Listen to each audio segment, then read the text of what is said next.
Twitch streamer doesn't even try to hide it.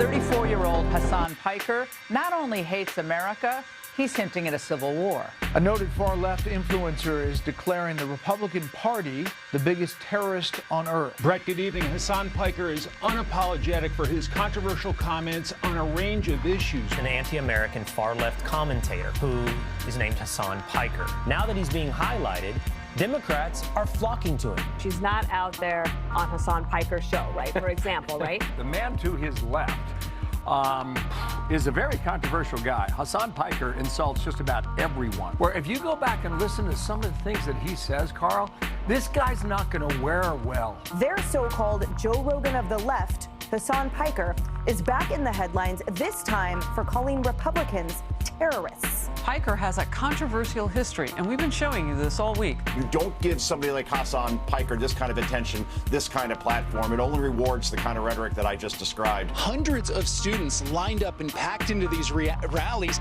and they ate up the anti-war, anti-capitalist, and anti-establishment messages. That's him, Hasan Piker. They should stay away from him. What's going on, everybody?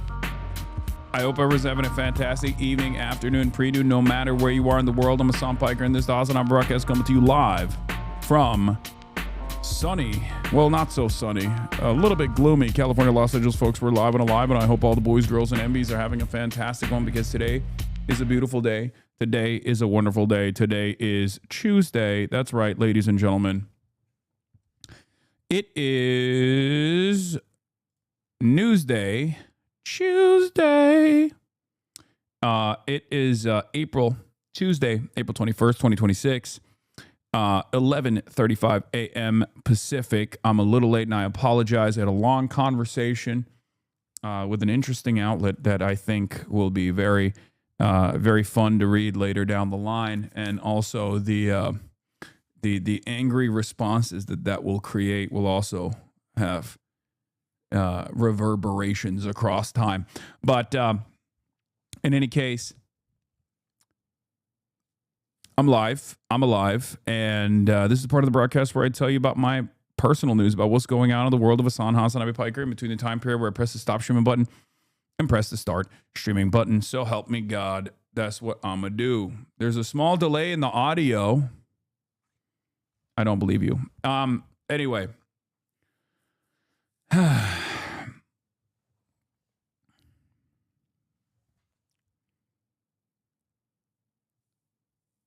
I've been seeing HasanAbi. It's oddly impressive how you barely touch video games, yet when you do, you play like you've been secretly training for years. There's no buildup, no struggle, just quiet, efficient skill that feels almost misplaced.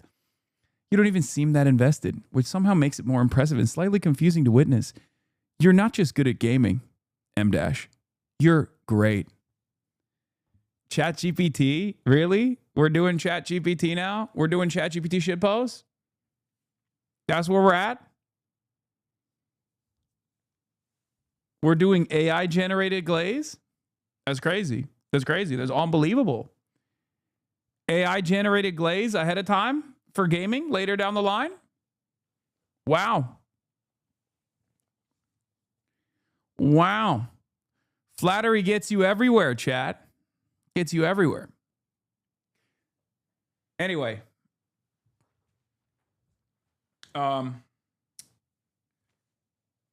Where was I? Oh yeah, personal news-wise, everyone's favorite chud-ass loser ended the broadcast last night. And what did I do? I watched Beef Season 2, and I'm loving it. It's really good. I like it a lot. And I have been enjoying it quite a bit. Great hair today, too. Well, let me just fuck it up for you real quick. I'm going to flip it. To the other side. It like freaks me out because this camera is mirrored and it just like messes me up if my hair is not looking normal.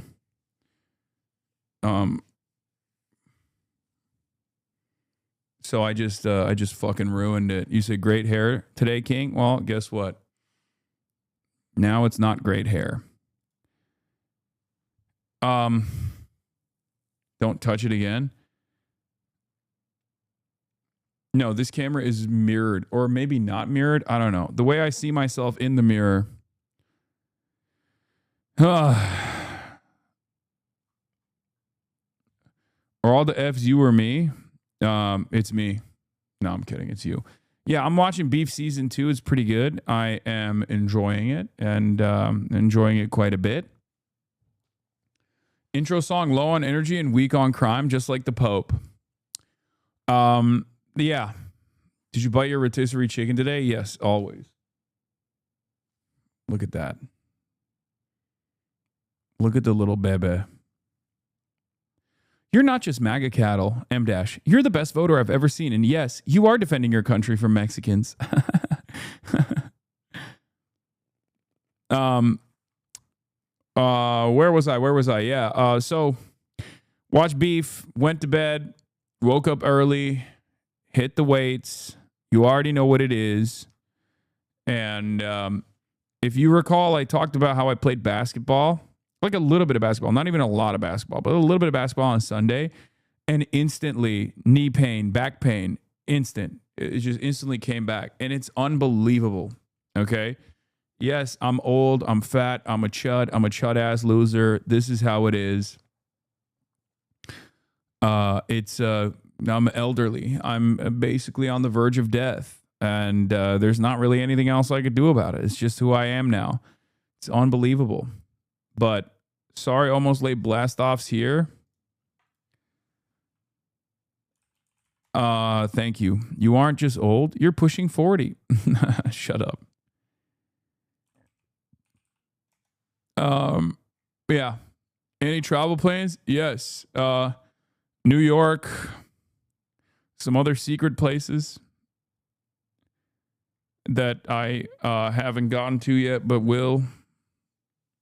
That you'll see when I get there. I don't want to reveal it ahead of time.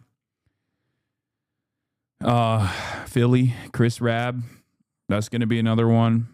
Maybe the Bernard rally in Michigan. You know, there's a lot of travel on the docket. There is a lot of travel on the docket. So get excited for that. In any case, folks, Brazil, there might be Brazil. Yeah, I might do Brazil. Another Canada trip as well in the works. Okay, just you wait. Just you wait. Going international. This dang show is going on the road. Why did you say this? What did I say? Very hard to top this Titan, but I'm the man to do it. It's true. I can top him.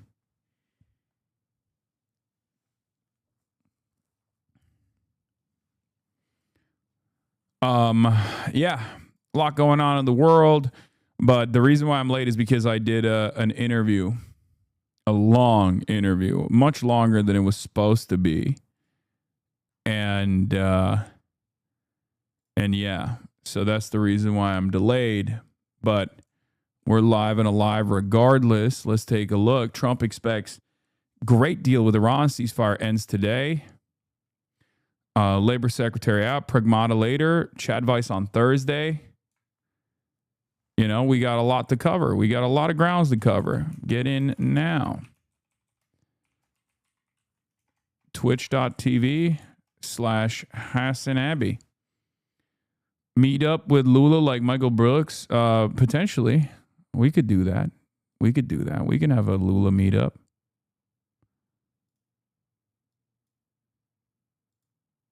Okay. Day 11 of chatting every day until Hasan interviews Jerome Whalen running for Congress in District 1 in MA. Okay, dude. Dude, there's too many. There's too many congresspersons that you want me to interview. There's too many congresspersons that I'm already interviewing. Okay, please, enough. Here we go. We're blasting off. Let the people know. Did you see they got you at the Stanley Cup playoffs? You could park a Chevy Suburban in each one of PK Subban's leg pants right now. That's insane. Yo, respect. Respect for the big pants guys, okay? Respect. Keeping the big pant game alive. That's important for me. This is a big movement for me. You already know what it is. Subban, not Subban. All right, whatever. Someone with social media post this. I have none. Clip his choice. What is this? That feels almost misplaced. You don't even seem that invested. Which, okay. The Onion does it again. Yeah, this is trouble in. Okay, we'll look at that in a second.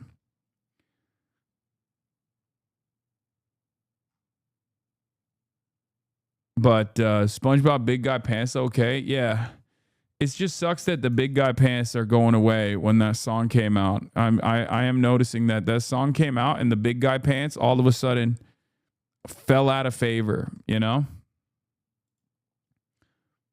What is this? Had the pleasure of talking about the rise of Zohran Mamdani and Hasan Piker in the EU Parliament today. Wait, what? What the hell? Also, the fit goes crazy. Let's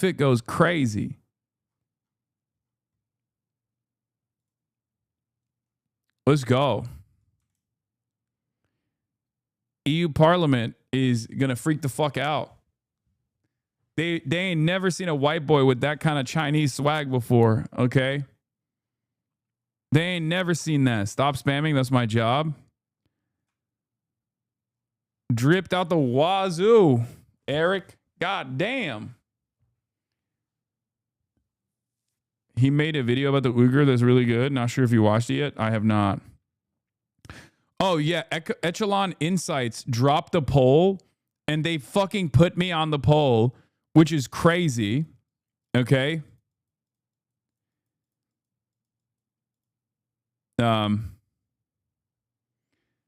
New national poll dropped, and they added me into the poll, apparently. We're going to be taking a look at that, obviously. April 2026 verified voter omnibus. New national poll dropped. Hasan Piker at -8. AOC at -4. Josh Shapiro at +7. Israel at +2. Israel at +2. 51% of Dems say leaders should condemn your views. 30% say you're an asset. 68% of Dems want socialism. Most confusing poll of all time. They slandered you as well. I don't know. I don't know what this just came out. I didn't see it, but it's wonderful. Bro fell off. Yeah, 79% of Democrats don't know who the fuck I am. And also, the respondents want Kamala Harris. It's a majority of Harris, Shapiro, Buttigieg, and Newsom voters that were polled. Yeah. Trump seems like he wants the Dems to win at this point. Look at the crosstabs. That's why they blasted you on Fox News, to make you look bad on national polls. Yeah. And of course, there wasn't, I mean, look, the people that obviously look at these polls are the very same people that are like, I think Kamala Harris will win the next election. Okay. Oh my God. Bowdoin College. If you, Aphex Twizzy.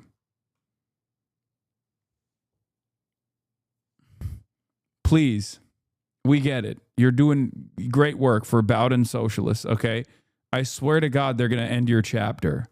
They're going to end your chapter. They're going to stop the Bowdoin Socialism movement because of you, single-handedly. Okay? Single-handedly, everything that you've done is going to cause socialism to end in Bowdoin College.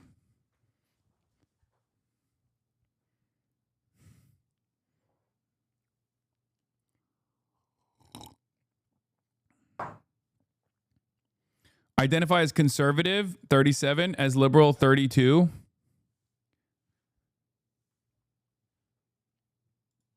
Anyway. Yeah.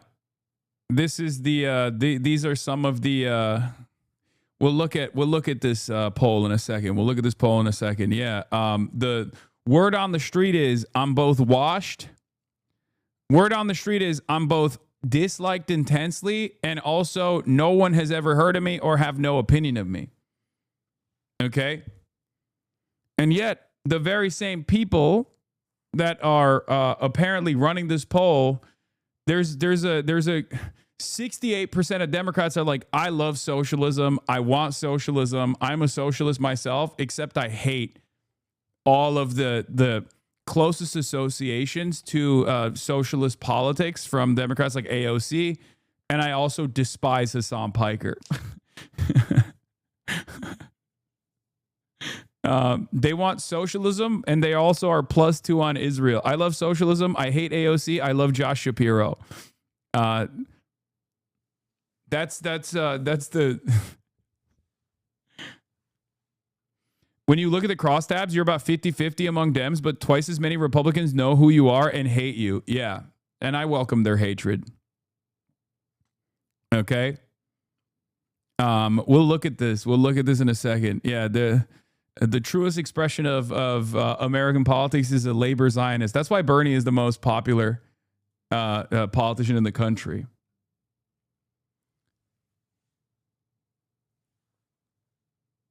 There's also an indictment of how little people watch mainstream media nowadays, Lamau, because of how much of them supposedly watch mainstream media people.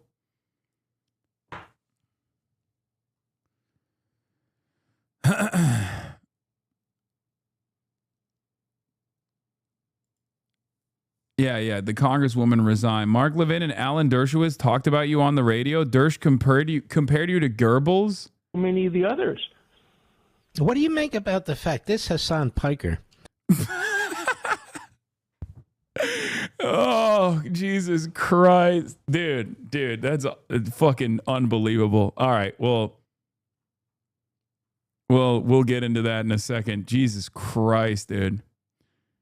Yeah, you love... I love being acknowledged by my goats, you know, the goats, the true goats of American politics, okay? Mark Levin and Alan the Dershowitz. Wow. What a time to be alive, folks. What a time to be alive. You know, just in time. Just in time to get mentioned by the Dersh, who seemingly has left the Democratic plantation, okay? Once again, as a lifelong Democrat, this is, I believe, the 7th time that Alan the Dershowitz has left the Democratic plantation. I like that he just keeps writing this exact same article. What will we do? What will anybody do without the Dersh? The Jeffrey Epstein guy? Alan Dershowitz, the pedophile lawyer?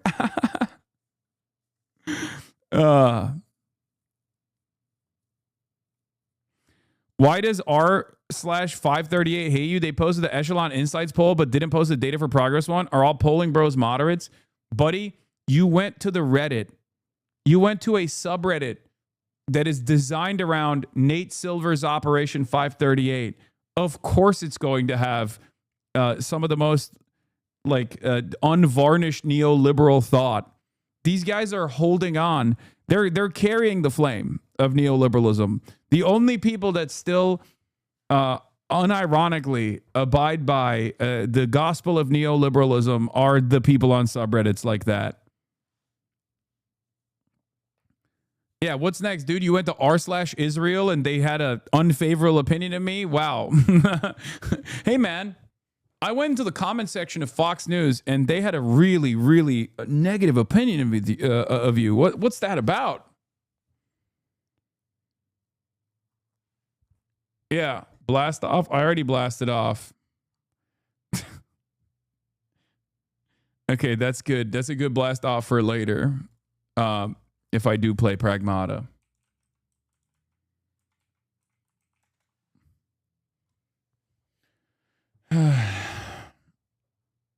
Anyway, where was I? All right. Well, let's get started on that. Let's get started on this Echelon Insights poll that Donald Trump's job approval stands at 42% approve, 57% disapprove. A must read by the Democratic majority for Israel. That's so funny. I've warned Democrats for months about Hasan Piker's efforts to insert himself into our party. Read my op-ed in the Washington Post about why the normalization of Piker within the Democratic Party is a mistake. And it's one that Democrats cannot afford to make. It's just, there's nothing funnier to me than like guys that have no fucking motion whatsoever. The Echelon crosstabs are so funny. You have one positive demographic, and that's moms of kids under 18, where you're +6, truth nuke. Let's go. That's what I'm talking about, dude. That's what I'm talking about. I don't like to be perceived this much, and lately I've been getting perceived quite a bit. Okay? I've been getting perceived an unbelievable amount, and I don't like it, but I'll take it. Why are they treating and mentioning you like someone who has been in the Epstein files or a terrorist? Because from the perspective of the super wealthy in this country that want to keep their stranglehold on American politics, on both parties, specifically the Democratic Party, I am basically a terrorist. That's their attitude. Their attitude towards me is, if you're Israel first, if you want to maintain America's relationship with Israel, then I'm more dangerous than a terrorist, because they look at someone like myself and they think, oh, dude, he's convincing people to like sever ties with Israel. We have to take care of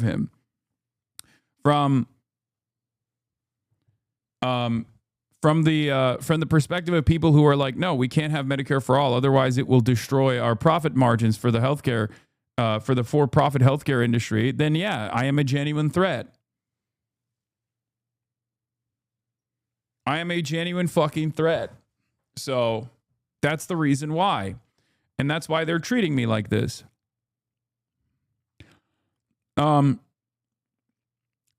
Anyway, people are saying United States are headed in the wrong track, 60%, right direction, 34%, unsure, 6%.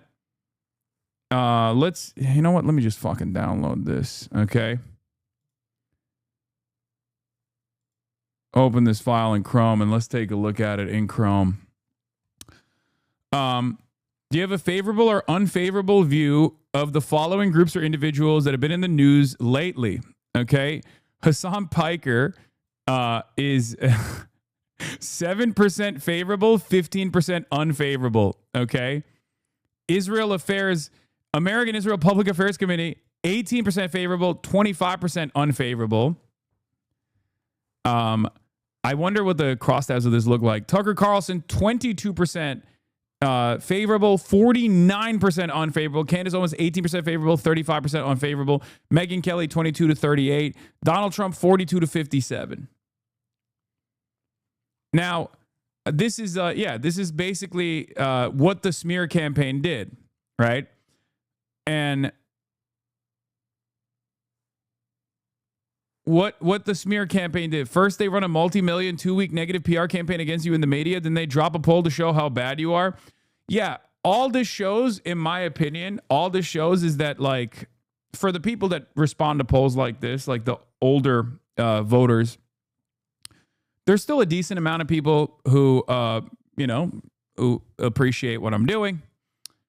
I suspect that this is both Republicans and Democrats. So most Democrats don't know who I am / don't, have I assume a 50-50 breakdown. But Republicans probably know who I am by wider margins and don't like me at all, especially considering that, the commentary on the Fox News side has been relentless. So under normal circumstances, when Republicans attack this hard, Democrats and liberal outlets are supposed to defend. But because liberal outlets also don't defend, I am in this unique predicament where I am an island where it's just the independent media that defends me every now and then, and nobody else. Like the allies that I have are on the independent side, on left media side. But mainstream media-wise, I don't have a lot of allies like Dana Bash, Jake Tapper. Like, they're not going to do coverage that defends me, right? It's just not going to happen.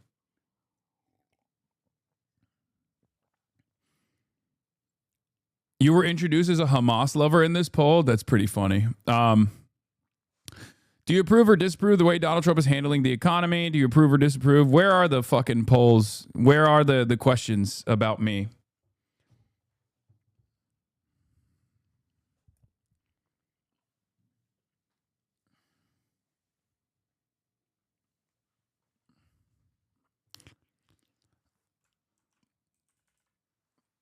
Control F. Hasan Piker is a popular progressive online streamer who has hosted Democratic politicians. He said America deserved 9/11, Hamas is better than Israel, and bemoaned the collapse of the Soviet Union because it made America's global power uncontested and resulted in humanitarian crises.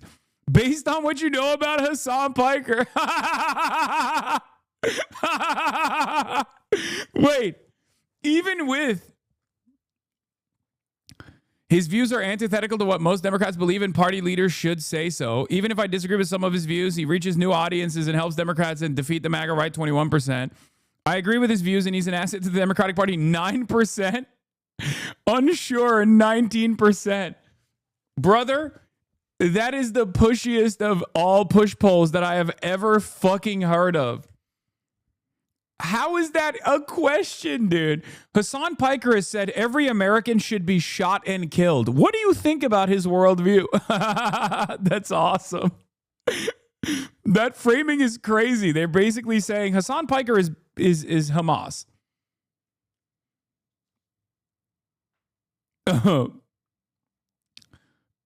This guy is evil. Do you like Evil? How much do you like evil?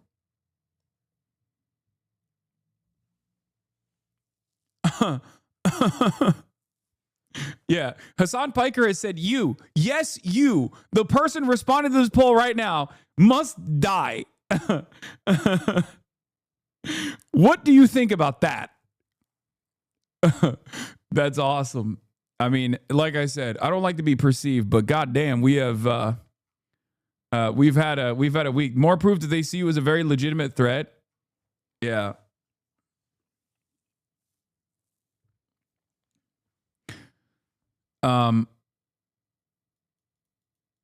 Tommy Vitor interviewed Elon Goldenberg of J Street. Welcome to Pod Save America. I'm John. And Hasan wait, I came up again and again and again. Where is it? Where is the Tommy Vitor conversation? Oh, is this the guy? Damn, J Street are my ops too. Type in needs for the socialism poll. Okay, hold on. We'll look at this.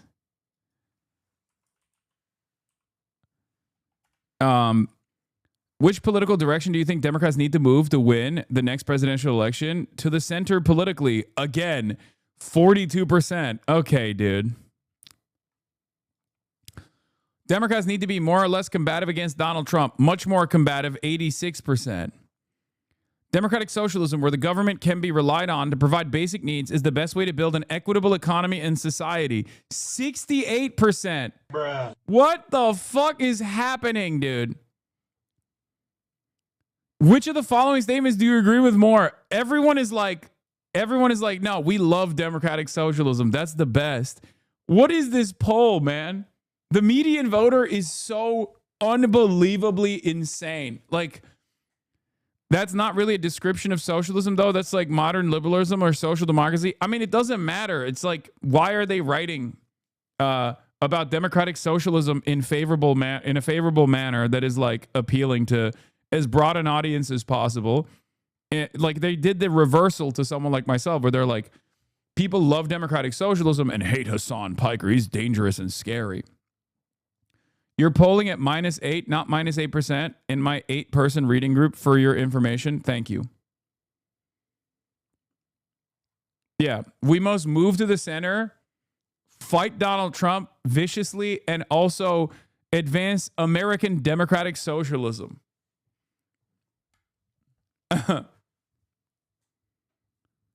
The American mind is an enigma, okay? It is impossible to understand the median voter.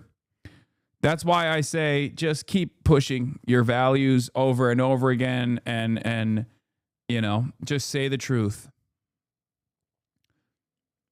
And eventually people will understand where you're coming from. Bro's meat stays in the Midas mouth. Wait, what? In the Midas mouth. Oh, the media's mouth. Why am I reading it like that? John thinks the Einstein piece corrected the record. Yeah, I don't know why he said that, especially considering that I texted him personally and he was like, he was like, yeah, I did my own research afterwards. None of the things that I said about Einstein was wrong. Appreciate the thoughtful criticism. I wrote him a longer response because arguing on here is dumb, but just to summarize, good corrective to the Einstein story that I fully admit to not knowing in advance, though I'm not sure the full details change Hasan's broader critique of Zionism in a meaningful way, whether or not you agree with it. If I had another hour, Hasan, I absolutely would have focused on his China-Russia views, but thought it was more valuable in this particular discussion to dig on the controversy at hand than to do a quicker drive-by on all his views and statements. But again, genuinely appreciate Yair's take. I think fair enough to critique regarding the new medium and incentives, though I would have also argued that many of those incentives exist for columnists and existed even pre-internet age, and that the distinction between capital R reporters and columnists is an important one. Okay. Ben Rhodes spent 2 hours on foreign policy, including Cuba, Russia, China, and Taiwan with Hasan. Yeah, that's like another, you know, that's another side of this as well. You've had Hasan Piker on your Crooked Media podcast 7 times, and not once you've brought up his liberal authoritarianism. It's like, yeah, you know what's really funny about these guys? My positions on Crimea. Do you want to know the most popular American politician who had the exact same position on Crimea? It was Barack Hussein Obama, who happens to be the Pajans' former boss. Okay, what a lot of these liberals, once again, going back to the median voter who doesn't understand what they're fucking saying, who are lost in the sauce, where they're like, oh, we want to advance democratic socialism, but also we want to, move to the center, is that they all love Barack Obama, and Barack Obama's assessment was identical at the time, where it was like, what are we supposed to do? Go to fucking war with Russia because like they annexed Crimea in an effort to maintain the Sevastopol base that they have. Like, he chose not to agitate further in that instance. Okay? It's so crazy. And I make a very specific distinction between Crimea and what Russia has done since then. But people seemingly find that to be, unbelievably on Adolf Putler's camp or something. Wait, what was the Einstein correction? The Einstein correction is that Albert Einstein, Yair Rosenberg made it seem like Albert Einstein, I covered it yesterday.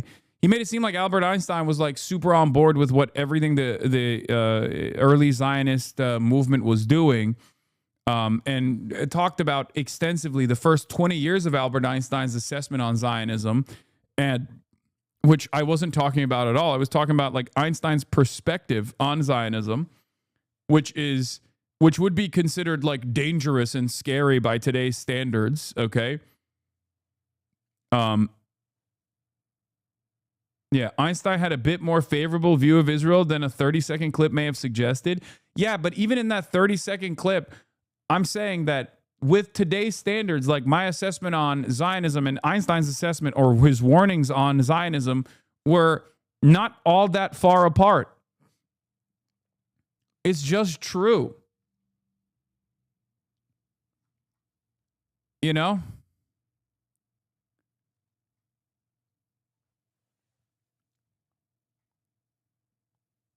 Like his warnings after the initial atrocities in like 1946 and in 1947 that led to the development of the nation state of Israel was that these guys were behaving, and they were behaving like fascists. He signed off on a letter that said as much. You know, he has at times critiqued what Irgun was doing specifically. Menachem Begin coming to the United States of America, he signed off on a letter that said like, this guy is repulsive, and it's so over. What do you mean? Yeah, it's very funny that like Yair Rosenberg's like, I wrote my my undergraduate thesis on this, and then he just like fails to address the point that I was making at all.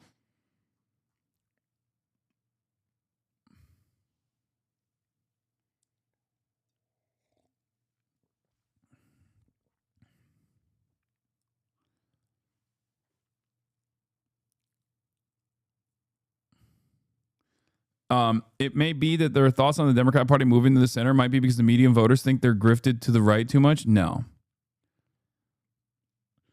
Wasn't the main correction that he wasn't asked to be the first, but instead the second president of Israel? Yeah, I think that's what it was. Yeah, I got that wrong.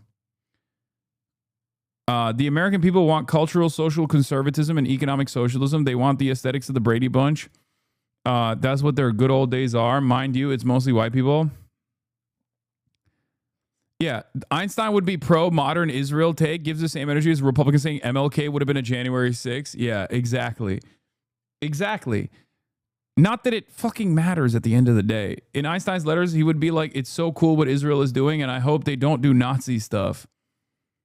No, he was like, I'm worried that they're doing, Nazi stuff. And also, we can't do that kind of stuff. We're Jewish. The Holocaust happened. What are you guys talking about? Like, or, I don't know what he was saying at the time, but, something along those lines. Where he was like, this is, we need to do, free immigration into this territory and have a commitment to like binational state where we have to play nice with the Arab inhabitants of the land, directly at odds with the attitude represented by Zionists initially, which was this is a land without people for a people without land. You feel me?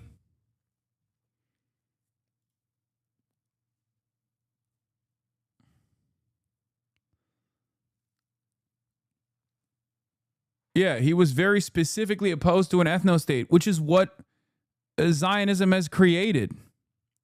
So I don't know where the fuck people were coming from, you know?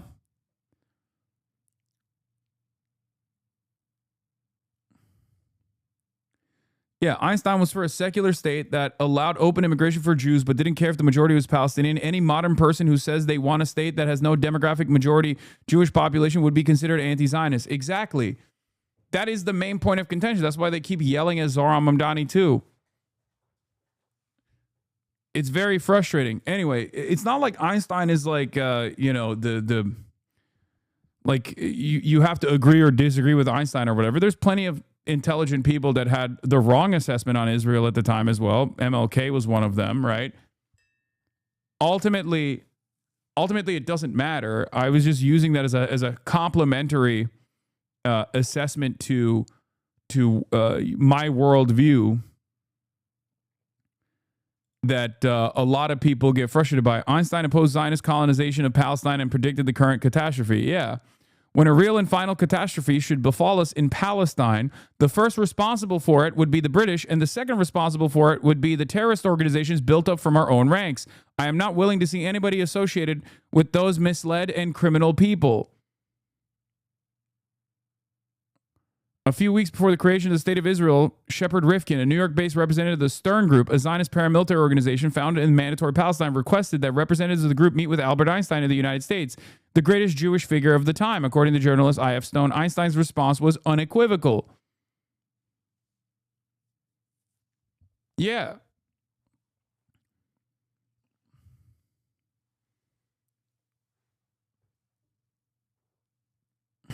And I literally said it in that conversation as well. If you listen, I chose my words very carefully. The only thing I got wrong was the idea that Einstein was the invited to be the first president. That's not the case. I guess it was the second.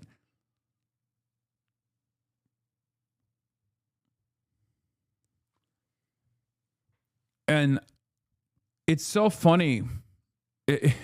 It's so funny to take a look at this this statement and be like, no, he would love modern Israel. Like, what do you mean? Can't you tell? He definitely wants he definitely cares about the demographic concerns to make sure that there's a Jewish ethno-state. It's just ridiculous. It's ironic that the people that are claiming that I'm bastardizing Einstein's perspective, Yair Rosenberg said that, are the ones who are literally messaging are the ones who are literally chopping up his the totality of his assessment to imply that he would be in favor of the modern state of Israel. He would just see through the complexities and the nuances and still end up on the side of it's good that there is a fascist state. Advancing the fascist cause of maintaining a Jewish majority ethno-state that's like dominating the Arab inhabitants of the land, which is something that he was against.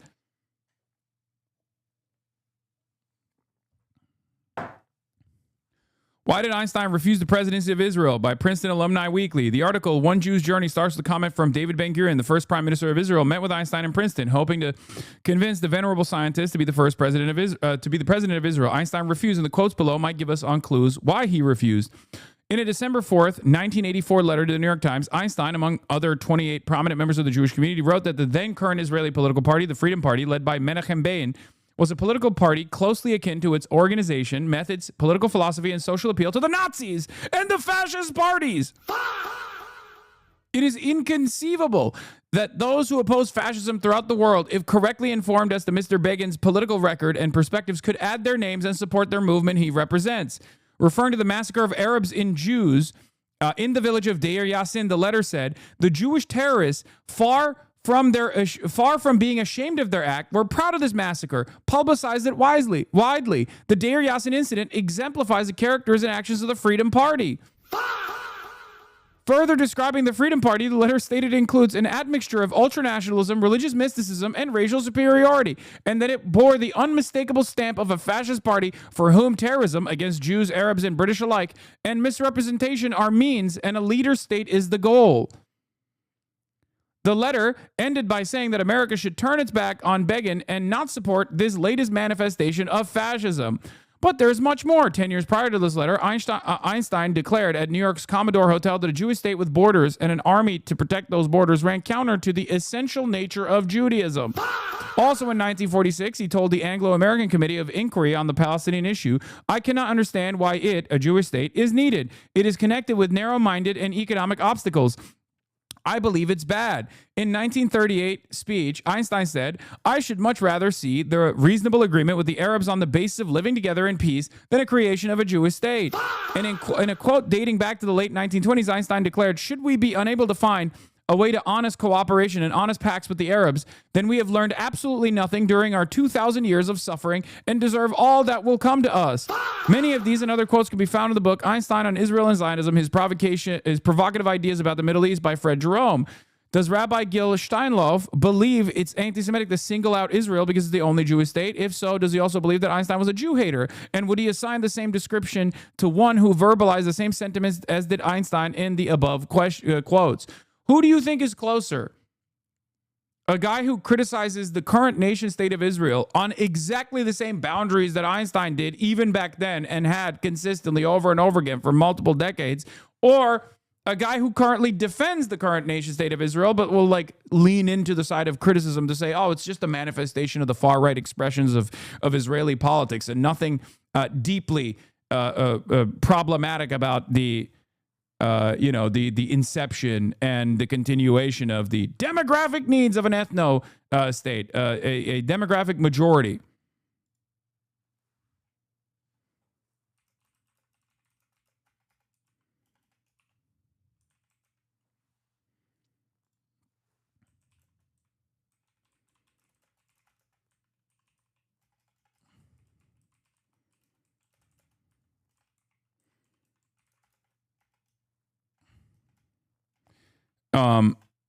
In his criticisms of what I brought up about Einstein's take on Israel, his warnings have come true, which was my position. Here, that's what I did. I also did directly talk to John as well, but I should, still put that here as well. Furthermore, Albert Einstein, a passionate supporter of a Jewish homeland in Palestine, was even offered the presidency in Israel in 1952, would now be branded anti-Semitic for criticizing Israeli policies under today's IHRA framework that Harvard University just adopted. Yeah. He has said this over and over again. I mean, I already talked about this as well. This is from January 21st, 1946. This is before Deir Yassin. Dear sir, I have served as witness before the Anglo-American Inquiry Commission on Palestine for the sole purpose to act in favor of our just cause. But it is, of course, impossible to prevent distortion by the press. I am in favor of Palestine being developed as Jewish homeland, but not as a separate state. It seems to me a matter for simple common sense that we cannot ask to be given the political rule over Palestine where 2/3 of the population are not Jewish. What we can and should ask is a secured binational status in Palestine with free immigration. If we ask more, we are damaging our own cause, and it is difficult for me to grasp that our Zionists are taking such an intransigent position, which can only impair our cause. I think it's truly disingenuous to present Einstein as being in favor of like the modern state of Israel, given the amount of information that we do have about what he fucking said and what he warned about what Zionism was turning into.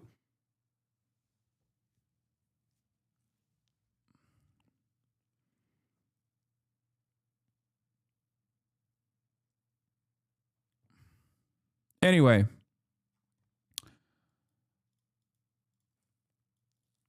Unfortunately, the first edition of his text published by a New York publishing house had a very small print run, was never promoted or made into an ebook, and was sold out in no time. That's why Barca Books has published a new edition with the agreement of Jocelyn Jerome, the author's widow.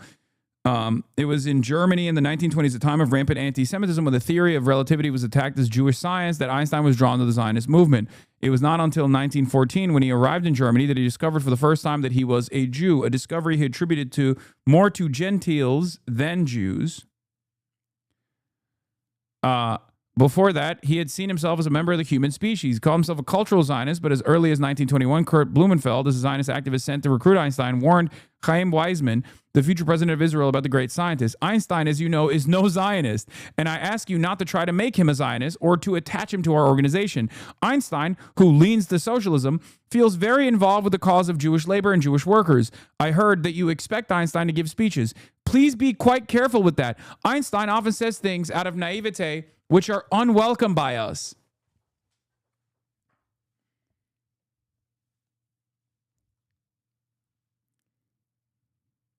Yeah. I am not sure why Yair thinks Einstein's support of Jewish diaspora in the 2 decades leading to the Holocaust is somehow a tacit approval of settler colonialism. It's disingenuous at best, and I think a bastardization, a deliberate bastardization at worst, because not only was he saying like, hey, we should find a place where Jews are not harmed leading up to the Holocaust. After the Holocaust, he literally said, hey, the place that we have found where Jews should not be harmed, the guys who are designing the society are behaving like the guys who did the Holocaust. What more do you want to fucking hear from a guy who was like very critical? Very critical of like even the early the Zionist brigades and the violence that they subjected the Arab inhabitants to. That's it.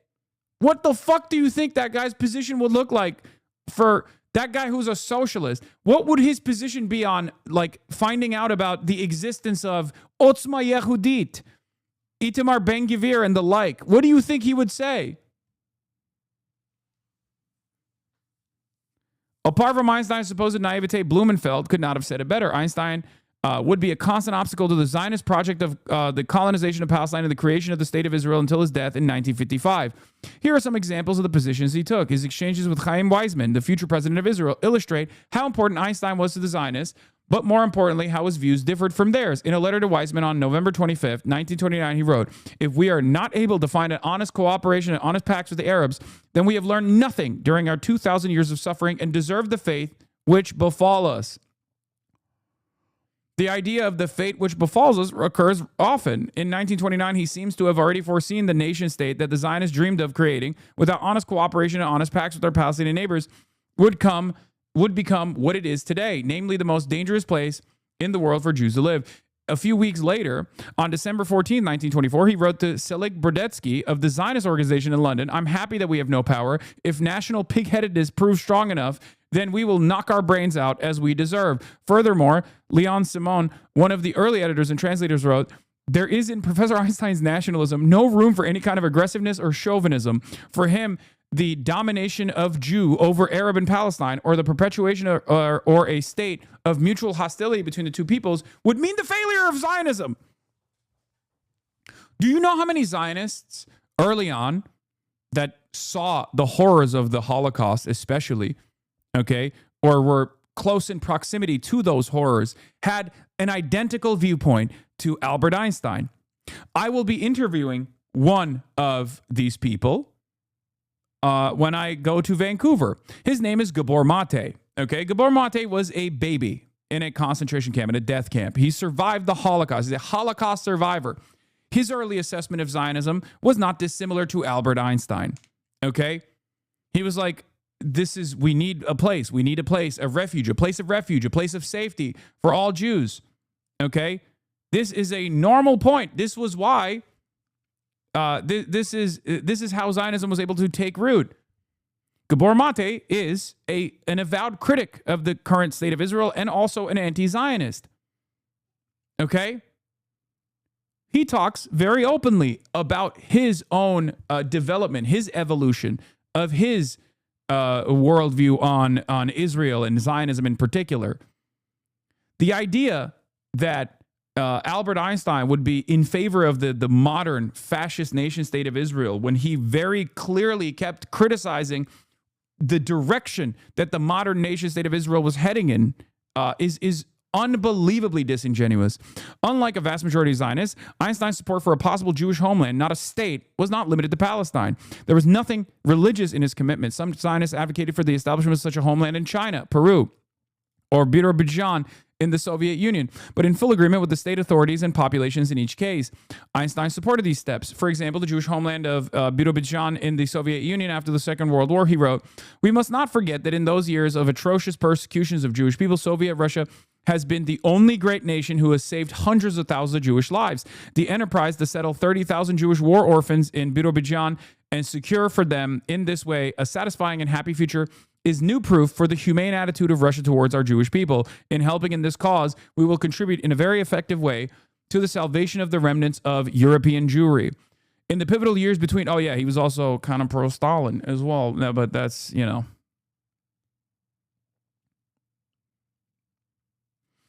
That's not quite accurate. He was, as far as I know, a baby in Hungary whose family passed to another family to be hidden away. I don't think he was in a death camp. Oh, I thought he was in a concentration camp. I might be wrong. Sorry about that. For Gabor Mate. In the pivotal years before the end of the war and his death in 1955, Einstein was outspoken about the Jewish State Project.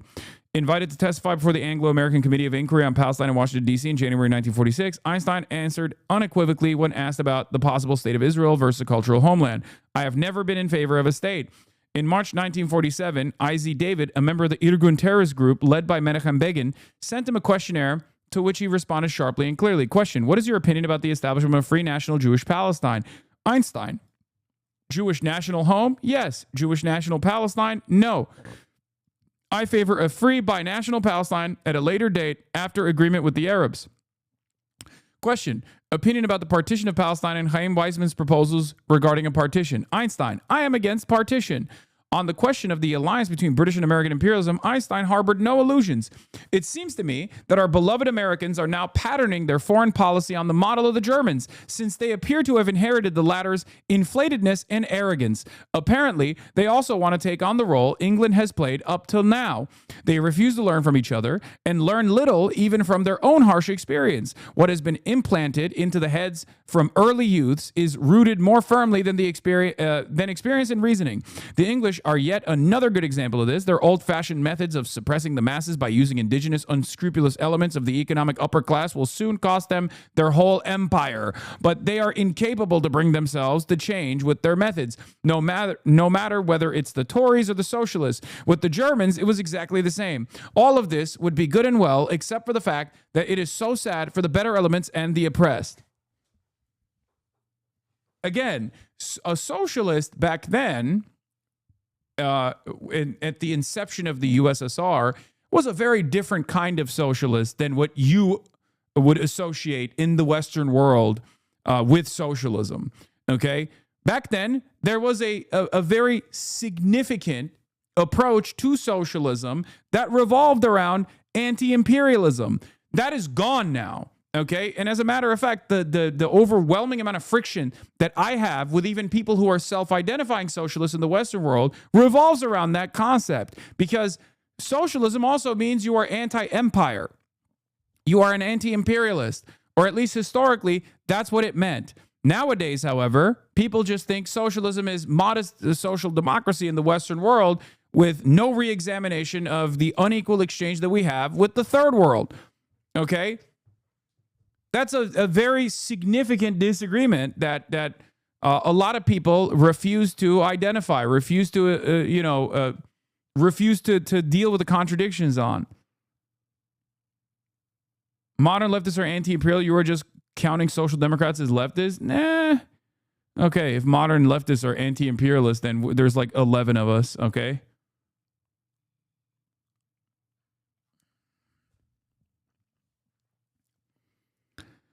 As for the political ancestors of the current Netanyahu government, Einstein tore into them and their political parties, particularly in the New York Times. When Menachem Begin came to New York in late 1948, Einstein, Hannah Arendt, and other Jewish intellectual figures in the United States published a letter denouncing his visit and the organization he led, calling it a political party very close in its organization, methods, and political philosophy and social appeal to the Nazi and fascist parties.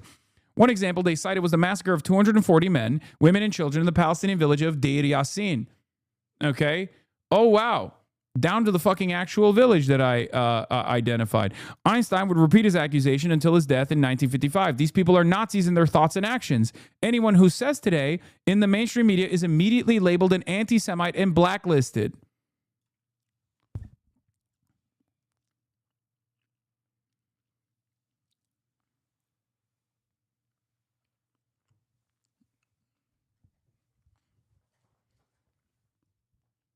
It is unbelievable that Yair Rosenberg went on The Atlantic, a magazine whose editor-in-chief is literally a former concentration camp prison guard from Israel, okay, and wrote that article, and his key point on the article,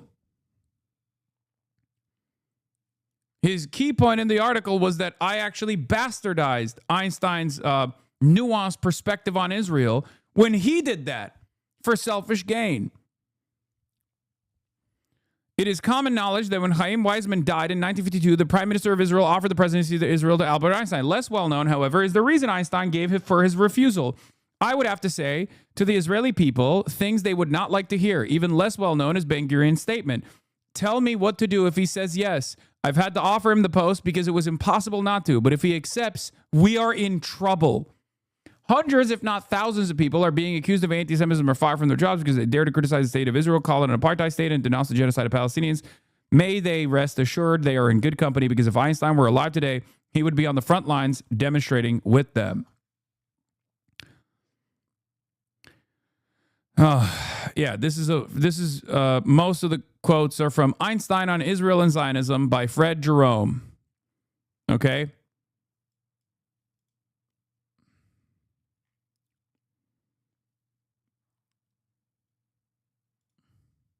Yeah, the problem with Yair Rosenberg's Einstein story by Hasan Piker, it's just it's so ridiculous, and you can create overwhelming amounts of noise leaning into, ironically, the anti-intellectualist feelings, the anti-intellectualist attitude, which Yair Rosenberg blames me for, ironically enough, when he is doing that.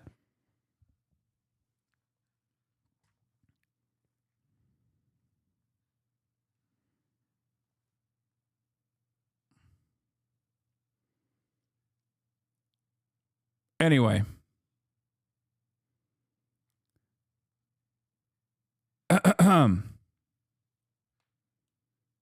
write us as a response, bro. That would be legit. Yeah. Link this article to Yair's tweet and call him out for bastardizing Einstein's views and manipulating in public.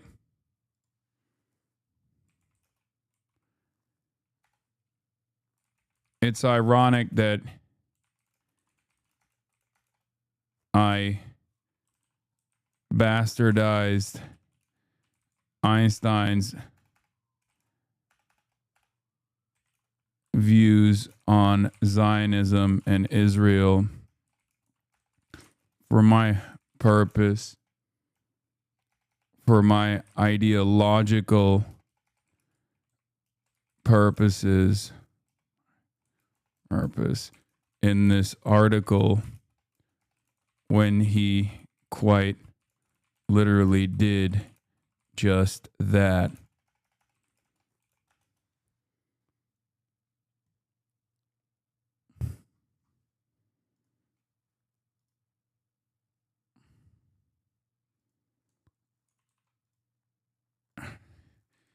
Here are some choice quotes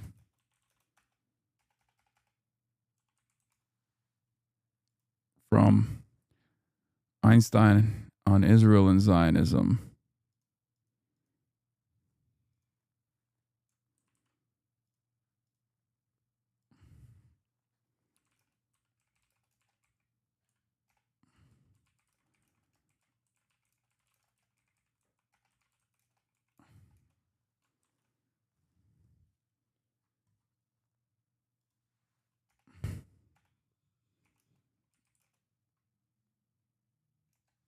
You.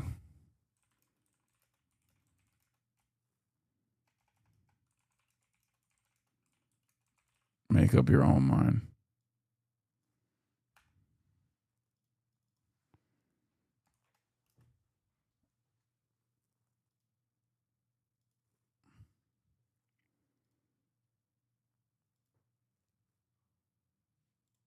Okay, Einstein, and you get the same treatment. Select close to Ben. What you're saying, that's quite flattering. No, that's not Einstein and me. That's just like people will always have their own political goals, their own ideological goals, and in service of advancing those ideological goals, they will consistently bastardize their opposition's framework. They will consistently bastardize their opposition's message. Okay, it's not surprising to me at all. It's something that I expect. It shouldn't come as a surprise to anyone. It is what it is, okay? Oh, I said ronic instead of ironic. Boom. All right, I fixed it. I fixed the typo. I fixed it. But once again, we must always seek truth from facts, and we must always say the truth, okay?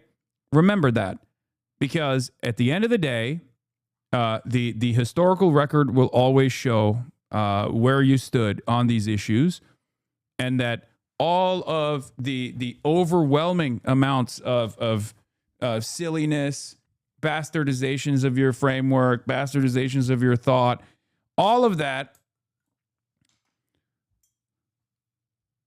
that will be cleared when the dust is settled, okay? Just as for years and years, up until the last couple of years, people would hear my perspective on Israel and would say, how dare you say such horrible things? You must be a Jew hater. And now people are much more understanding of where I'm coming from, right?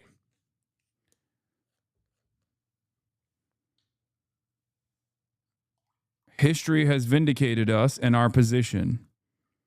If I were to have stood idly by and worried about the way that people will perceive what I'm saying, then I would not have been able to convince. I would not have been able to convince people at all. If others also did not have the bravery to say the truth at a time when lies were a much more favorable position to take, advancing lies would have preserved your career and things like that. If many others refuse to be,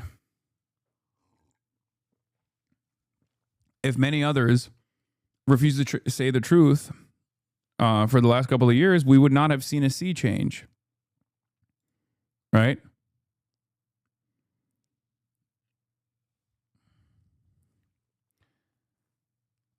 Anyway, that's why I don't really care when all of these, when people are like, "Oh, his perspective is one that we his perspective is one that we don't approve of," or "Oh, Hasan has very favorable views. Democrats should stay away from him." Okay, I don't give a shit. I'm gonna keep doing what I'm doing. You know what I mean? I'm gonna keep saying the truth. You don't have to agree with it, but it's still the truth, and you can't change that.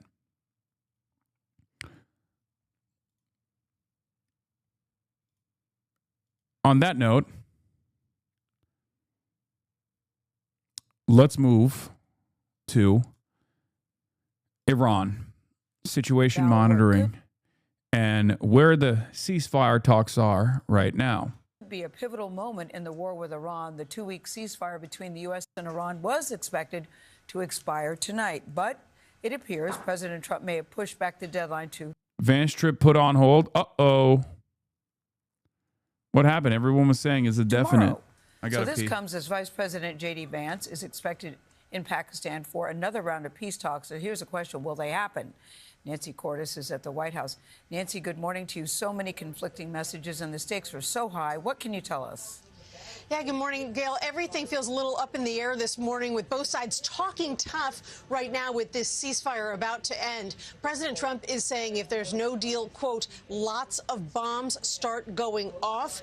And the Iranians are saying they want the U.S. to release a ship it seized over the weekend, with a senior commander saying just this morning that there will be an immediate and decisive response to any aggression from the U.S. It's very close to being over. In an evening radio interview, President Trump claimed the Iranians are coming to the table. And if they don't, they're going to see problems like they've never seen before. But earlier, Iran's parliamentary speaker said, "We do not accept negotiations under the shadow of threats. We have prepared to reveal new cards on the battlefield." We have not reached an agreement. Vice President J.D. Vance, who led the first round of talks in Pakistan, is poised to head there again for round two. But even that caused confusion Monday, with President Trump telling one news outlet that Vance was heading over now, then telling another that Vance would leave later in the day. But this morning, Vance still woke up in Washington.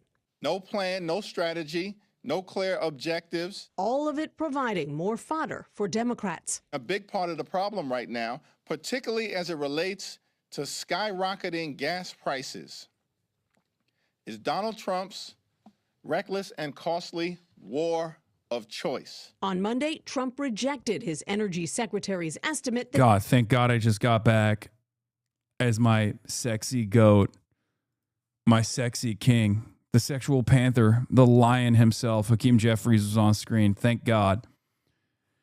Vance has paused the trip to Pakistan for Iran talks. Source said, as Trump discussed with his aides the possibility of canceling the trip altogether, Vance could still go to Islamabad even in this evening, but for right now, travel isn't happening. Tasnim is reporting Iran is not going to Pakistan. No prospect of negotiations at this moment.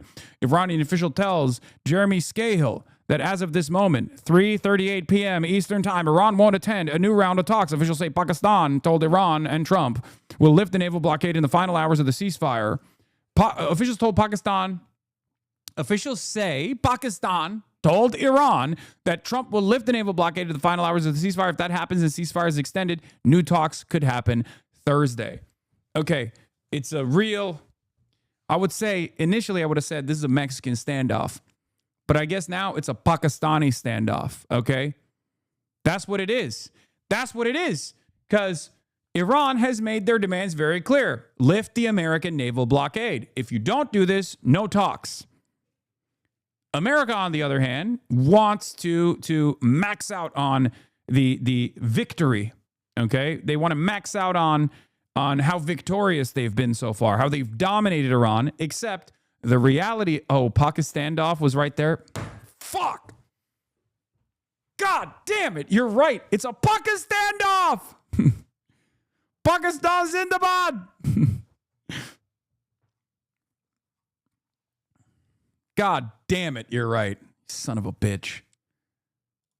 Okay. We just reversed it. We just reversed it. That's what now I want you to imagine I said it's a real Pakistan standoff. Okay. Sounds too much like you're just saying the P word followed by standoff. Okay, calm down.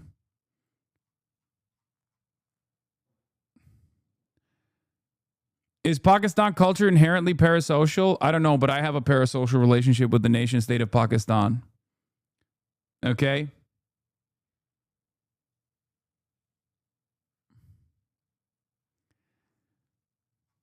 Wow, grape.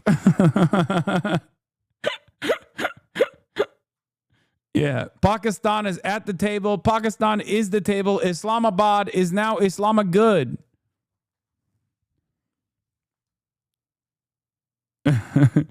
I love Pakistan. I will sacrifice my life for Pakistan. Just play the video? No. I live for the video. Okay. Iran will not be showing up for the talks. Iran's decision not to attend the meeting in Pakistan on Wednesday is final, according to Tasnim News Agency, the IRGC-affiliated media.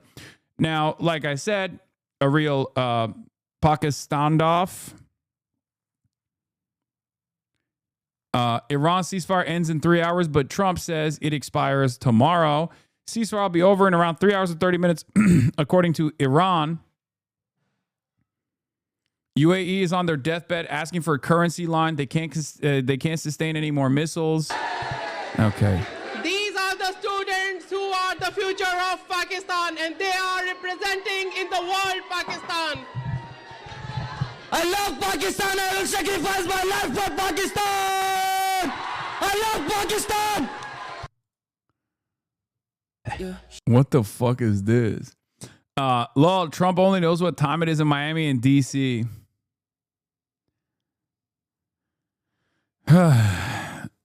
Yeah. Listen, as much as it hurts me as a Turk to see Turkey fall from grace and no longer be the table or at the table, my life for Pakistan. Okay, Pakistan is the table. Islamabad is now officially the table. Gas prices likely won't drop below $3 a gallon until next year. I think he's wrong on that, Trump said. Totally wrong. You're going to see prices drop. You're going to see energy come down like you've never seen it before. All these things are going to happen. But most economists actually agree with the energy secretary. In fact, the government's own estimates project that gas is not going to go back below $3 a gallon until at least 2027, Gail. Everybody's feeling it when you go to gas up your car. Nancy, before you go, news broke yesterday about a shakeup in the president's cabinet. What can you tell us about that? What happened? That's right. Labor Secretary Lori Chavez-DeRemer is leaving now. She's the third member of the president's cabinet to depart in less than 2 months. She's a former Oregon congresswoman, but she had been under scrutiny for possible abuse of her position. And her husband was also banned from Labor Department headquarters after 2 women who worked there alleged that he touched them inappropriately. On Monday, however, the president offered praise for Chavez-DeRemer and said she's just leaving for a job in the private sector, Gail. All right, Nancy, thank you very much. Vice President J.D. Vance is reportedly set to head to Pakistan today for a new round of peace talks with Iran. Right. I say Pakistan, you say Pakistan. Well, Lawrence dated a girl from there, and she said you have to say Pakistan. Right. Pakistan. But Oh my God. Wow, how cultured. Marcus just dropped on this headline. Vance called off trip to Pakistan. Sorry.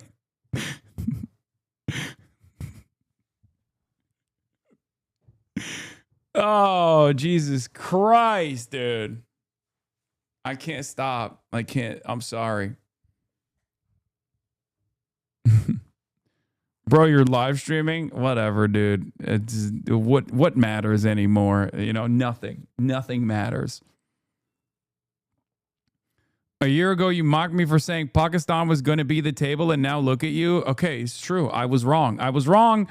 As a Turk, my background forced me not to see the reality that was unfolding in front of our eyes, okay? That Pakistan was going to be the table.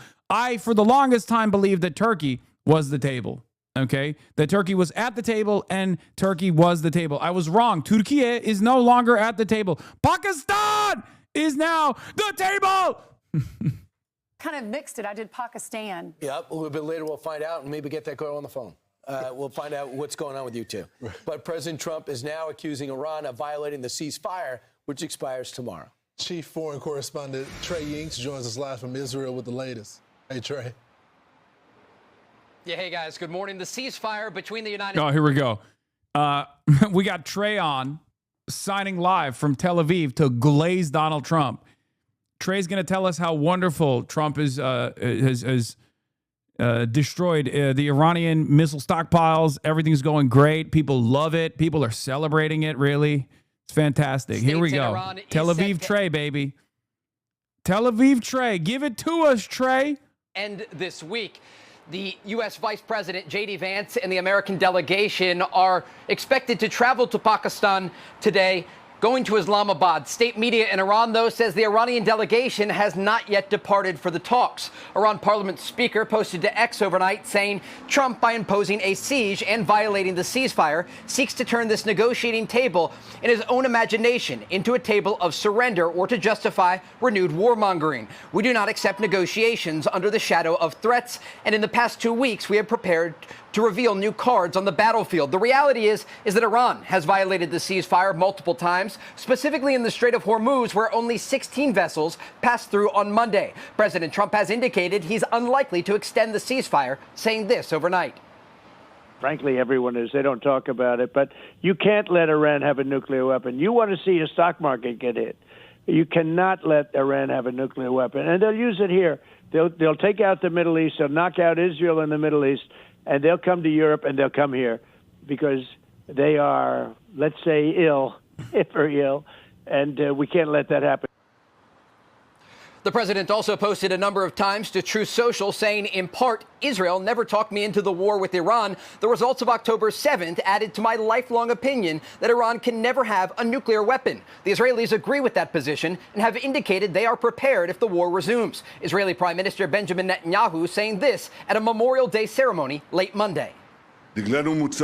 Our flag is planted from the depths of the Gaza Strip to the crown of Mount Hermon, and our pilots control the skies of the region as definitive proof of our superiority over the Iranian axis.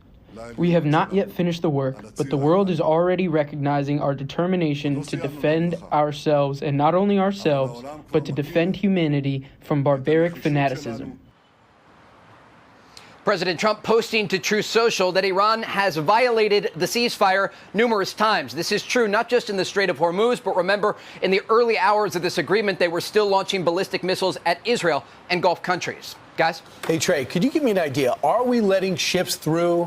Because we're seeing different reports. First, nobody's getting through. Then we boarded a ship that tried to get through. Do you have any reporting that talks about what's really happening in the Strait?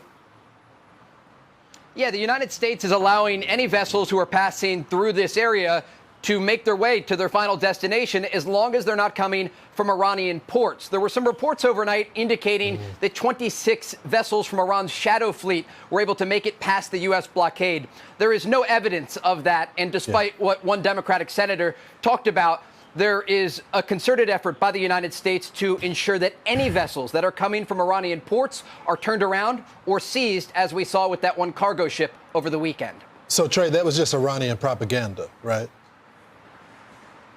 Yes, absolutely. And the shadow fleet that the senator is talking about is used to directly fund Iranian proxies across the Middle East, including Hamas, the Houthis, and Hezbollah, who are directly responsible for killing U.S. citizens. And so the shadow fleet is a very serious problem.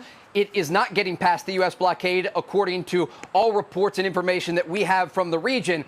But it is a very serious issue that the U.S. Navy says they will crack down on, not just in the Persian Gulf, but also around the world, including in the Indo-Pacific. All right. Okay. Thanks so much. That's what I'm talking about. Rooting against the country. Who is it? What's the Senator name of Chris Murphy? Murphy? Murphy, the one Margaritaville with the illegal alien that was in that came to this country that got deported. Yeah. No. So it's like, why are you going against the country right now in the middle of a war? Dude, you can't do this. This is 2003. Okay. This is 2003 rhetoric in 2026. It doesn't fucking work, okay? Because we don't have 2003 economy. We don't have the 2003 economy. We don't have the almost religious fervor in the post 9/11 anger and resentment that demanded blood, demanded revenge. We don't have any of those things. As a matter of fact, we're living in the aftermath of all of that. We're living 20 years after that. We know what it looked like when we engaged in action, when we reacted to 9/11, and most people do not have a positive view over the global war on terror in the United States of America. So to try to whip up this, like, you got to support the troops, when the overwhelming majority of Americans are like, why the fuck are we putting troops in the line of fire? This is so stupid. Like, and it's only leading to my gas prices going up. You can't do this whole like, oh, if you disagree with the war effort, you must disagree with every single troop. You're spitting on the face of the troops. Like, it doesn't work that way. Okay? Are you really playing the Epstein game, HasanAbi? What is the Epstein game? Is PRAGMATA the Epstein game? Are you calling it the Epstein game? Are you all right? What the fuck? Not even 2003 stockpiles? Oh, hell no. Don't even do that to me. The first round of the U.S.-Iran war drained significant numbers of exquisite munitions on top of those already spent last year defending Israel from ballistic missile attacks. Another round would presumably drain them down to a point where conventional deterrence is nullified for years. Oh my God! Oh my God!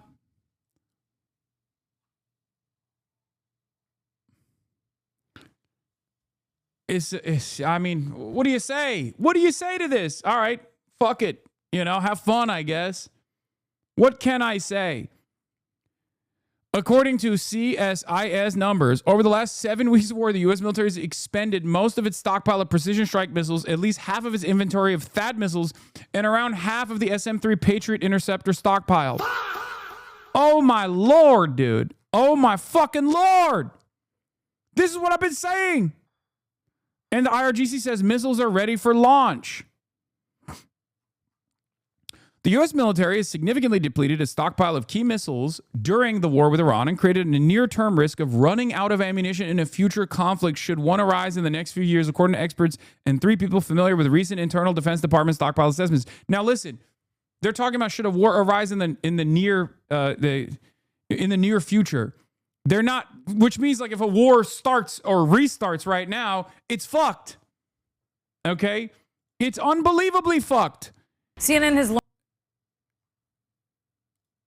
And by the way, it is fucked. Just so you understand, it's totally fucked. Hey, guess what, by the way? Remember, if you criticize this, you're anti-Semitic. Because you have to remind yourself, what is all of this for? And then you have to think, oh, it's for Benjamin Netanyahu, who I love and admire and is the best guy. He's the best guy. He's the guy in my heart, okay? He leads the only democracy in the world, not just in the region, in the world, honestly, the only honest democracy. No one has ever had an honest democracy. Em Israel Chai. Wonderful that we're doing all this, okay? It is what it is. You just gotta live with that. You gotta live with that. When you're paying extra at the pump, just remind yourself that, like, if you have any negative associations with the nation state of Israel, Benjamin Netanyahu, and the like, remind yourself that you are being deeply anti-Semitic and just like slap yourself in the face a couple times so you forget those bad thoughts. Okay, no bad thoughts, no bad thoughts, only good thoughts. Okay, Israel is now a superpower. That's what Benjamin Netanyahu is saying. So, you know. If you're wondering, like, what was all of this for? Well, remember, it's so that Israel gets to achieve its strategic objectives of developing the Greater Israel Project. And that's a good thing. And if you think that's insane, well, then you're bad. You're bad. And the media will yell at you every fucking day. The media will take all of your choice quotes and fucking constantly talk about how dangerous you are, how dangerous of an anti-Semite you are. Okay? That's the reality that we're living in.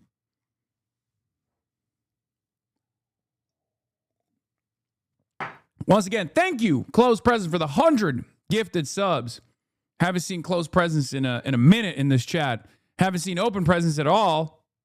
I feel like my Qatari Oilers have been gone since this conflict arose. Many of us are suffering. My Oilers are suffering.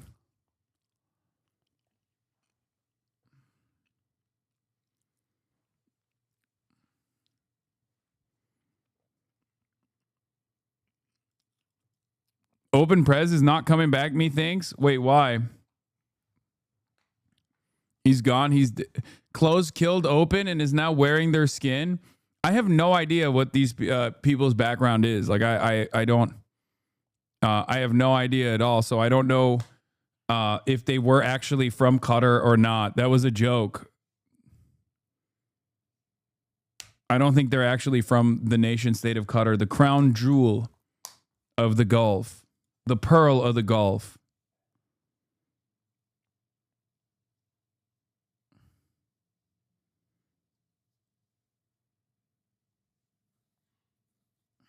So...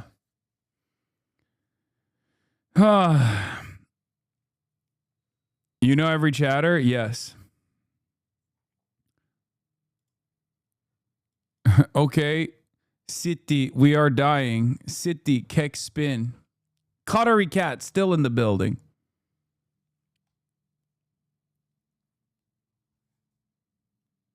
They were Turkish. Not the same situation, but I do worry about time without an OO. Yeah, I wonder where time without an OWO went. Ooh. What happened to Sakura Agor, another Oiler lost? They were Turkish and they are not happy with you saying Pakistan is the table. Okay, dude.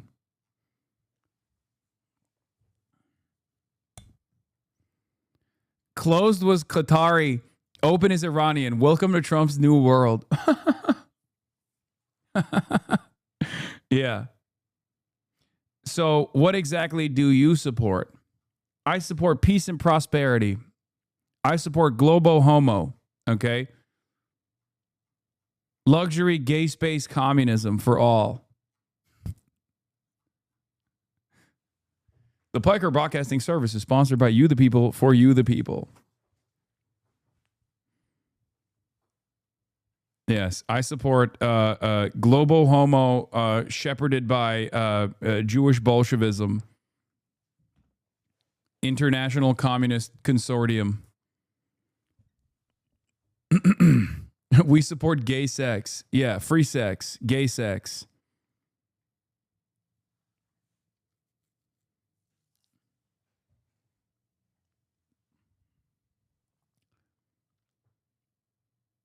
Sometimes I feel like your analysis lacks nuance and complexity, which is a large reason why I unsubbed, says 420 Cat Lover EDM.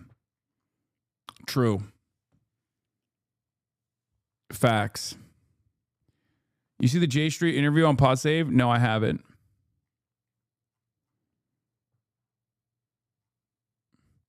Men would be happier if they were fucking other men. And my analysis lacks the necessary nuance. My analysis on men having sex with other men lacks the necessary nuance, which ironically is this chatter's demand is that I take a black and white stance on men having sex in the affirmative with other men. My rotisserie chicken woke up. Hello. Hello. What are you looking at? What are you looking at?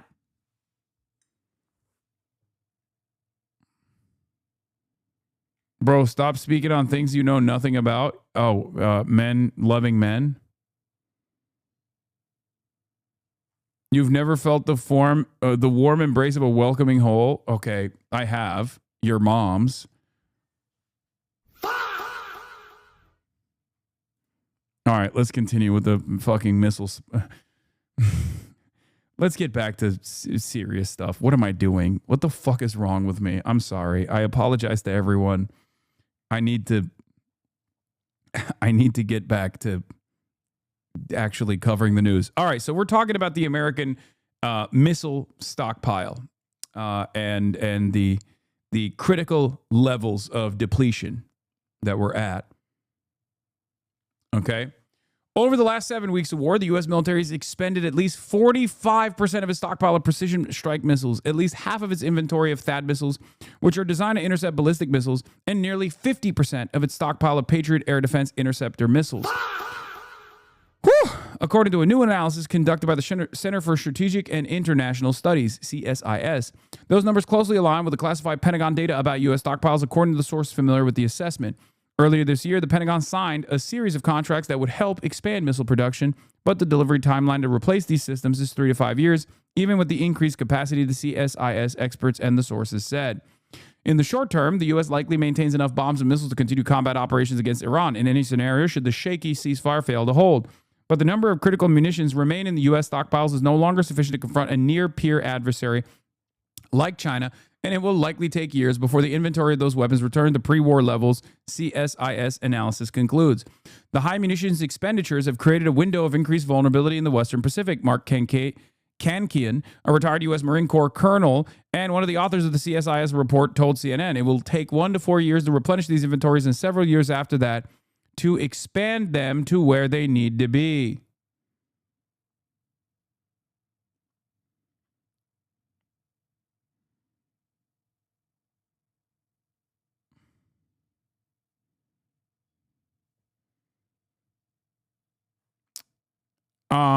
let's watch the CNN report on the critical missile shortage. Learned that the U.S. military has significantly depleted its stockpile of key missiles during the war with Iran. And according to experts, this reduction is so severe it has created a near-term risk of the U.S. running out of ammunition should a future conflict arise in the next. You know who also said this exact same thing was going to happen if we go to war with Iran?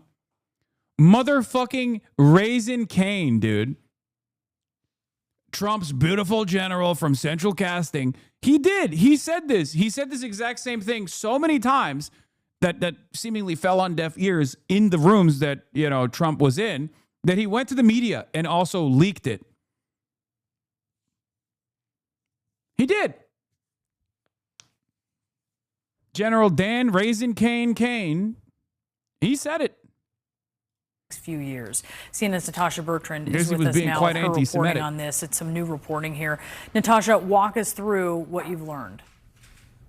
Yeah, Brianna, so according to this new study by the Center for Strategic and International Studies, which was, their findings were confirmed by 3 sources familiar with recent Pentagon assessments of U.S. stockpiles, the U.S. is running dangerously low on some of these key munitions that would be required to confront a near-peer adversary in the short term, like China, for example. So while the U.S. does still have sufficient munitions to continue bombing Iran, for example, if the shaky ceasefire were to fall apart, if they were to need to confront an adversary like China or like Russia, for example, then that could pose significant problems for the United States. Now, just to give you an example of how much the U.S. stockpile has been depleted over the last 7+ weeks of war on Iran, according to this assessment and the sources that we spoke to, the U.S. military has expended at least 45% of its stockpile of precision strike missiles, at least half of its inventory of THAAD missiles, which are designed to intercept ballistic missiles, and nearly 50% of its stockpile of Patriot air defense interceptor missiles, which are, of course, very key air defense munitions.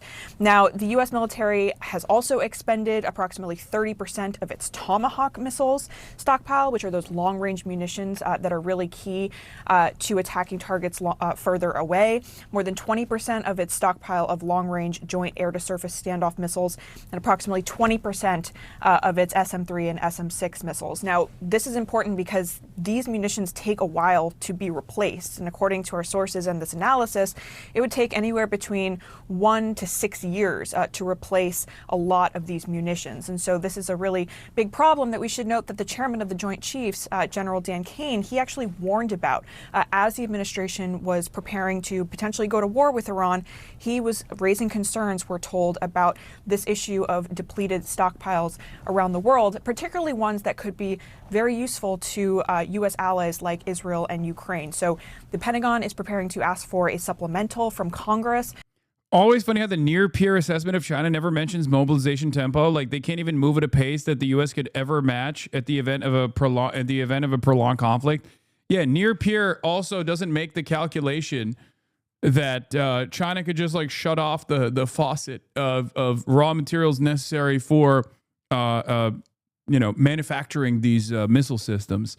So that assessment, weirdly enough, is never a part of the calculation, because that's the real that is the real problem here, is that if China just slaps on export controls on key materials necessary for missile production for American national security, which they have entertained in the past, it's fucking over.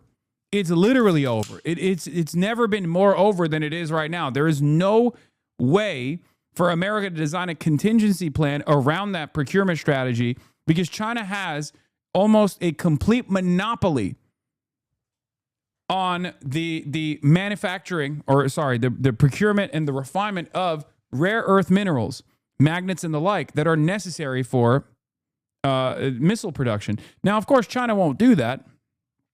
They love trade. They will fucking die if they don't do trade. But here, I'll tell it to you like this. I'll give you a burger analogy. Imagine a world where all the cows are in China, okay? all the cows are being processed in China, and there are very few cows that exist elsewhere other than the markets that China has, complete control over. Okay. Now, Americans have this unbelievable appetite for burgers, and they're consuming so many burgers. Okay. They're eating burgers like crazy, like there's no tomorrow. All of a sudden, China says, hey, we're no longer giving you, we love the burgers. We're consuming the burgers ourselves. We're no longer going to give you the cows to make the burgers. No more burger for America. Okay. I didn't want to scare you guys, but that's kind of the reality that we're facing currently. Okay. Yeah. Imagine a hamburger. Thank God I finally get it now. Yeah. For additional funding to try to replace these munitions, but it could still take quite some time before those are actually back in U.S. stockpiles, Brianna. All right. Thank you, Natasha, for the reporting. Boris? Joining us now to discuss this and more regarding the war with Iran is retired Army Major Harrison Mann. He's a former Defense Intelligence Agency official, also the Associate Campaigns Director for Win Without War. Major, thanks so much for being with us. When you hear that report, how much do these shortages concern you? They concern me, and for more reasons just than running out of ammo fighting Iran. Part of this is a math problem that we knew the answer for before this war started, right? We knew what our stockpiles were, and I used to work with the folks at the Defense Intelligence Agency who used to do their best to count how many missiles and drones Iran had.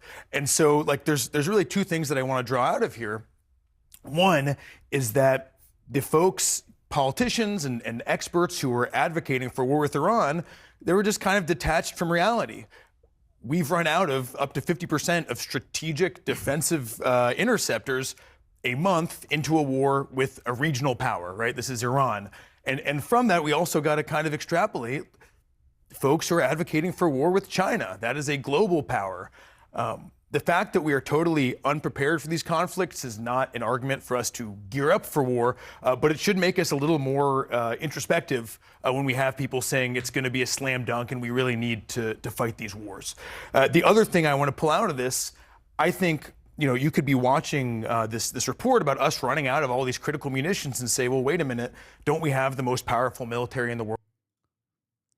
Trump on Truth Social, based on the fact that the government of Iran is seriously fractured, not unexpectedly so, and upon the request of Field Marshal Asim Munir, the Prime Minister Shehbaz Sharif of Pakistan, Zindabad, we have been asked to hold our attack on the country of Iran until such time as their leaders and representatives can come up with a unified proposal.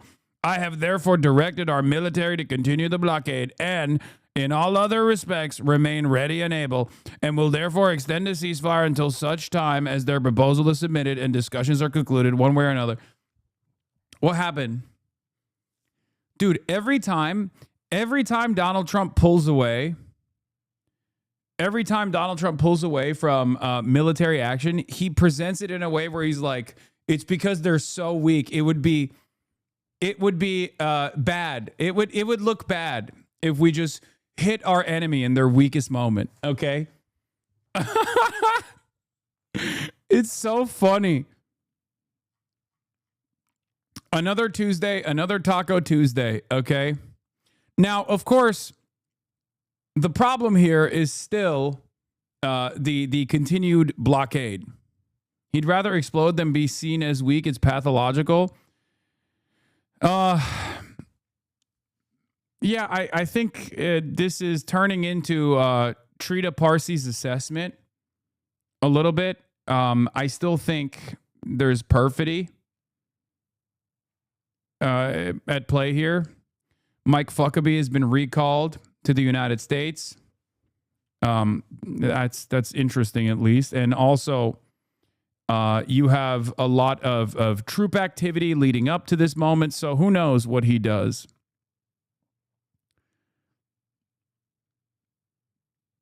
Wait, please explain. So China wants to produce material for bombs that could potentially be directed towards China, huh? Please explain. Oh my God. We taught the average person how international trade works, and they wanted to, their mind exploded instantaneously. Brother or sister or the emperor, that is what's going on right now. That's why it's really funny when America's like, we hate China. We have to go to war with China. It's like, every single missile component touches Chinese hands at a certain point, okay? This is just how it works. This is how international trade works. China is a unbelievably important, if not the most important part of the supply chain.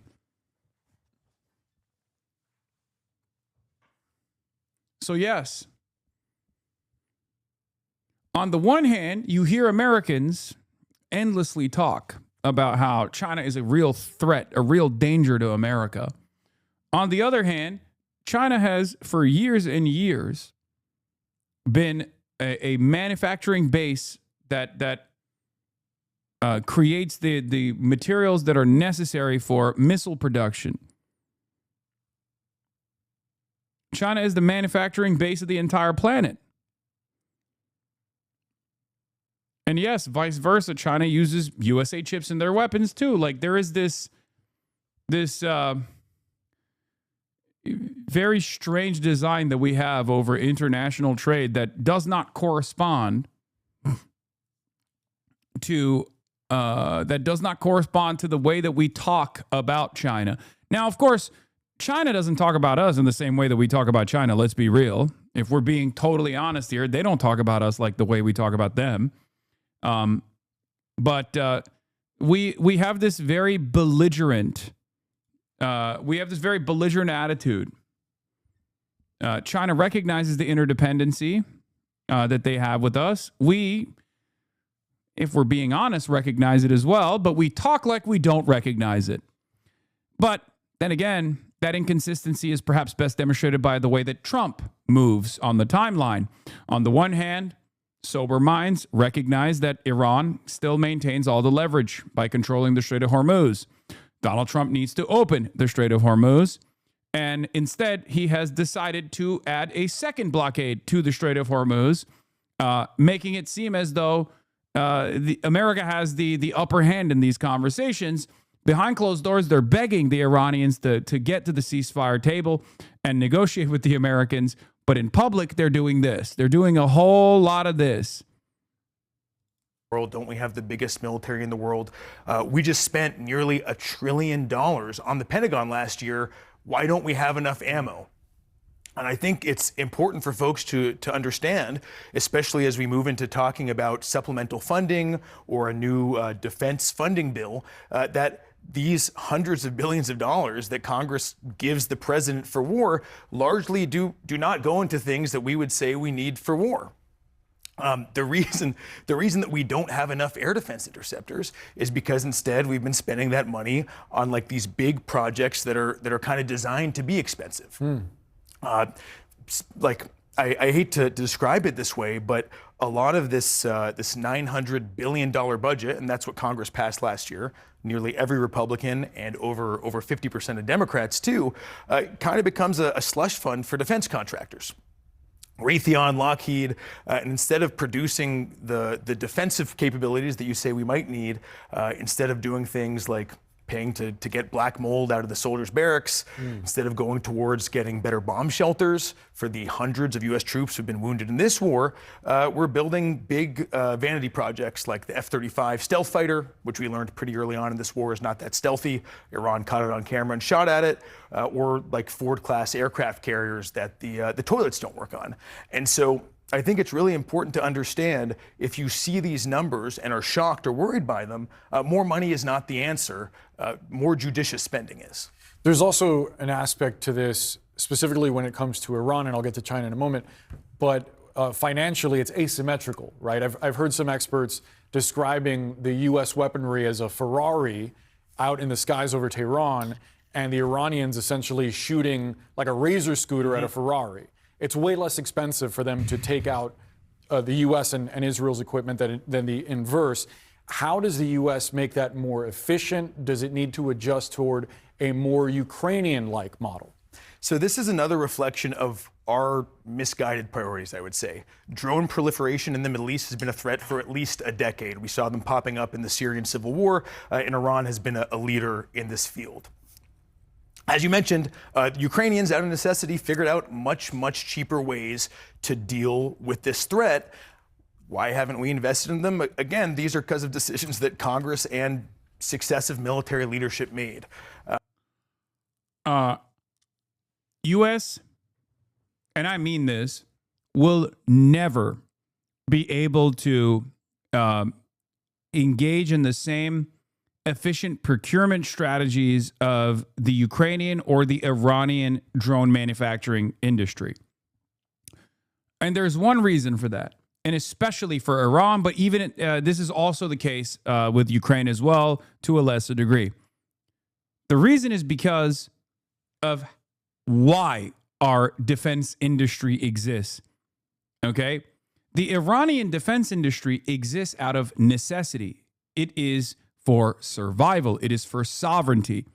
Okay? It's not because America doesn't have the industrial base to do this. Of course we do. I mean, look at China.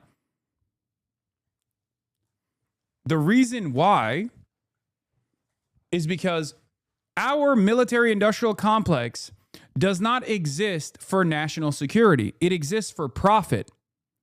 The Ukrainian drone industry was built out of necessity. Now, it's still very westernized, and therefore there is an element of profit seeking in that one as well, but it's still ultimately built out of necessity. Okay?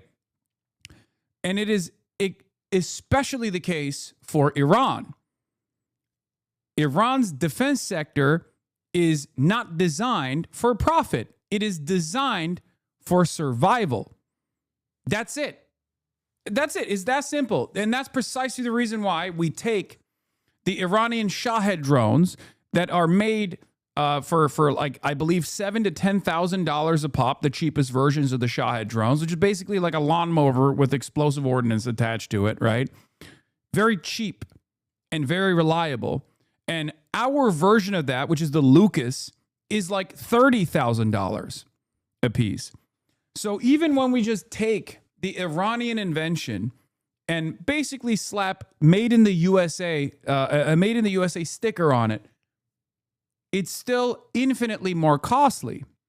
Sometimes, twice, sometimes 4 times, 5 times the price.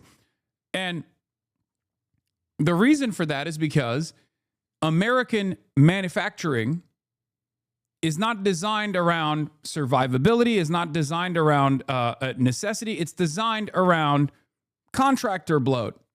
It's designed around endless profit seeking. It's that simple.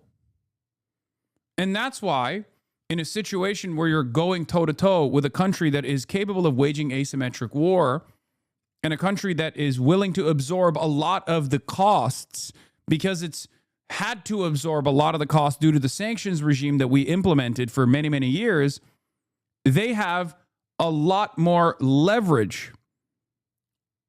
It's a lot cheaper for them to maintain control over this key choke point for trade, for international trade, and they can just withstand us in a game of attrition.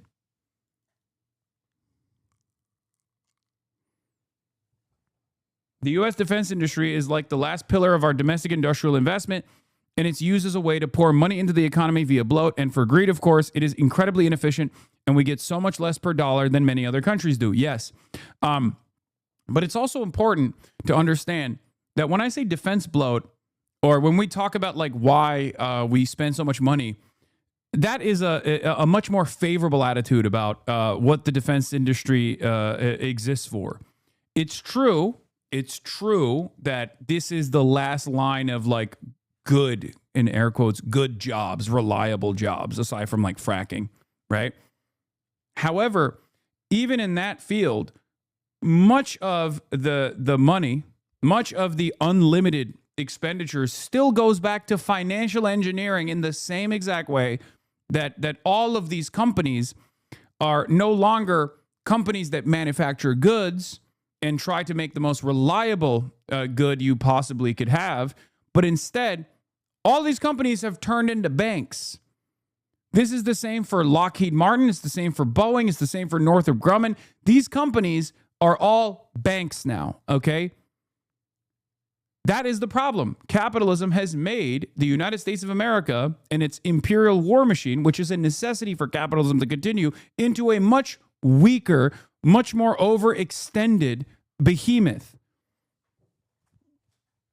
in some ways, this is a contradiction working itself out.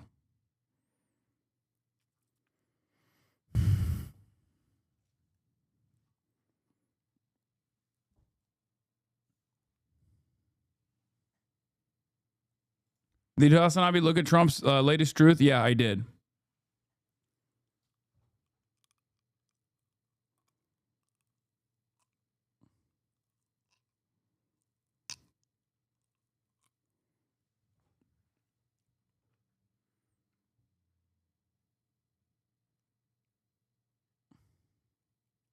Anyway.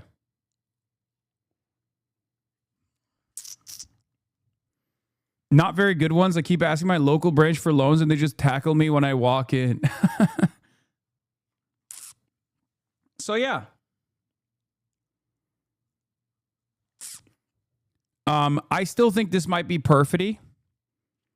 Jeremy Scale also seems to agree. Given that the U.S. twice attacked Iran while claiming to be negotiating, we can never rule out that the U.S. and Israel resume the war against Iran, even if talks are scheduled. This is what happened in June 2025 and February 2026. So, while the talks are seemingly CNN off, that doesn't necessarily mean they're truly off. Anyway, let's get back to the American stockpiles. War is not that stealthy. Iran caught it on camera and shot at it, or like Ford-class aircraft carriers that the toilets don't work on.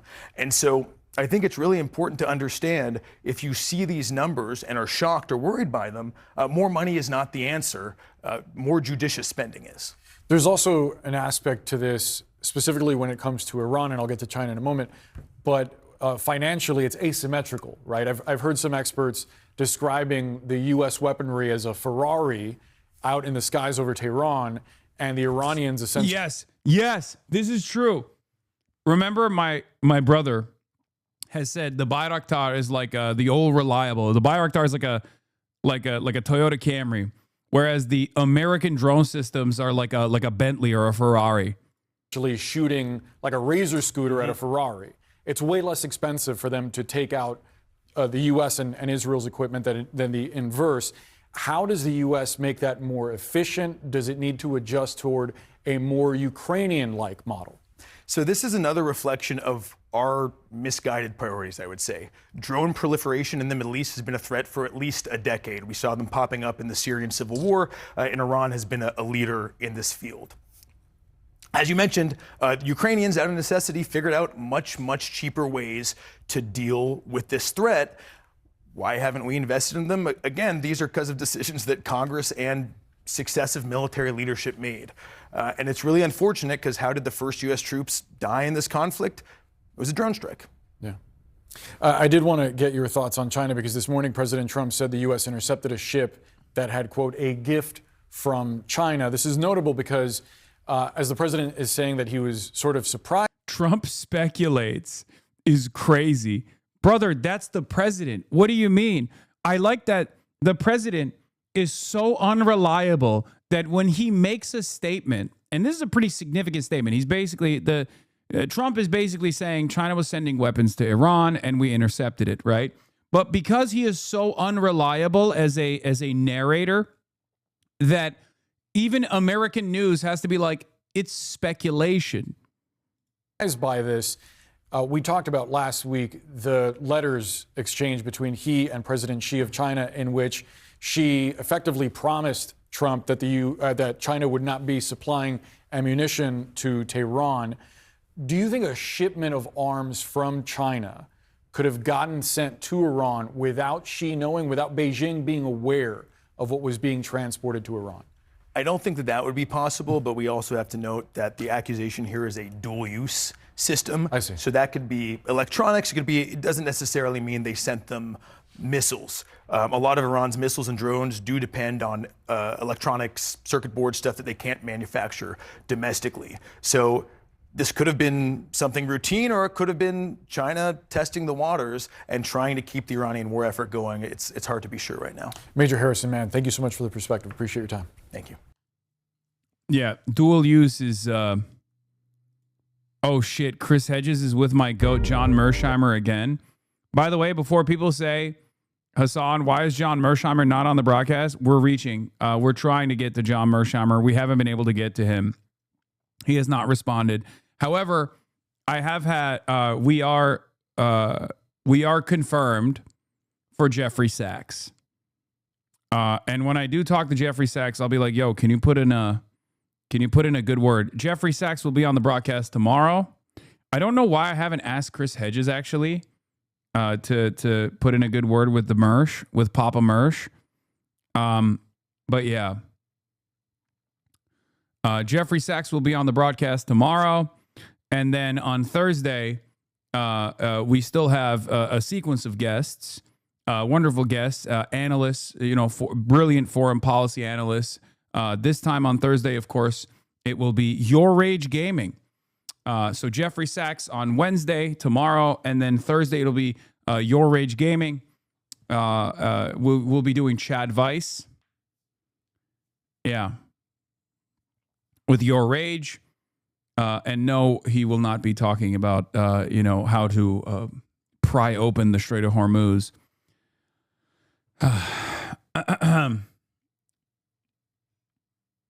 Just sent in my my mail-in ballot for Adam Hamawi. Now he's being smeared by his primary opponent for something he said on your stream. Yes, I know.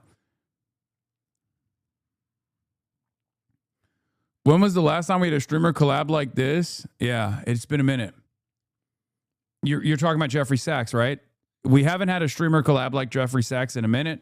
Very excited to ask Jeffrey Sachs's take on Pragmata. And I'm going to be doing chadvice with Jeffrey Sachs, and then I'm going to be doing foreign policy analysis with Your Rage Gaming. So, get excited for that.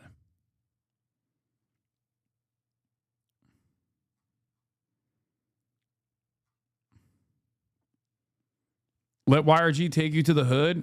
Potentially. Who up playing with their Heimer? This is why Mersheimer, Papa Mersheimer, doesn't want to come on the stream, okay? Because you guys say stuff like that.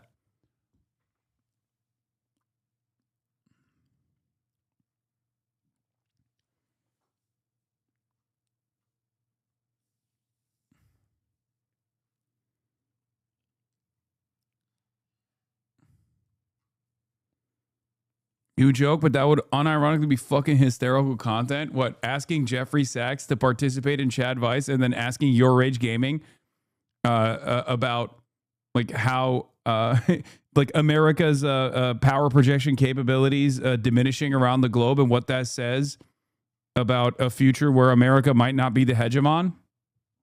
Yeah, that's what I should do. You're right.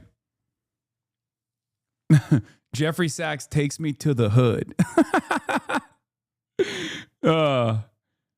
Anyway. Get them on for both. I should have Jeffrey Sachs and Your Rage Gaming at the same time.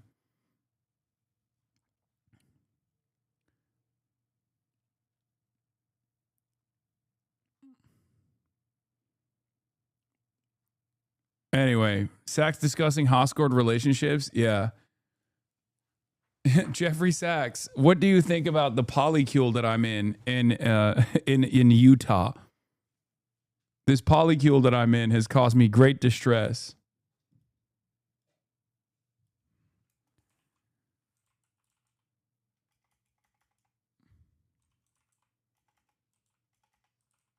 Extended, but talks canceled.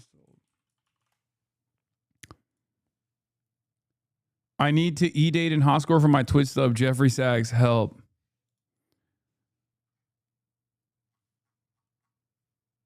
As well as international law. Iran says... Oh, we'll do this after. Well, and you heard Pete Hegseth. He said this at every single press conference. He says, when you read some of these headlines from a lot of the media, the legacy media, whose side are you on? Because I'm under the impression you're under the side of Iran and not America. You're rooting for Iran. So Senator Chris Murphy everything he says is so against this president. It's really against the country. Every time Senator Schumer talks on the floor, talks about things that he thinks are going wrong with the war. He preferred the JCPOA, which he didn't vote for, and we have that soundbite. But Chris Murphy is probably the worst. Sees himself as a presidential candidate, but now cheering for Iranian propaganda, hoping it's true. And here it is. The original post. At least 26 Iranian shadow fleet vessels bypass U.S. blockade. Senator Chris Murphy retweets. Awesome. Wow. So that's the senator from Connecticut. Now, obviously, you shouldn't be rooting for this anyway, right? That's the first thing. But number two is, it's clearly Iranian propaganda as well. So he's cheering for it, and then the information is still not even true. He gets briefed on this type of stuff. He could make a phone call to the White House or get briefed by the Pentagon about this information. He's hoping it's true. Apparently, China's president did make a call with the Saudi crown prince, and this is what he said to him. The Strait of Hormuz should remain open to normal passage, as this serves the common interests of regional countries and the international community. No joke. Hey, President Xi, snap out of it. It is Iran who you finance, support, and arm up and buy their oil, 90% of it, that has shut down the strait. Why are you calling Saudi Arabia saying open up the strait? Also, they're the ones who got to redirect all the oil around the strait. Also, why would the Saudis reopen it after Iran has been attacking them? Right, but they can't. But they're not in control of it. Why would they even try to help with this negotiation when China has been silent on Iran attacking the Gulf states when they didn't even do offensive measures? The Gulf states should turn the screws on Iran and say, if you want to do business with us, stop on China. Stop doing business with Iran. These shouldn't be friendly calls.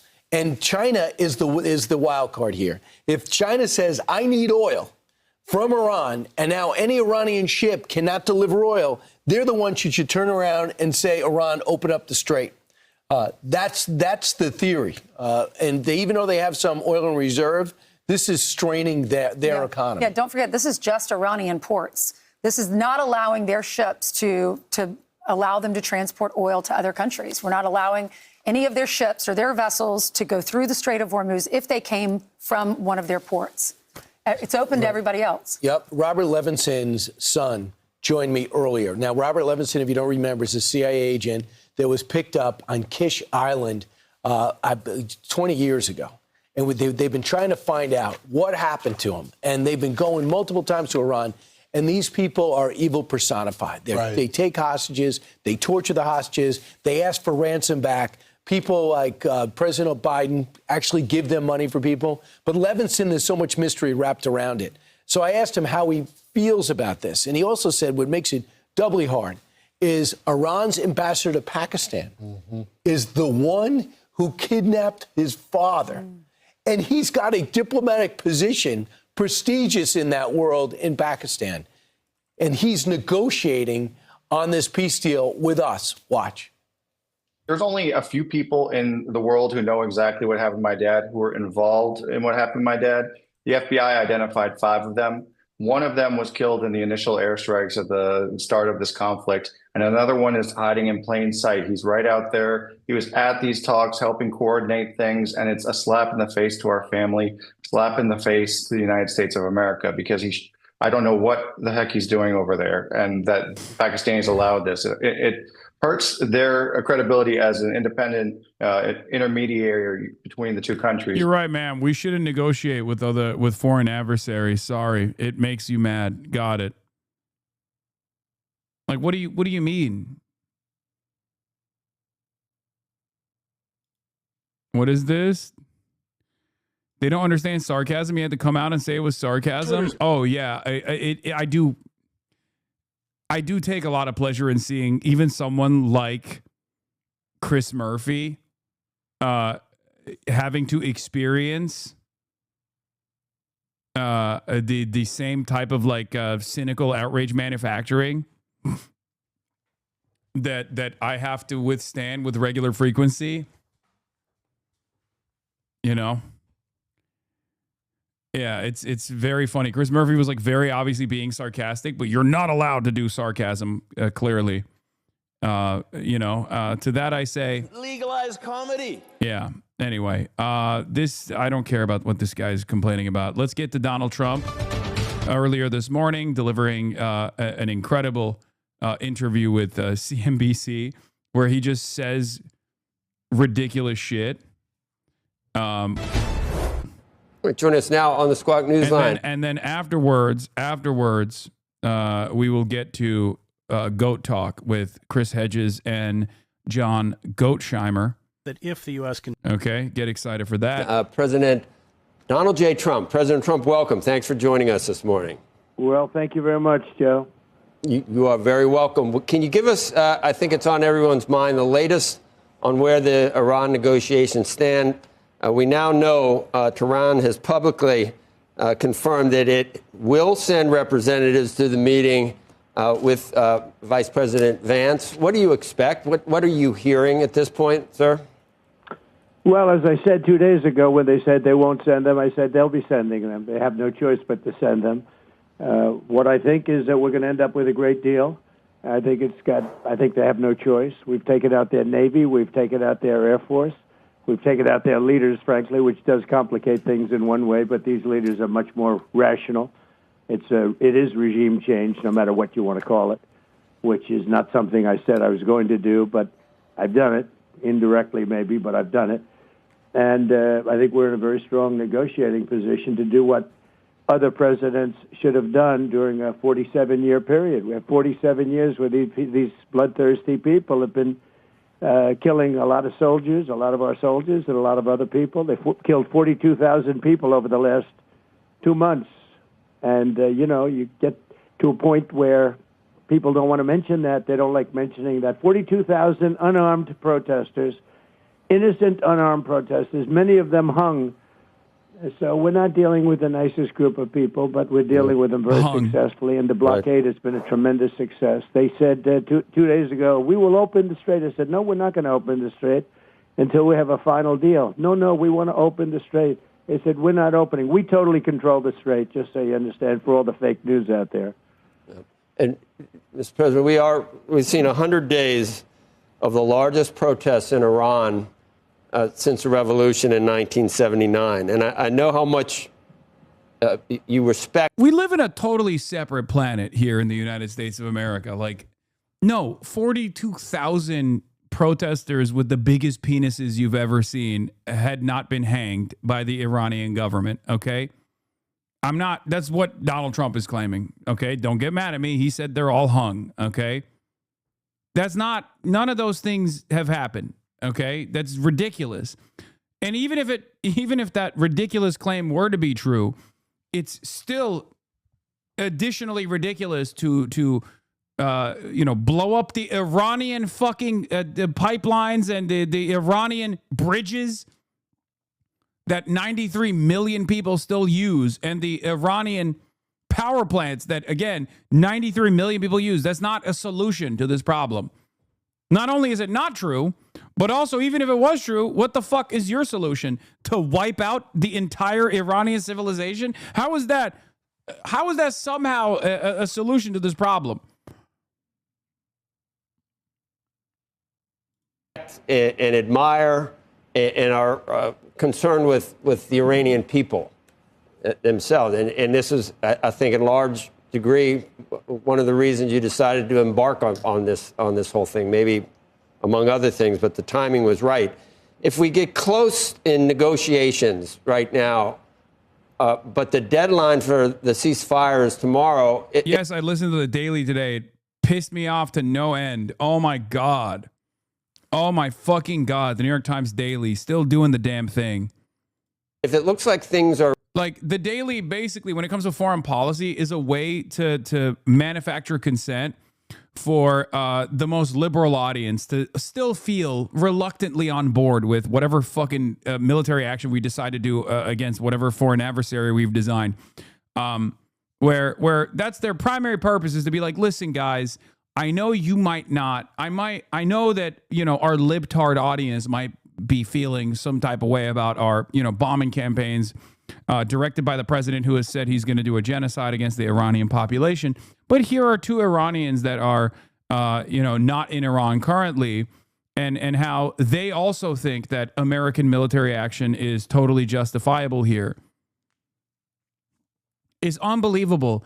I basically listen to it when I'm lifting to piss me off so I can get better gains in the mornings, okay?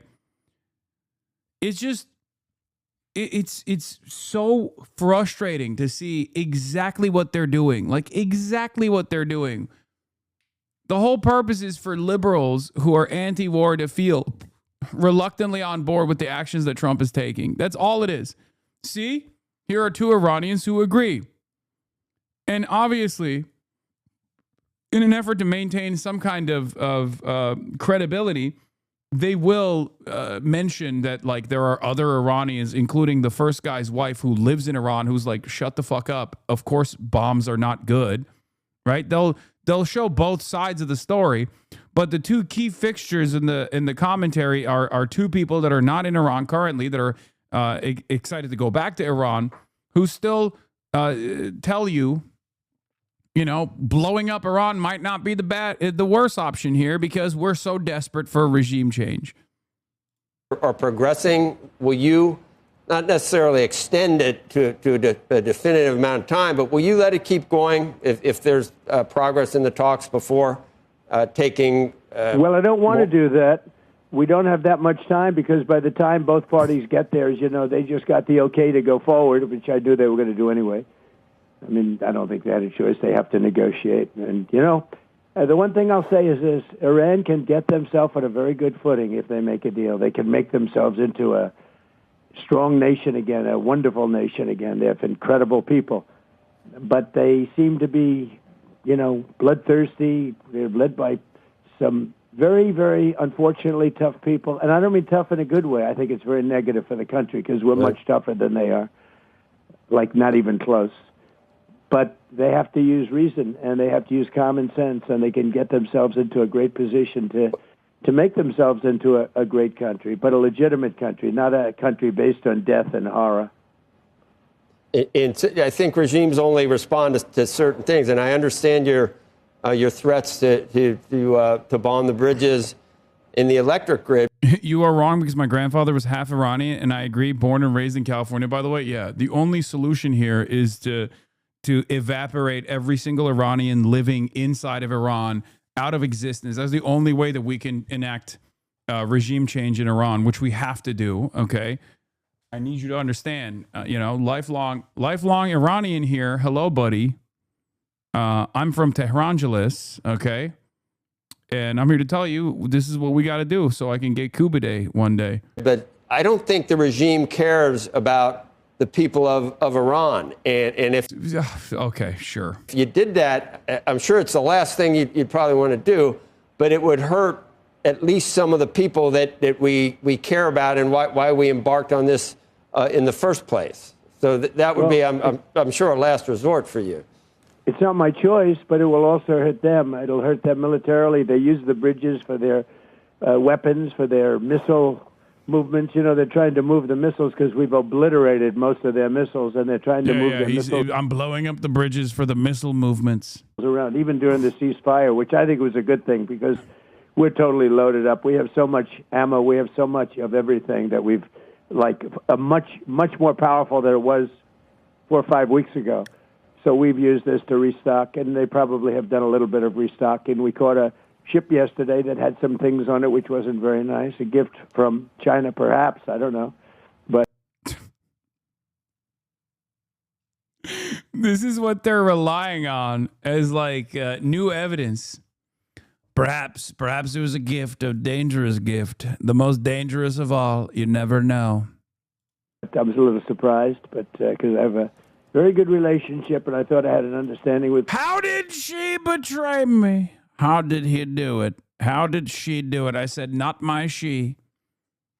Not my she, I said. President Xi, but that's all right. That's the way war goes, right? But I will tell you that our military is incredible, what we've done. I mean, think of it. In the first 3 days, we took out their entire Navy, 159 ships.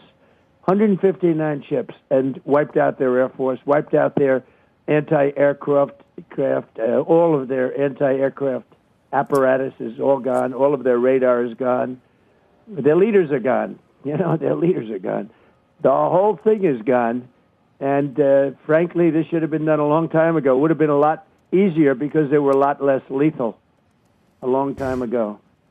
So to be clear, you're saying that you need at least the prospects for a signed deal today and tomorrow, or else you would resume bombing Iran. Well, I expect to be bombing because I think that's a better attitude to go in with. But we're ready to go. I mean, the military is raring to go. They are absolutely incredible. I built the military in my first term. I'm using it now. The military, when I took it over from Barack Hussein Obama, it was so depleted, so sad. And I built it in my first term. You remember those big numbers. You talked to me about it once. That's a lot of money for military. I built it. We did a great job with our military, and we're using it now and rebuilding it, too. We've done a lot of rebuilding also in my first year of the second term. But we have we have the most powerful military in the world, and everybody knows it. Since we're kind of tight on time, can we just talk about what something else happening today, and that is your pick for Fed Chair Kevin Warsh on Cal. He's like, enough with this Iran stuff. Every time you talk, every time you open your mouth, the markets suffer. Let's get to your your Fed chair pick. Capitol Hill. We've had a couple of guests today say the best thing that we need now is for Jay Powell to leave in May like he's supposed to. If you hate America so much, why don't you fund an American insurgency? What the fuck? And to have Kevin Warsh in as Fed chair for that next June meeting. But we still have this Justice Department probe hanging over. And I've seen things that you said in recent interviews, Mr. President. And I just want to ask you again, if it would be possible for the Banking Committee to completely investigate all of your concerns about the cost overruns and the testimony of Jay Powell in front of Congress, if you could take that off-ramp to get this moving, and Jay Powell leaves, Kevin Warsh goes in, is that something you'd consider dropping for the DOJ probe to let the Banking Committee handle it? From the standpoint, Joe, from the standpoint that we have to find out why a small building cost close to $4 billion. It's not finished, by the way. They have a long way to go. They ripped down the most beautiful ceilings. They'll never build them again. The most beautiful, thick, 1.5 thick walls of solid masonry. They're never going to be built again. They put up 6-inch sheetrock walls, and they say, sir, we have no insulation. It's not in the budget. I mean, these walls, they had the best. That building was so beautiful. I would have fixed that building. I would have had it brand new, beautiful for $25 million. And they're going to spend close to $4 billion, maybe more than that. I don't know. It's not finished. In fact, I looked at it the other day. I'm afraid Kevin will have to have an office next to me in the White House because that building's not going to be done. He's not going to be able to use that building for a long time. And, he had a complaint. He said, I didn't realize this. He said the saddest thing is they ripped down the best building. He said there was a building that had beautiful boardrooms that he used many times when he was there, that beautiful boardrooms and meeting rooms. It was so beautiful. The nicest in Washington, and he said they ripped it down. And maybe they did that to save money, like the Gavin Newsom, the railroad with it. Why do people listen to him? I don't know, because he's the fucking president, dude. They made it shorter in order to save money, but it's still 25 times over budget. But the worst I've ever heard is the railroad in California, and I think this might be worse. Think of it. I would have fixed that building. We have to. Like, it's one of those situations where no matter how unhinged or unstable or demented he clearly is, his words still hold tremendous weight. This is what happens when you have a fucking toddler for president, but, he's still the president. Beautiful. Quickly. $25 million would have been like a brand new building. All the ceilings would have been left. All those beautiful, thick walls with gorgeous moldings would have been left. You're going to get a sheetrock ceiling, a sheetrock wall without insulation. They said, sir, insulation's not in the budget. Insulation costs you $100 a room. The whole thing is crazy, and they're at $4. I think it's going to cost more than $4 billion when it's finished. But it would somehow somehow we have to find out how this can happen. It's not the first time. How does this happen? Did the contractor make $3.5 billion? Right? You know, If the banking committee could I can't take it imagine. over. I can't imagine that Too Late is taking money on construction. I can't. But it's possible. But we have to find out why is a job that should have. I mean, this is the thing that he loves talking about. So it's really funny that this was the entry point into any sort of. This was the entry point into like creating a big deal, a controversy around the current Fed chair, because it's right in his wheelhouse. He loves talking about building buildings. He's like, this is the one thing. That's why he never shuts the fuck up about the ballroom. Like, it's a fantastic way for Trump to endlessly talk about how the Fed chair has to go to prison. Not because of the real reason, which is what Trump wants, which is to lower interest rates, but because he did a real estate deal that was bad. I don't like the way he did the real estate. I don't like it. You know me. I know how to do real estate. I know how to do developments. It's a very bad deal. Very, very bad deal. Was $25 million, costing billions and billions of dollars. You know, I built the hotel. It's now the Waldorf. I sold it to Waldorf, and it's now the Waldorf. I built it for $201 million. It's a bigger building than the federal, and it was hotel rooms with bathrooms. Like, he's comparing the fucking the Jerome Powell's the necessity to prosecute Jerome Powell for a development project that the Fed engaged in, with him building a fucking Waldorf Astoria, bro. What is this comparison? Rooms and, you know, partitions, and it's much more expensive to build a hotel room than it is a nice empty office space, right? Oh my God! I built that for $201 million.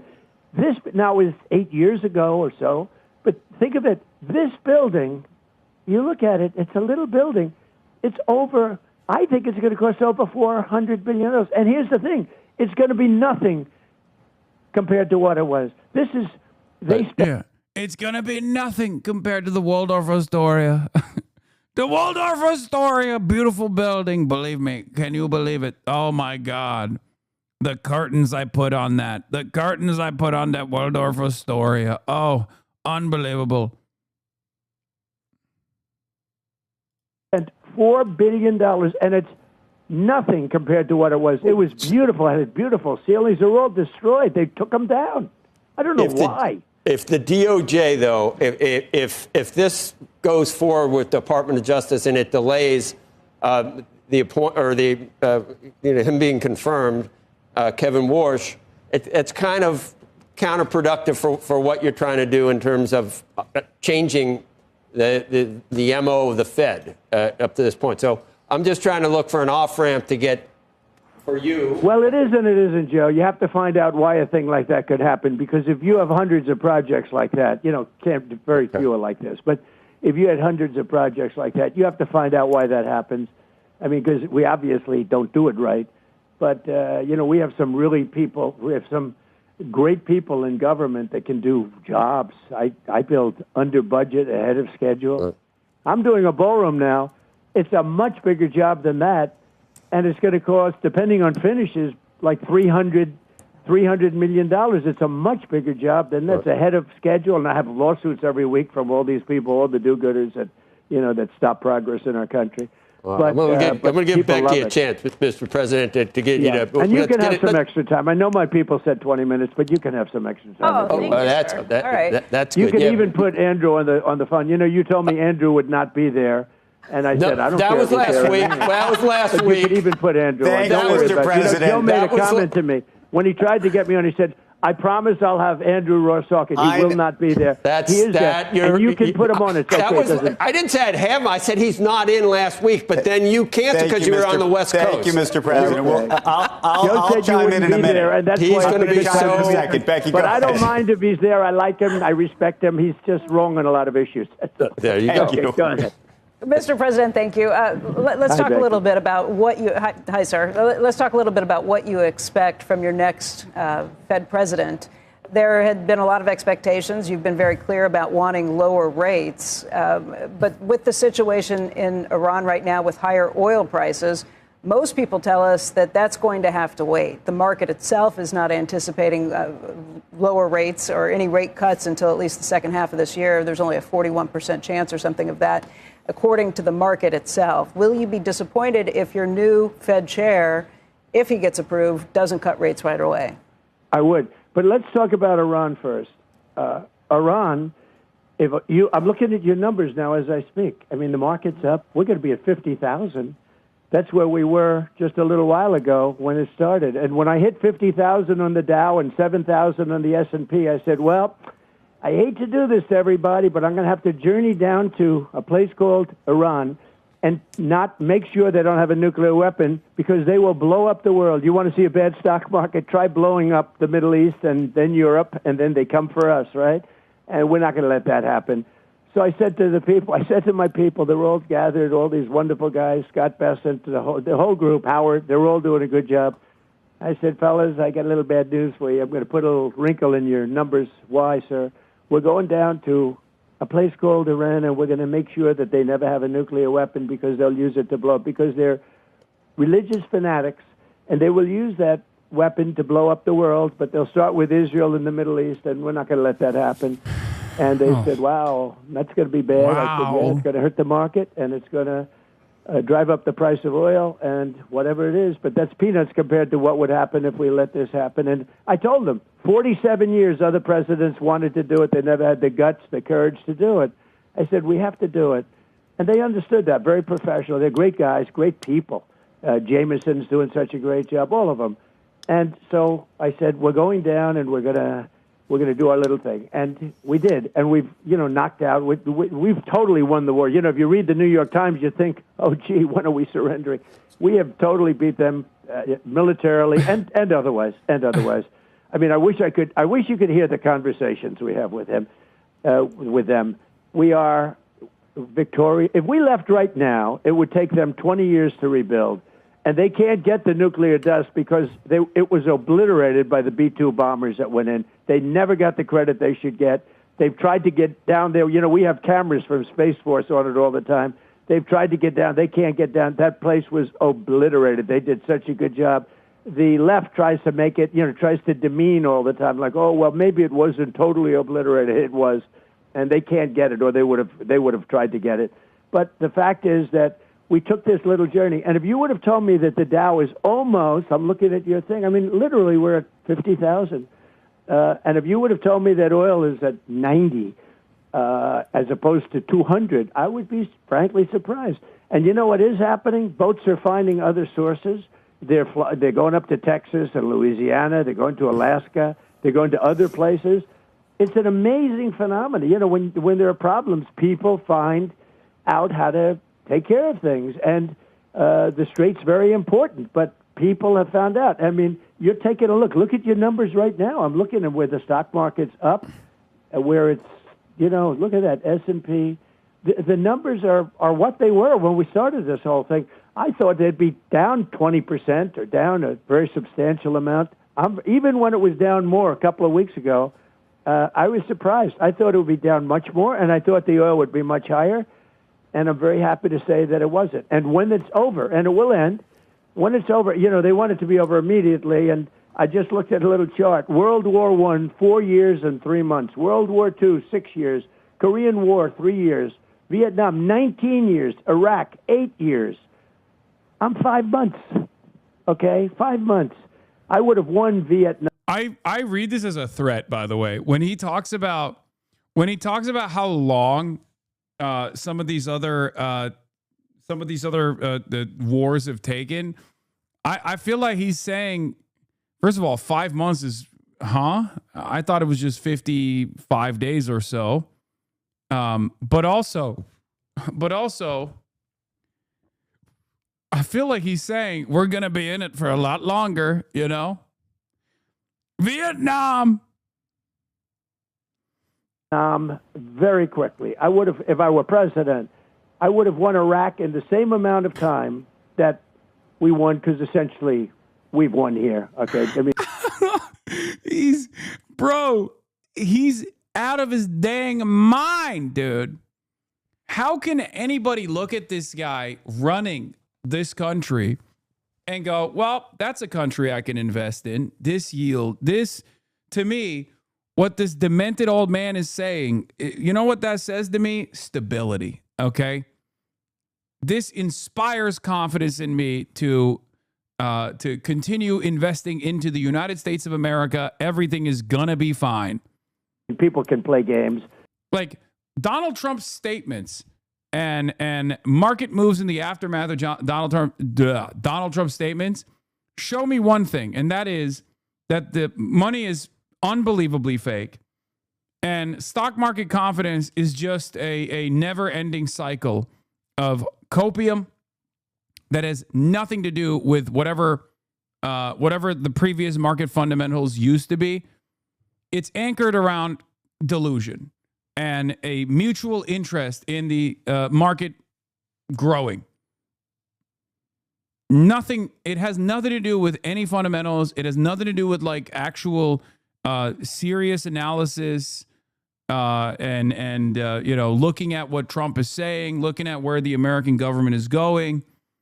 It's just everybody thinking, this is just has to keep going up. There's no other way around it. The Democrats can say, well, we should have done better, no matter what. If I did it in 1 week, they'd say, we should have done better. Look at Venezuela. I took it over in 45 minutes. It was basically a 45-minute. And by the way, a very strong military country. And we took it over in a day, but let's be nice. But we basically took it over in 45 minutes. We took it over during the attack in 45 minutes. Mr. President, and they would say, I'm surprised they haven't said it, that you should have done it in 30 minutes. It took too long, So it's tough. But we can't let traders. We can't let traders like Schumer put pressure on you where they say we want out. Think how bad that is. I'm negotiating with these people, and they're telling us we have to get out now. We have to get out now. We have to get now. And they were in a war for 18 years. They were in a war for, think of that, Vietnam 19 years, Iraq 8 years. So. Right. I want to make a good deal. I'm not going to be rushed. I have all the time in the world. I want to make not a good deal. I want to make a great deal. I don't want to go through this. And, if you look at this, what we've suffered in terms of losses, we lost 13 men, and that's terrible. I wish we didn't lose one.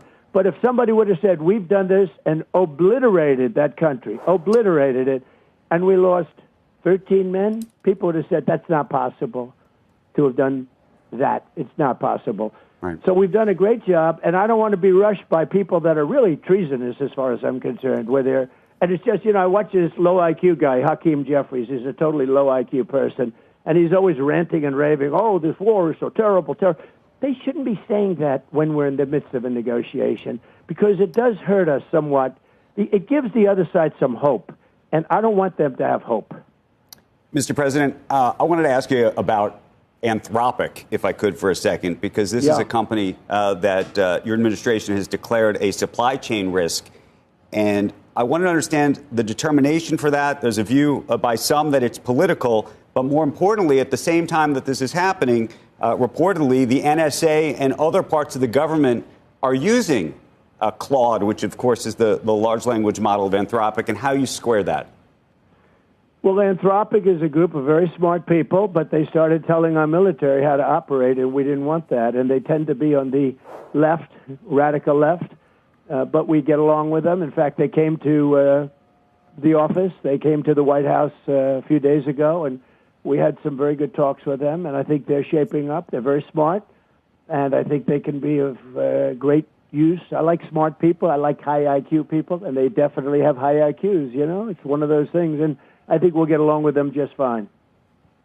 So do you think a deal will be made so that Anthropic will be allowed to be used inside the Defense Department in the future? We want the smartest people. Now, in the meantime, we replaced Anthropic with somebody else. You know who they are, and they're very, very smart people. Sam Altman, a very, very smart group. We have a lot of smart groups. We have some brilliant people. We have the most brilliant people in the world. President Xi told me that. He said Silicon Valley, he called it Silicon Valley. During a conversation, I have a great relationship with him. He said, you have the smartest people in the world. And we do. You take a look at what's happening with Jensen and all of these people, and they're great. President Xi, I call him. Silicon Valley, I call it. Very high IQ people. She said, you have the most high IQ people. They're so handsome. They are so handsome. IRGC Media Tasnim's information from various sources indicates that Iran had not requested an extension of the ceasefire. That's unsurprising. We kind of know that already. Donald Trump decided to extend the ceasefire on his own. And yes, Trita Parsi's assessment was somewhat correct for the record. I will get to that in a second. Trump caves and agrees to the extended ceasefire while presenting it as a function of the Iranian government being in disarray. Very importantly, he's also extending the ceasefire indefinitely, which reflects the outcome I have argued is the most likely. No deal, no sanctions relief, no nuclear compromise, no return to war while Iran continues to control the strait.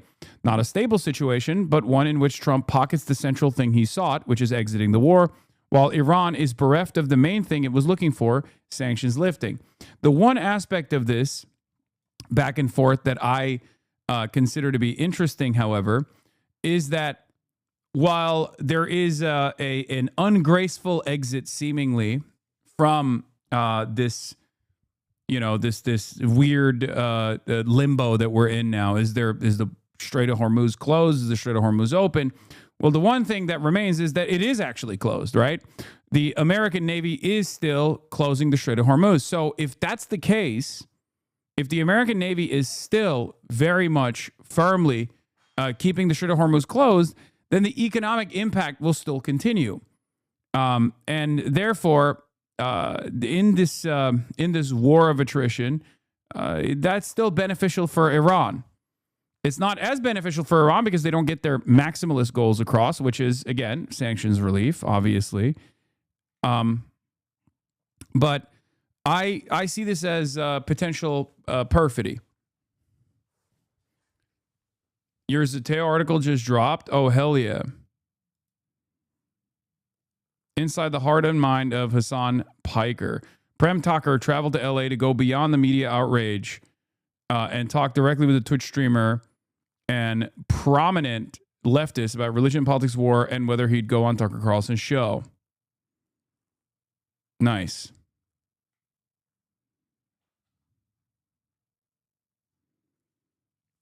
We will read this later. Okay? He should be called Mao Zedong the way he be good to China. Oh, he is. He is. Iran has said over and over again that they will actually attend a new round of talks if Trump opens the Strait of Hormuz, like the American side of the blockade.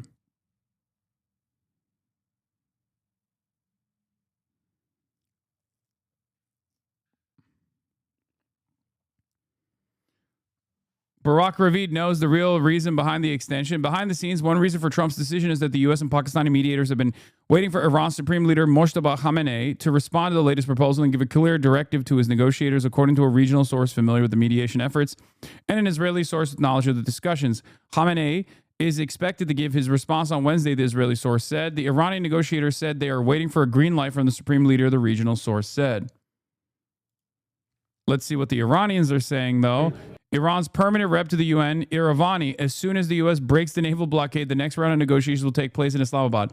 So I believe the Iranian side on this, more so than the idea that Moshtaba Khamenei has final say here, and that's the reason why they haven't been able to move on the talks. And the reason why I say that is because these are the very same sources on the American side and the Israeli side that said Moshtaba Khamenei was probably dead.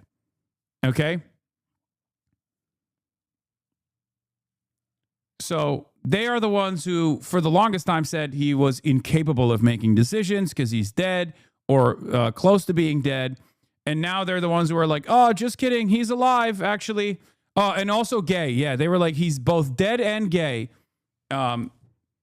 Or half dead and definitely full gay. And now they're like, oh, he's gay, but also making decisions and alive now. You know?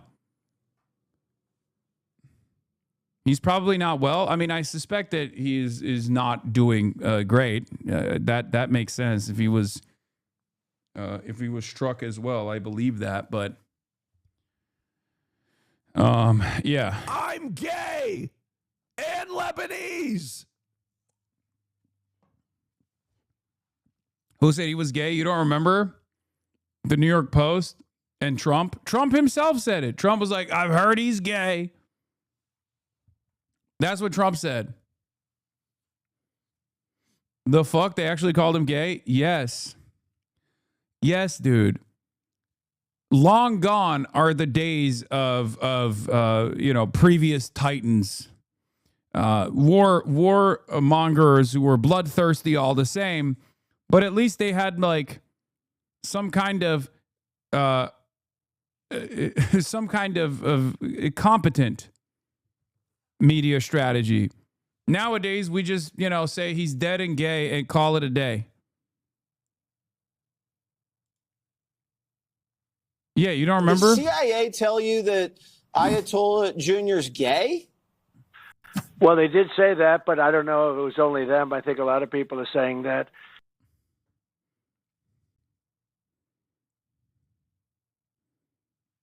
That's what this is. That's what we're doing. That's what we're fucking doing. It's very hard to take these guys seriously. You know what I mean? Of the United States, it is a violation of the ceasefire. And we told them that they should block this blockade.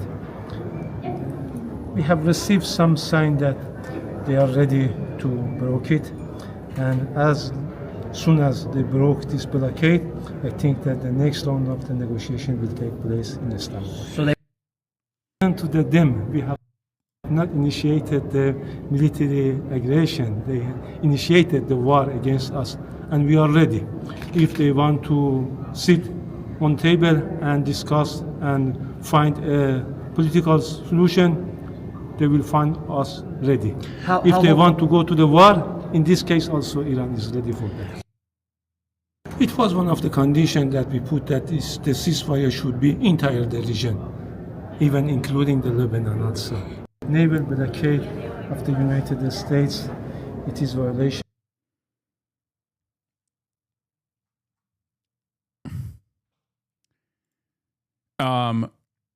More from Reuters, from Phil Stewart, chief national security reporter for Reuters. U.S. President Donald Trump's ceasefire extension is a ploy to buy time for a surprise strike, an advisor to Iran's parliament speaker and top negotiator Mohammad Bakr Kalibaf said on Tuesday. Kalibaf's advisor said on a post on X that the continuation of the U.S. blockade on Iranian ports was no different from bombardment and must be met with a military response. These were the alerts from an Iranian official hitting the Reuters wire. Trump's ceasefire extension means nothing. The losing side cannot dictate terms, advisor to Iran's parliament speaker, Kalibaf. Continuation of the blockade is no different from bombardment and must be met with a military response, advisor to Iran's parliament speaker says. Trump's ceasefire extension is certainly a ploy to buy time for a surprise strike. Iran must take initiative, advisor to Iran's parliament speaker says. I do think that there is a high likelihood that this is perfidy to once again restart the bombing campaign. Obviously not like a full-blown military occupation. They don't have enough troops amassed in the region for a full-blown military invasion. They might have enough now for a special operation, like trying to control the coastline of Iran and trying to seize, like, maybe not Karg Island, but one of the islands in the region to apply pressure to gain some kind of leverage over Iran. But they clearly do not have enough troops. The American military, as it stands currently, does not have enough active duty combat troops that are combat ready, that are willing to take on a combat role to wage war on Iran. Okay.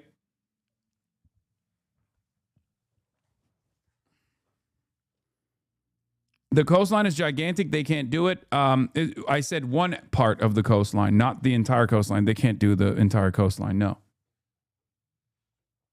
I said at most, they could try, and I'm not guaranteeing success here, but they could try to, yes, we do. That's literally not true. Oh my God, this guy, it's the same guy again. Yes, we do. That's literally not true. This is Mr. We got contingencies, gang. Mr. Gangy is back. Bruh, if you believe this type of shit, we have the largest military budget in the world. You crazy if you think half of the stockpile's gone, bro. The biggest military budget, yet still low stockpiles. Sure, bro. China would have been done. China would have been done if that... What? Would have been done that if they were serious? It's not that hard. That don't mean shit, bro. Iran losses hundreds of millions of dollars every day because of the blockade. They don't control shit, bro. Yes, you did. What way should they be punished for the massacres? Bro, why is he saying this shit? Lamau Trump is clowned out. He sounds scared. Keck W, here we go. Bro, Iran literally loses money from that. How is that beneficial? Hasan, explain.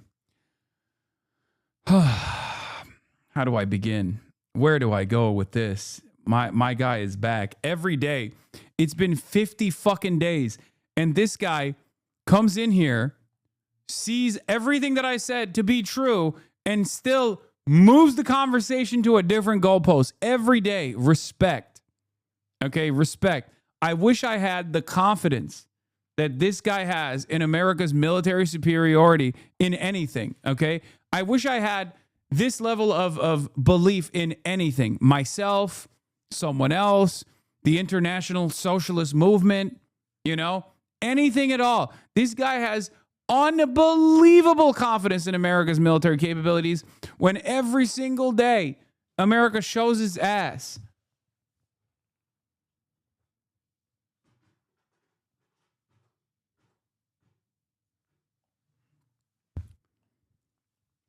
This is Mr. Contingency. Okay, he's back. I'm actually a fan of you, big bro. I'm a fan of you. I've become a fan of you in this time frame.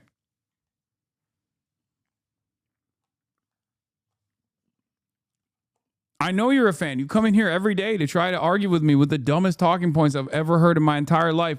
We'll look at like military analysts. We'll look at military analysts conforming the reporting of CSIS, talking about the missile stockpiles diminishing, which is literally something that Trump's main general warned about ahead of this military campaign. And this guy will go, nah. His answer is, nah, it don't matter. It's so awesome. It is so awesome that you got General Dan Kane warning that what is currently happening right now would have happened if we waged war with Iran. You got 50 plus days of diminishing stockpiles, utilizing standoff munitions that were for a peer adversary or a near peer adversary like Russia or China. Okay.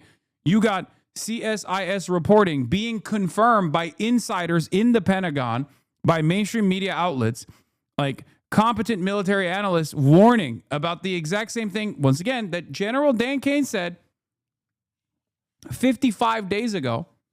And he's still like, well, guess what? Guess what? I don't believe it. How do you know that actually happened?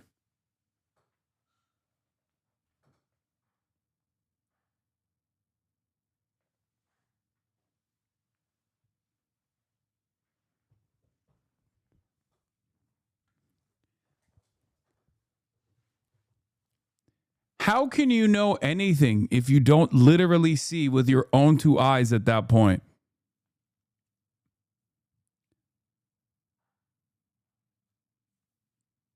There's not, like, the answer is like, the only thing that you can confirm is observable reality that you observe with your own two eyes. Okay? You don't believe CNN reporters for anything else, but when it comes to this, all of a sudden, because it's not just CNN. First of all, I do believe CNN reporters. That's objectively untrue. I rely on mainstream reporting on every piece of analysis. Okay, but what I do is also look at their biases. Right?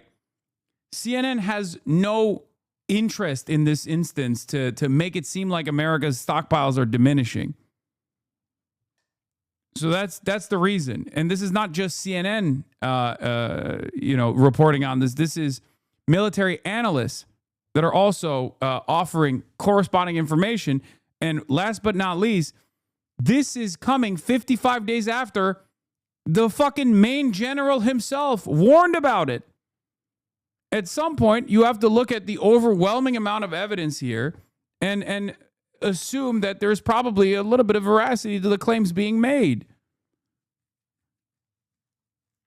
Okay, guys, enough dogpiling Hasan's favorite chatter. I'm sorry you will never be Hasan's favorite chatter, but you certainly won't get there by being mean. You will get there by being stupid. That's not true. No, you can be a good chatter if you offer good analysis as well. This chatter just happens to have one of the stupidest positions I've ever encountered, because his retort always is "nuh-uh," and then finally, "How could you know?"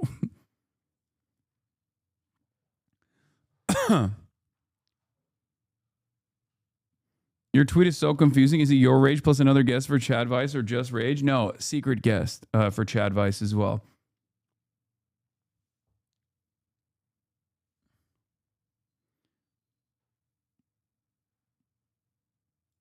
Why are Iran's preconditions for negotiations only the removal of the blockade and not that Israel withdraws from Lebanon and has actual ceasefire with Hezbollah? No, because Israel, as it stands currently, is only conducting minor operations in Lebanon and not doing the major bombing campaigns. So that's good enough for the Iranian negotiators as a precondition. Obviously, the full negotiation, the full scope of the negotiation will, I assume, have demands for Israel to do a full-blown withdrawal from Lebanon.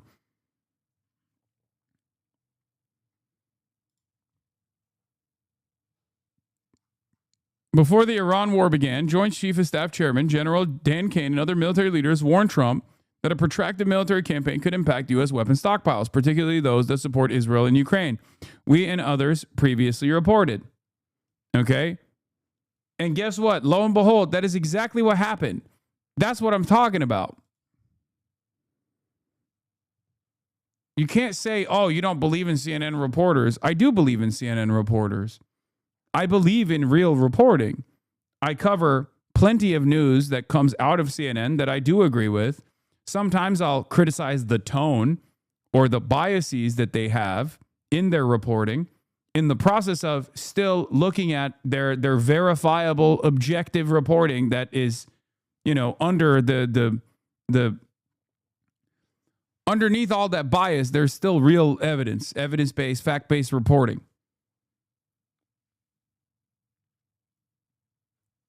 I don't believe in Iowa. Yeah, Iowa doesn't exist. Why? Well, I've never been there, so how could I know that it exists in reality?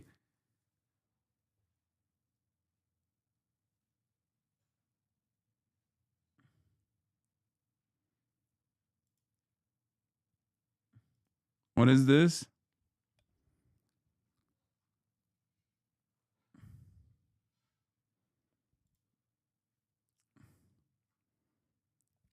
Anyway, let's finish this Trump idiocy and then we'll move on. Great honor to be working. I think Tim Cook, I see he's retiring. I wrote a piece about him today, and I got to know him very well.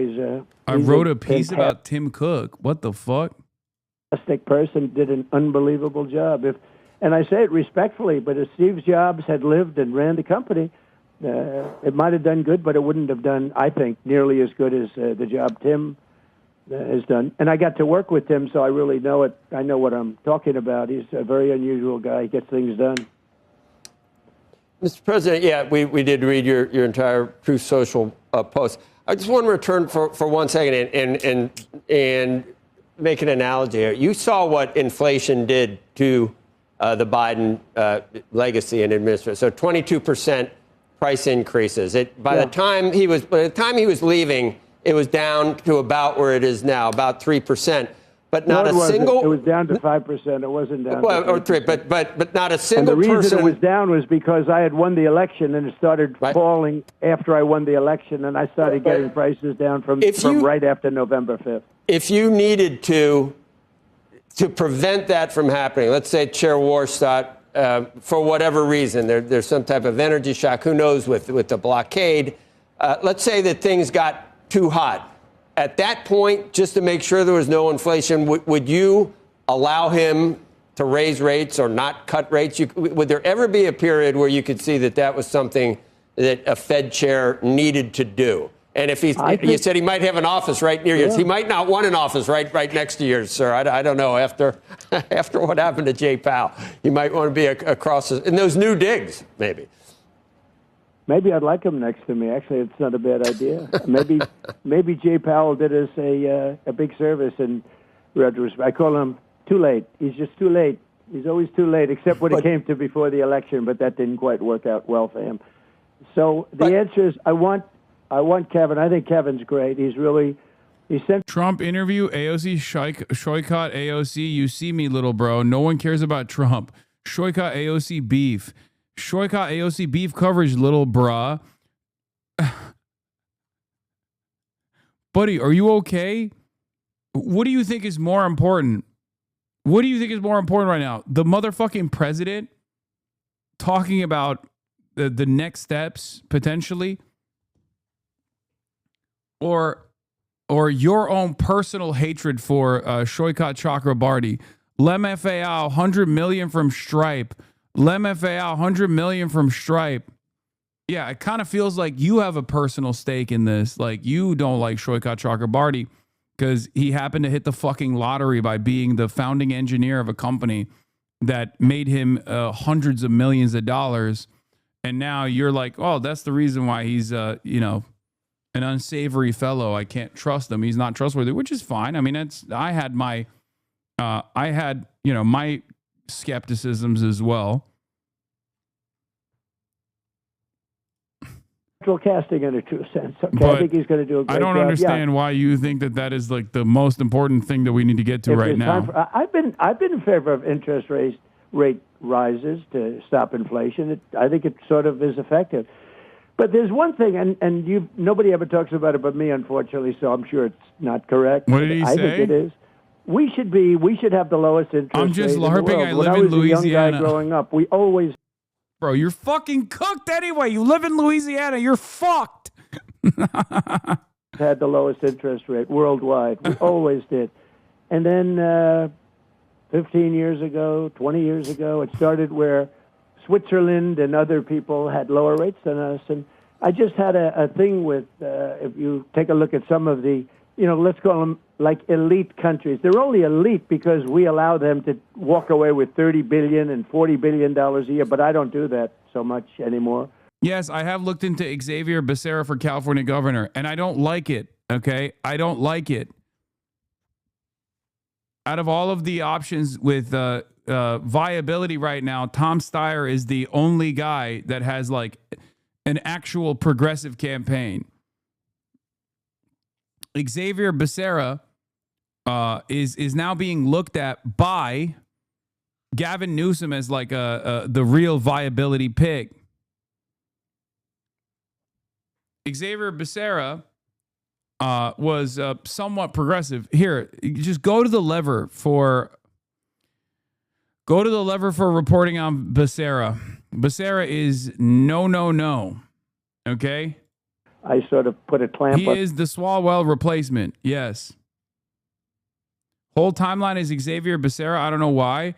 The reason why the whole timeline is Xavier Becerra is because he got like 8 fucking points in this poll that came out. And that's the reason why they're pushing for him aggressively, because they want to collapse all of the remaining centrist support behind him.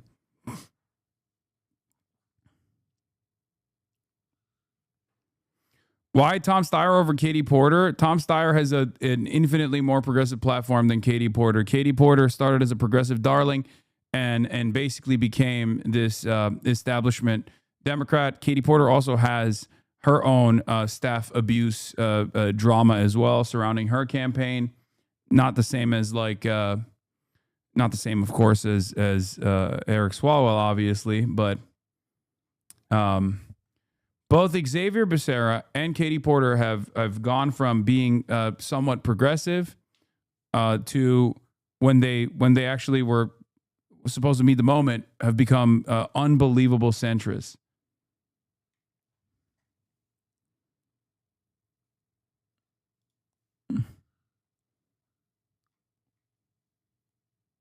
Xavier is pronounced Javier, by the way. All right, that apologies. With the tariffs and charges that we charged them, because they were elite, because they were making billions and billions of dollars from the United States, larger, and other reasons. And they run a good Becerra, operation. when he was at the that. HHS, did here. We'll do it later. We'll do it later. Money. Well, we have these massive. Our Revolution endorsed Tom Steyer recently. It's with you take a look at some of the countries, but Switzerland is one. They talk, oh yes, we are a small and brilliant. Well, they're brilliant because they pay us almost nothing. Now they pay a little bit. They should pay much more. We'll get that up a little bit. But if you take a look at Denmark, you take a look at all these countries, you think of them so good. They pay such a low interest rate. Well, if we charge them, and what happened with me is I charged some of them, and they squawked like you wouldn't believe it. They called, and we are a small country. All of a sudden, I realized they're not elite. We're elite. We're being sucked dry. And we can't do that. And you'll see that. We had a little setback with the Supreme Court. They said I can charge tariffs, but I have to do it a different way. And because of what they did, we have to pay back $160 billion. All they had to do is add one sentence, just one sentence. And that's, you don't have to pay anything taken in thus far back. But because they didn't add, and by the way, it was a close call, too. There were justices that were powerful that I was right on the tariffs. But because we lost by just 2 votes, just little vote, 2 votes, we have to pay back $165 billion. They could have, with a little one sentence, you don't have to pay back tariffs that have already been received. You start from this point, and you do it a different way. So we're doing it a different way. We're going to end up with the same. Actually, we'll end up with bigger numbers, actually, but it's a little more unwieldy, but it's the way it's been done. But it's so sad Mr. President, that the Supreme Court didn't want to save our country with one sentence, $165 billion, and we're giving a lot of that money back to people that hate our country. So I'm not happy with the Supreme Court, I'll be honest with you, okay? Mr. President, on that topic, there's a whole number of very large companies, including Apple and Amazon and others, that have not sought reimbursements yet for the tariffs, meaning they haven't tried to collect refunds. And from what I understand, part of the reason that they have waited is because there is a worry about, frankly, offending you. Would you find it offensive for them to try to collect a refund? I think it's brilliant if they don't do that. I actually think if they don't do that, they got to know me very well. I'm very honored by what you just said. If they don't do that, I'll remember them. I will tell you that, because I'm looking to make this country strong. Supreme Court could have helped us. Now they have birthright citizenship. They'll probably rule against us. No country in the world has it. Tom Steyer going to say genocide on your stream? I know. He wasn't able to. And yet, his position on Israel is still the strongest out of all the top candidates with viability, the top 2 being Republicans who are super pro-Israel, super pro-genocide, and others who can't even get themselves to criticize Israel at all. Now, before you say Ramsey Robinson or Butch Ware, yes, I'm talking about the candidates with viability this close out from the race. They have not been able to reach a significant audience. They have their own issues as well. I'm not going to get into it. But with all of the top candidates with viability, Katie Porter and Xavier Becerra, or Javier Becerra, neither of which have a position that's even remotely close to our side on the issue of Israel, as opposed to Tom Steyer. It's horrible for our country. And I just see it, I see some of these Republicans that are nominated by me asking real bad questions, and looks like maybe we're going to lose that one too. Look what happened with NIL. They destroyed college sports. the court system, destroyed. So hard to put that one back, Humpty Dumpty, so hard to put that one back together. You know, we had 150 years of... I'm not voting for Starr. I'd rather just not vote. Okay. I mean, fine.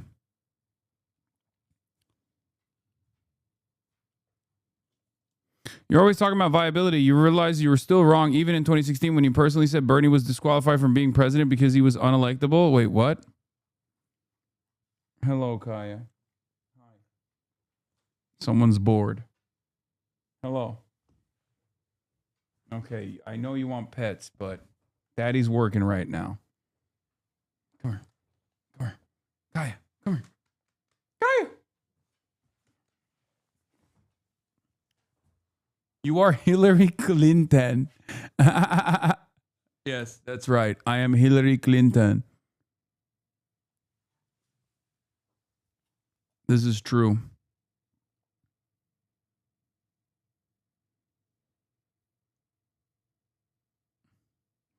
I am Hillary Clinton.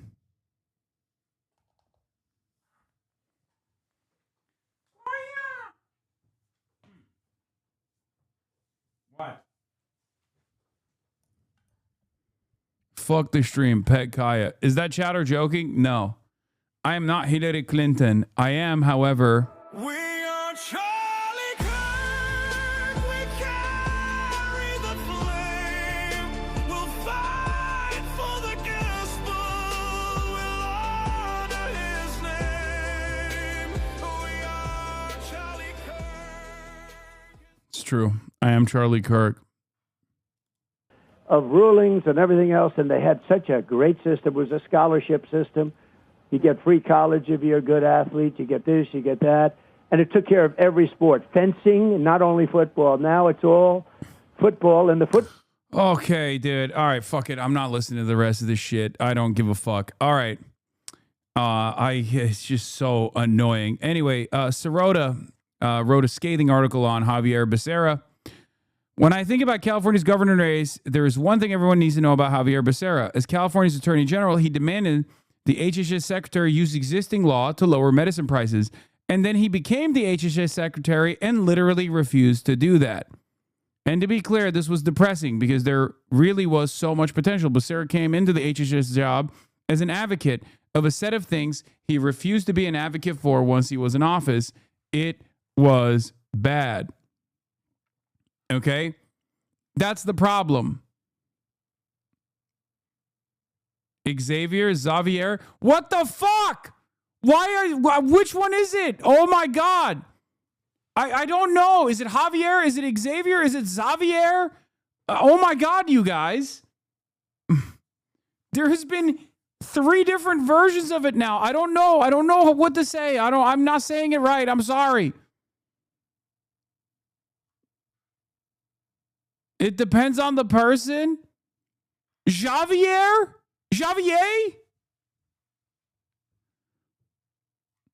I'm just going to keep saying Xavier.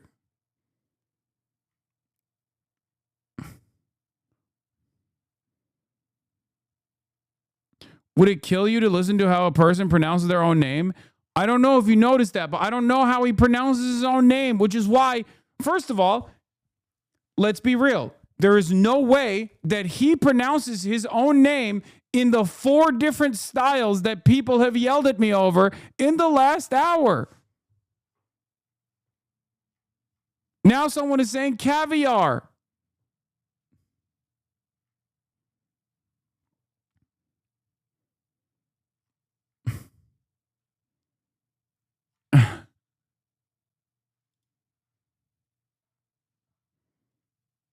This link is not working. Hoy estoy aquí apoyando a Javier Becerra.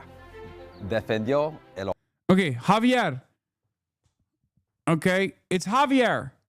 It's Javier. I'm saying Javier. That's all I need to know.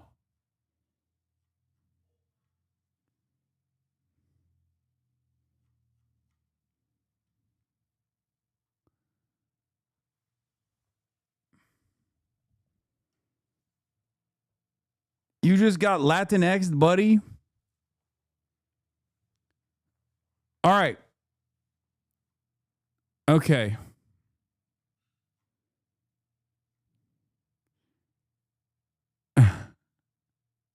I didn't hear him say that himself, though. Well, he was standing next to him and he didn't correct him. Okay?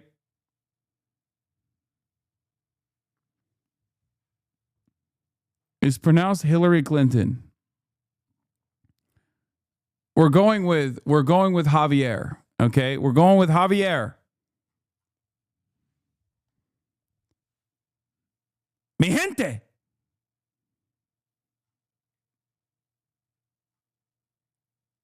You cut it off right before he corrected him. I'm going to lose my mind.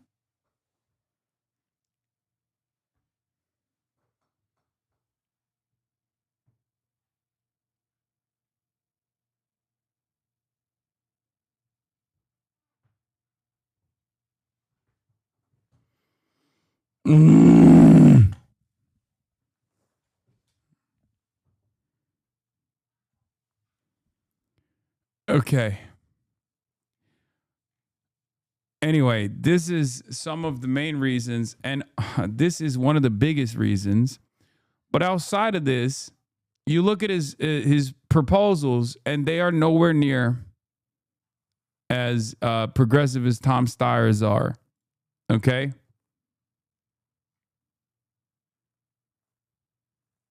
That's it.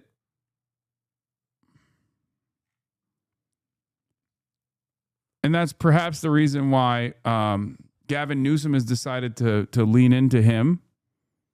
And the California establishment has decided, all right, we got to throw our support behind this guy. Okay?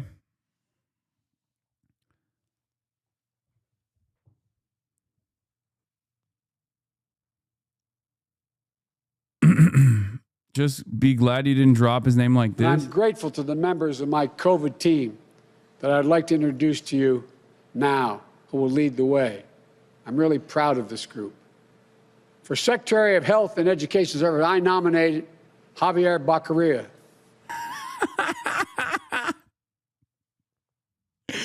Javier Baccaria.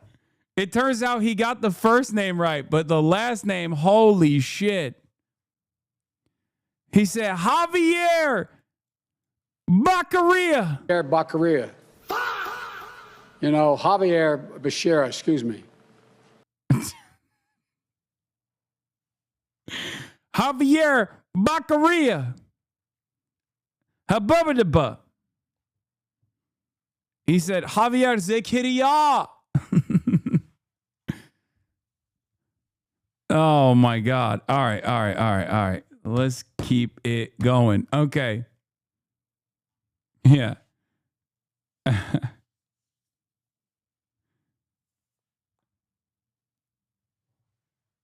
Throwback when Jill pronounced bodega as Bogeda. Baugida? That's awesome. Anyway, he said Macarena.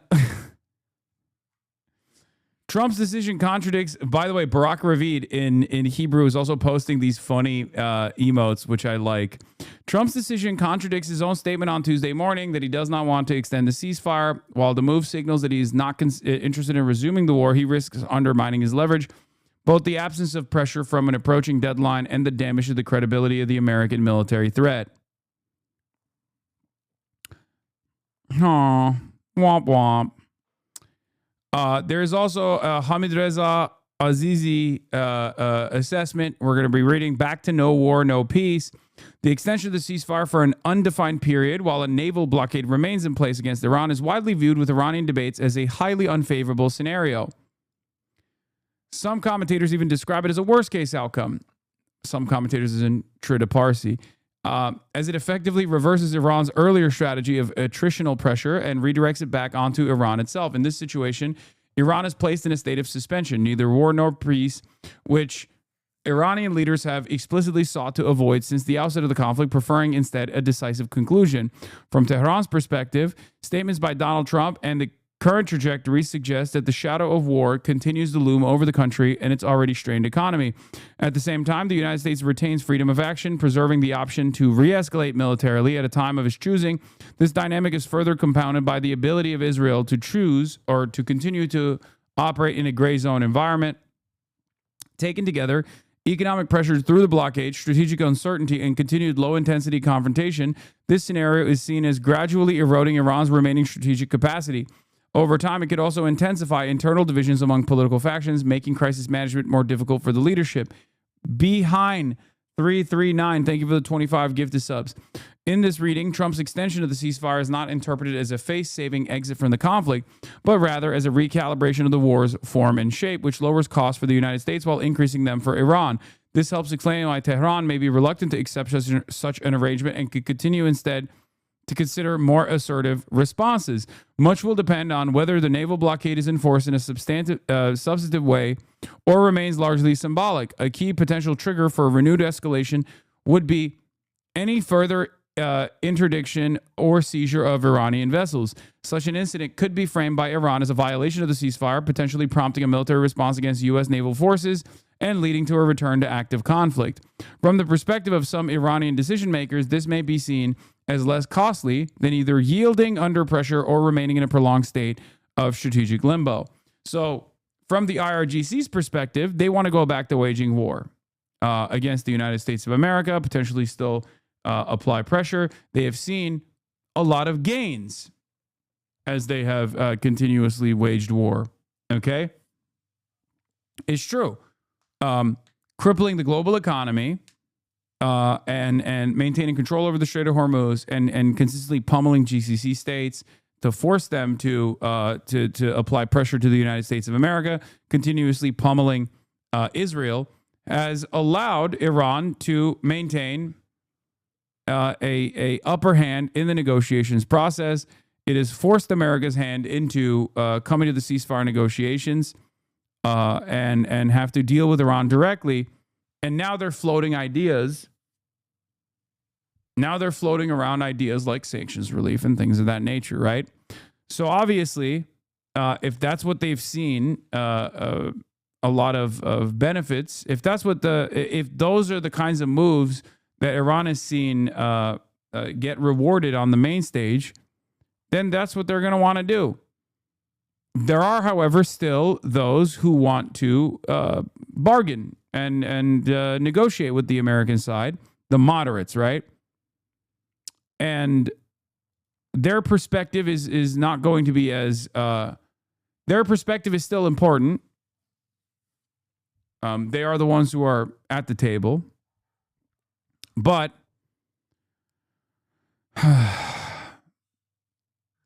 this current situation where they're in limbo, where the American blockade continues, which the Iranian side is saying is a violation of their preconditions to even get to the table, mean that as long as the American blockade continues, Iran doesn't negotiate. And while Iran doesn't negotiate, they're also not fighting. So we'll see. So Trump's extension of the ceasefire is one-sided. Iran says they didn't even ask for an extension for the ceasefire. They're trying to make the most of this to say, like, look, they're retreating. And in some ways they are, right? If America was continuing the war effort, if this was so beneficial for them, they would continue bombing Iran. They haven't achieved any of their military objectives by bombing Iran, which is precisely the reason why America has extended the ceasefire while Iran has said they did not make any demands to do so. What America has to do is end the secondary blockade, allowing the Iranian side to let vessels through as long as they still abide by whatever the Iranian conditions are, which I assume is still maintaining some kind of toll system. Having said that, let's take a look at John Goetsheimer and Chris Goetjes on the Chris Goetjes report. Continues to carry out what it defines as acts of aggression. Iranian forces will respond accordingly. Tehran's 10-point proposal submitted before the first round of Islamabad talks is Chris Hedges. Okay, Goetjes doesn't work for Hedges. Chris the Goat Hedges and John Goetsheimer. The basis for further negotiations. But the 10 points include a number of conditions the U.S. has repeatedly rejected. It demands the lifting of all primary and secondary sanctions on Iran, continued Iranian control over the Strait of Hormuz, U.S. military withdrawal from the Middle East, an end to attacks on Iran and its allies, the release of some $100 billion in frozen Iranian assets, and a UN Security Council resolution making any deal binding. So where are we? Is the Trump administration ready to make concessions in the face of Iran's ability to strangle the global economy by shutting down the Strait of Hormuz? What will be the role of Israel, which has threatened to resume attacks on Iran? With perhaps only 5% of the pre-war 20% of the oil and natural gas making its way through the strait, how much more can the global economy, already under severe distress, endure before it triggers a global economic crisis? Joining me to discuss the crisis in the Middle East is Professor John Mearsheimer. He is the R. Wendell Harrison Distinguished Service Professor of Political Science at the University of Chicago. Professor Mearsheimer, who graduated from West Point and was a captain in the U.S. Air Force, is the author of numerous books, including Conventional Deterrence, Nuclear Deterrence, Ethics, Lidl Hart and the Weight of History, The Tragedy of Great Power Politics, The Israel Lobby, and U.S. Oh my God.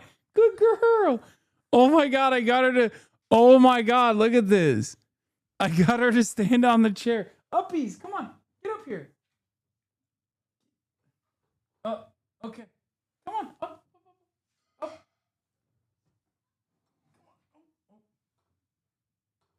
Hold it. Come on. Oh, no. Oh, that was so close. That was the closest we have ever been to Kaya.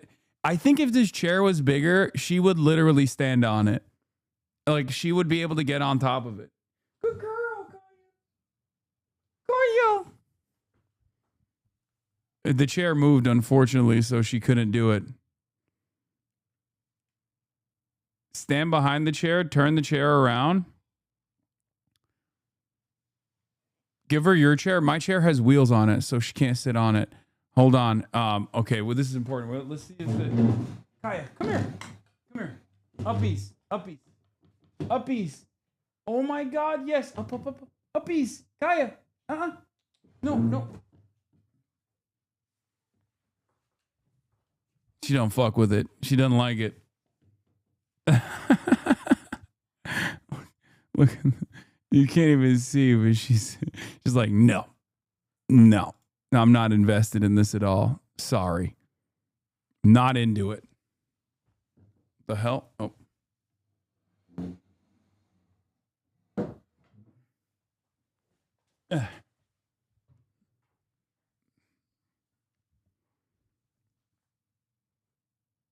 Get an armchair for Guess and Kaya. You could get one of those full moon camping chairs. I'm sure they'd be big enough for her. Do you really think it's appropriate to get Jeffrey Sachs to host Chadvice? Yes. Yes. U.S. foreign policy and why leaders lie, the truth about lying in international politics.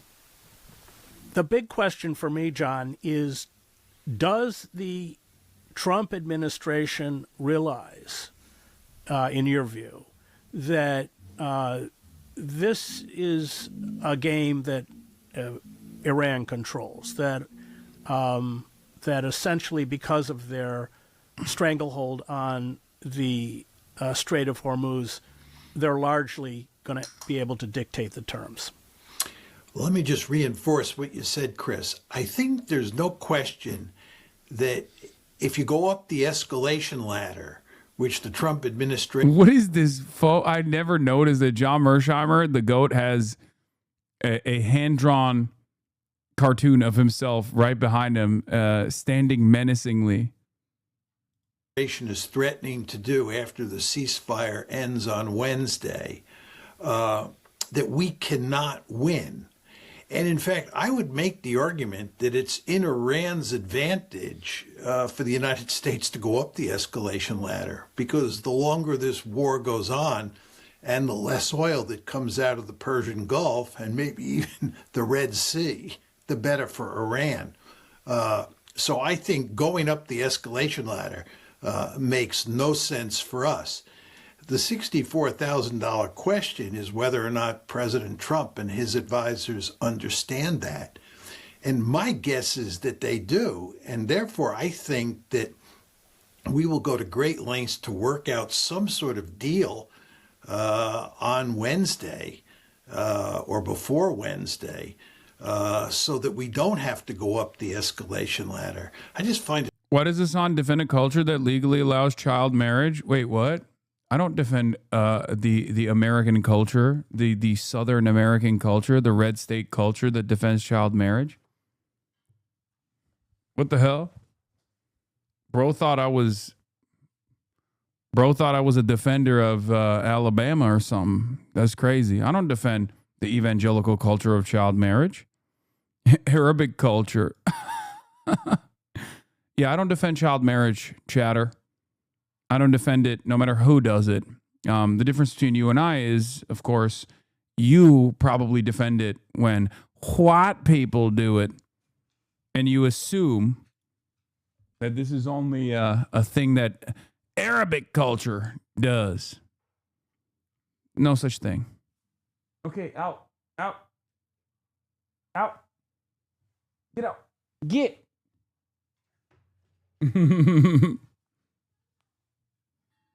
It's hard to believe that the administration would be interested in escalating. But, you never know with the Trump administration and with President Trump in particular. So it's hard to say for sure. But I don't see them going Bro's up the trying to escalation reverse to avoid criticism. Buddy, if you can find a single instance where I've defended child marriage, I'll give you a fucking $1 million, okay? There is no Uno reverse here, you fucking idiot.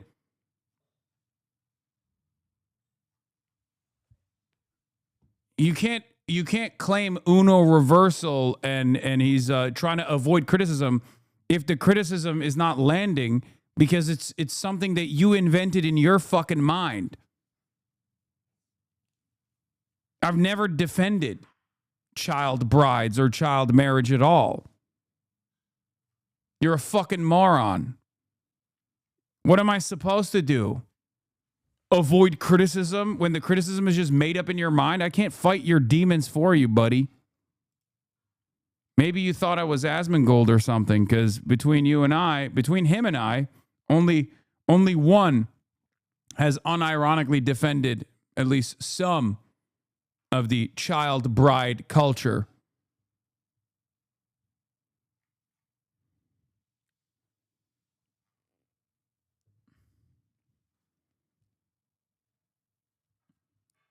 There's only one political movement in the country that I live in that is actively trying to keep child marriages intact, and that is a political movement that I oppose, evangelical Christianity.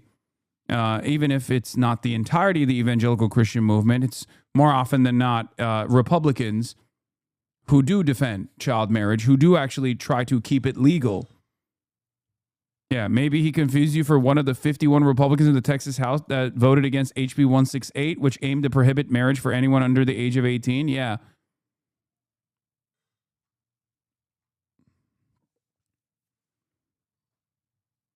What happened?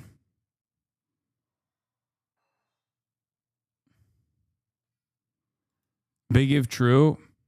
Oh, Cory Bush leaked it. Well, my queen. Mike Moon, a Republican state senator from Missouri, voted for child marriage? Yeah. Oh, I oppose fundamentalists and fundamentalism of all sorts. Okay?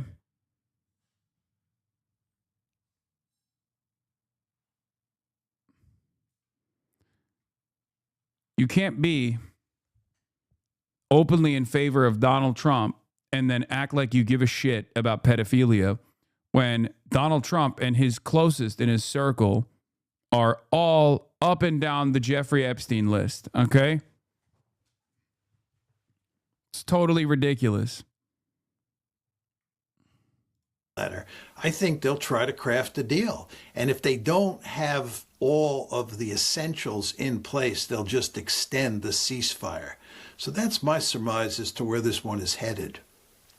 I want to ask you about the 10 points because many of these points, the removal of U.S. military bases from the region, continued control of the Strait of Hormuz, these are pretty bitter pills. What is this? He defends the Iranian regime all the time. They legally allow child marriage. America does not legally allow child marriage. Do you get it now, dumbass? First of all, I like that you have invented even more ridiculous claims, okay? I just don't want Iranians to die, buddy. For the United States to swallow. I think there's no question about that. I often say that, if you look at what people are talking about in terms of a settlement this week, what they focus on is the nuclear issue, and what they really focus on is and yes, America does allow nuclear child marriage, you fucking idiot, which I oppose. As an American, I oppose it. Why are we having this conversation? We're watching Goat Talk, okay? We're done. We're done with these silly distractions. It's Goat Talk time. It's Goat Talk. Fucking hate dumbasses, man.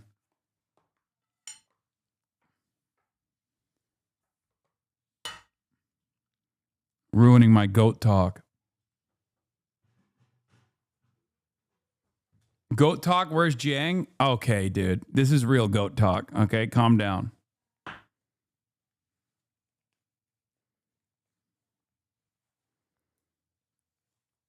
Right in front of my salad while I'm watching Goat Talk, you're over here doing this bullshit. We're doing real Goat Talk, not fake Goat Talk. Professor Jiang is fake Goat Talk, okay? Chris Hedges frowns at child marriage. Chris Hedges frowns at everything. That's just his automatic, that's just his face.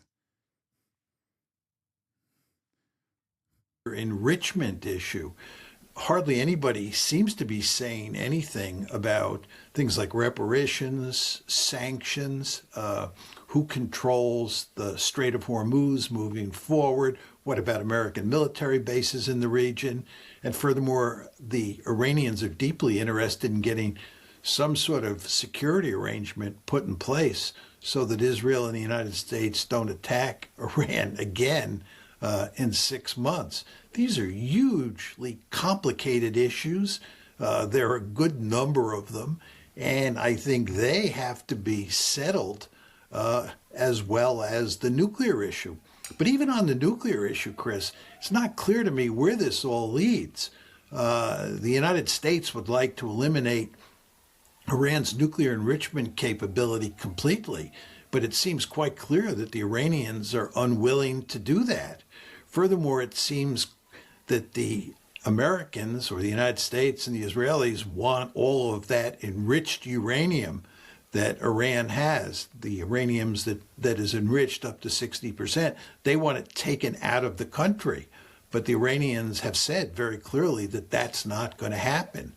Obviously, some compromises are going to have to be made here, but those compromises will not be easy to make.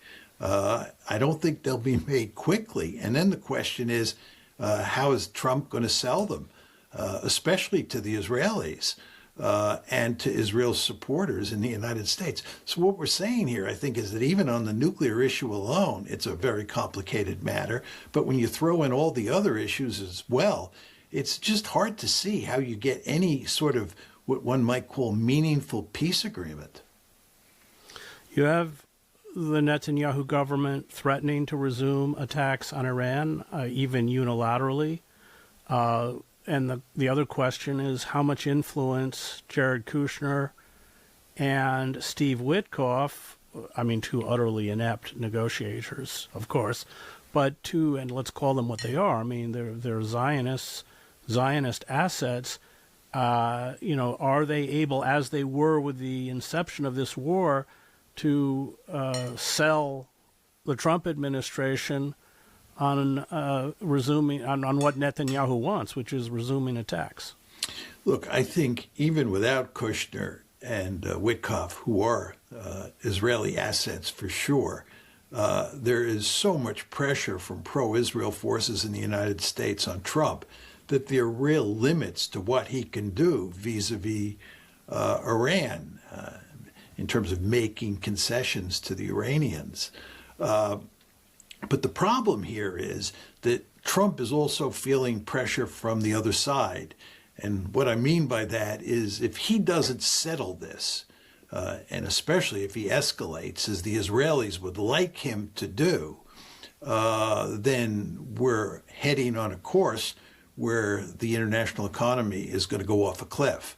I mean, the incentive for President Trump to settle this conflict as quickly as possible has mainly to do with economic considerations. There's a great danger here that if we continue on this path, and again, if we escalate especially, that this will have disastrous consequences for the world economy, which includes the United States. And of course, that will have disastrous consequences for the midterm elections. So Trump is desperate to shut this one down. So he has that pressure on one side, and then he has pressure from Israel on the other side. And again, we cannot emphasize strongly enough that Israel has no interest in settling this war. Israel wants to see Iran finished off. They want to see Iran decisively defeated. And as we both know, if anyone has won this war at this point and is likely to come out of this war as a winner, it's Iran, not the United States. Well, given that reality, the Israelis are going to continue to put pressure on the United States to stay at war. So I would argue that even if President Trump is able to extend the ceasefire and get a framework for a future agreement in place, the Israelis and their supporters in the United States will be working overtime not to make that framework morph into a peaceful agreement. They'll be working overtime to undermine that framework and get the United States back at war with Iran.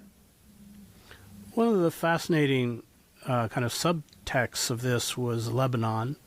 Israel, almost when the ceasefire began, started pounding Lebanon.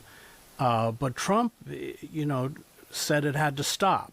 I mean, Israel's has a very kind of elastic vision of ceasefires. It's still attacking Lebanon, but this was a fundamental demand on the part of Iran. They said, well, we've stopped attacking GCC bases in GCC countries with your allies, so you have to stop attacking our allies. This is a regional ceasefire, and while Israel has certainly breached the ceasefire in Lebanon, as they do daily in Gaza, nevertheless, it does seem, I don't know what your take on it is, that was a huge concession on the part of the Trump administration to Iranian demands. Well, excuse me, the Trump administration had no choice but to get Israel to stop attacking Hezbollah and Iran for a brief period of time, at least, so that the Iranians would open the Strait of Hormuz. That's what they wanted. And Trump was able to get the Israelis to make a small concession, which is to say the Israelis agreed to a 10-day ceasefire. Just think about it. It's a 10-day ceasefire. And I've been following it, and it's not even much of a ceasefire at this 10-day period. But the idea that the Israelis are interested in a meaningful ceasefire is not a serious argument. What the Israelis are interested in is creating a civil war in Lebanon for two reasons. One, to weaken Hezbollah and to take Hezbollah's attention off of Israel. And number two, to weaken Lebanon overall. This is standard Israeli tactics. And the Israelis will continue to attack Lebanon and Hezbollah in good part, not just to weaken Hezbollah, but in good part to undermine any negotiations between Iran on one hand and the United States on the other. It's obvious that for Iran, Hezbollah is a very important ally, and they want to do everything they can to help Hezbollah. The Israelis fully understand that, and the Israelis understand that if they continue to attack Hezbollah and continue to keep the situation in Lebanon as a hot conflict, that this will limit how much Iran will be able to concede to the United States. So this is one of the reasons I find it hard to imagine that you're ever going to settle this conflict in any meaningful way. You wrote the book with Stephen Walt on the Israel lobby. We've certainly seen a diminishing of the power of the Israel lobby in AIPAC. The Democrats now kind of run from it, whereas they, couldn't wait to get key slots at the AIPAC convention. Do you think the Israel lobby is weakened enough that its kind of death grip on the American political system is no longer as effective? I think in terms of the public discourse in the United States, the lobby has lost. When Steve and I wrote the article and then the book in 2006 and 2007, the lobby was able to basically control the discourse and greatly limit the criticism of Israel, the U.S.-Israeli relationship, and the lobby itself. Those days are gone. The discourse today about the lobby and criticism of Israel, this is all out in the open in ways that are actually hard for me to imagine, Chris, given where we were at back when Steve and I wrote the article in the book. But that's at the level of the discourse. At the level of policy, and especially with regard to the Trump administration, which, as you know, has 2 more years and 9 months in power, the lobby still has a stranglehold on the Trump administration. And there's no evidence that Trump has been able to break away from that stranglehold and act independently, to act simply in America's interest. So in terms of U.S. policy, I think the lobby is as strong as ever. Now, how that plays out after the next presidential election is a different matter, because you see both in the Democratic Party and in the Republican Party that there are politicians who are beginning to question the relationship with Israel, who are beginning to question whether associating themselves with AIPAC is a good thing, and so forth and so on. But I would still bet that it'll be, a good 10 years before our policy towards Israel is not seriously affected by the lobby. So what does that mean vis-a-vis Iran? So if the Israel lobby retains that kind of power, and in a way Trump was even more obsequious, because the Israel lobby has been calling for a war on Iran for 4 decades, and other administrations have resisted for all of the reasons that are now apparent. But how does that play out? I mean, it looks like a very dark scenario. Well, it's hard for me to imagine, Chris, that we get a meaning. You have to remember Mearsheimer's assessment on defanging the Israel lobby's power in public consciousness also was much faster than he ever could have perceived. So when he says 10 years, you have to understand, like, that's not an assurance. Okay? That doesn't mean it will absolutely take 10 years. It could be much faster than that. Meaningful peace agreement between the United States and Iran because of the power of the lobby. I think the only argument against that position is that the economic consequences of continuing this war against Iran will be so drastic, will hurt the international economy and therefore the American economy so much that we have no choice but to work out an arrangement with Iran that recognizes the fact that Iran is the winner in this conflict, and that there's not going to be any more attacks on Iran down the road. That may happen. It's very hard to say just how this is going to play out over the next few months. But I think if that doesn't happen, in other words, if we don't get to the precipice and we're not on the verge of falling off the precipice, I think that Israel will make it impossible for us to have a meaningful agreement with the Iranians. Let's talk about the tactic of seizing Iranian ships by the Trump administration?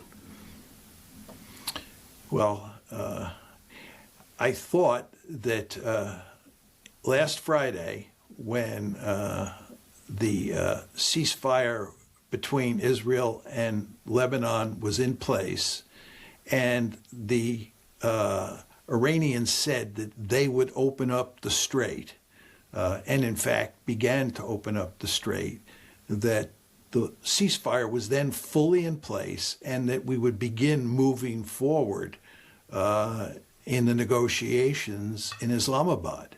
It looked very promising last Friday when these events took place.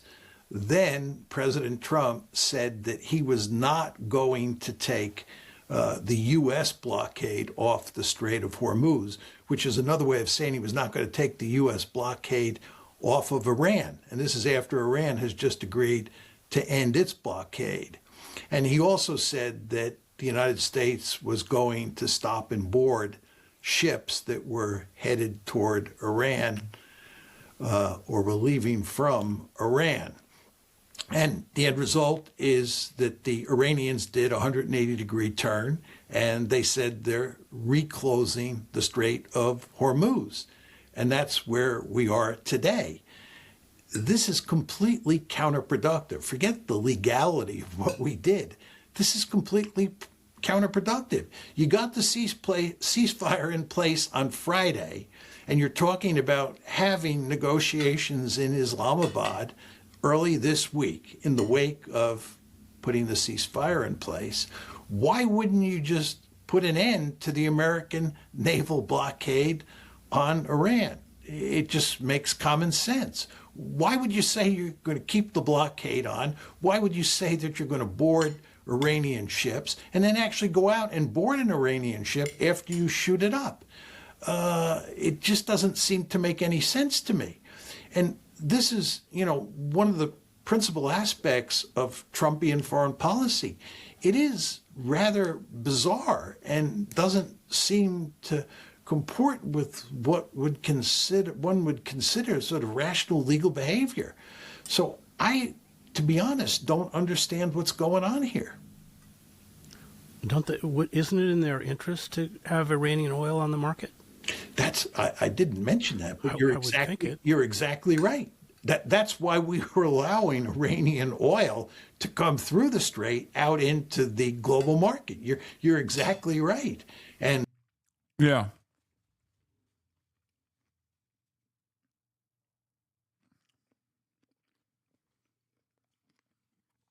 It doesn't make any sense. If the goal is to alleviate some of the pressure that our allies are experiencing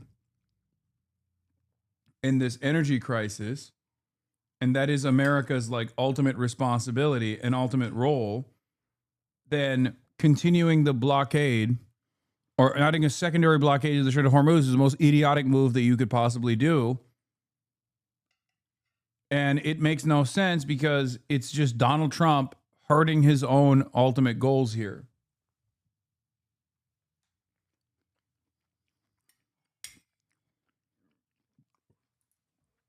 Here they are threatening to cut it off. In addition to the fact they're making it less likely that the other side trusts you, the Iranians trust you, and that you can work out a deal. It seems that the Trump administration wants a deal. They should want a deal because, as I said to you before, they can't go up the escalation ladder and win, number one. And number two, they are in danger of taking the international economy off a cliff. So they should want a deal here. And sometimes President Trump acts like he wants a deal. Other times he acts like he doesn't want a deal. And this is an instance of that. And then you add to it, as you did, the fact that we really do need that Iranian oil out in the global market to do everything possible to keep oil prices as low as possible. Well, the reason great powers have a diplomatic corps is that they're multilingual, bicultural, they understand their adversary as well as their allies, And the Trump administration has gutted the State Department. So one wonders if it's just, on the one hand, they may want a deal. On the other hand, they're utterly unable, perhaps, to read Iranian political power and Iranian culture. I agree with you. I mean, there's no question that just at a very general level, President Trump does not respect expertise. He thinks he's a genius. He thinks he knows everything. He doesn't have to rely on experts. And he doesn't need anyone from the State Department or any area experts inside the government to tell him what to do. He knows what to do. So there is that dimension to it. But there's another dimension to this, Chris, that's even more worrisome. Yeah, at the end of the day, no matter how sound your analysis is, if one of the two parties is just not playing by any rules or any reason, like if one party is like behaving in this unbelievably illogical manner that where they keep scoring own goals over and over again, it's going to be quite difficult to conduct proper analysis. And that is that it sometimes strikes me that President Trump is a mad king. I don't know if you read the story in the Wall Street Journal about what life is like inside President Trump's White House in the course of this war against Iran. And the story is told in there, and the White House has not refuted this story, that after those two pilots were shot down earlier this month, and President Trump was told about this, he was hysterical. He was hysterical for a few hours. He was just beside himself with rage, to the point where his aides had to keep him outside of the room while they decided how to deal with the problem. And occasionally, one of the aides would go out and brief him on what was going on.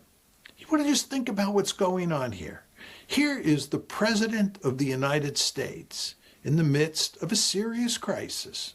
An American fighter plane, an F-15, has been shot down inside of Iran. There are two pilots who are missing. They have to rescue them. And this is going to take some careful planning. This is a crisis.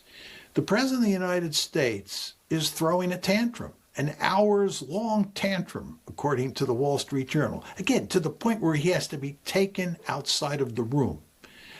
Can you imagine this happening with JFK during the Cuban Missile Crisis? It's unimaginable. It's unimaginable to me that any president would act this way. And it's very interesting how little attention this episode has got in the mainstream media.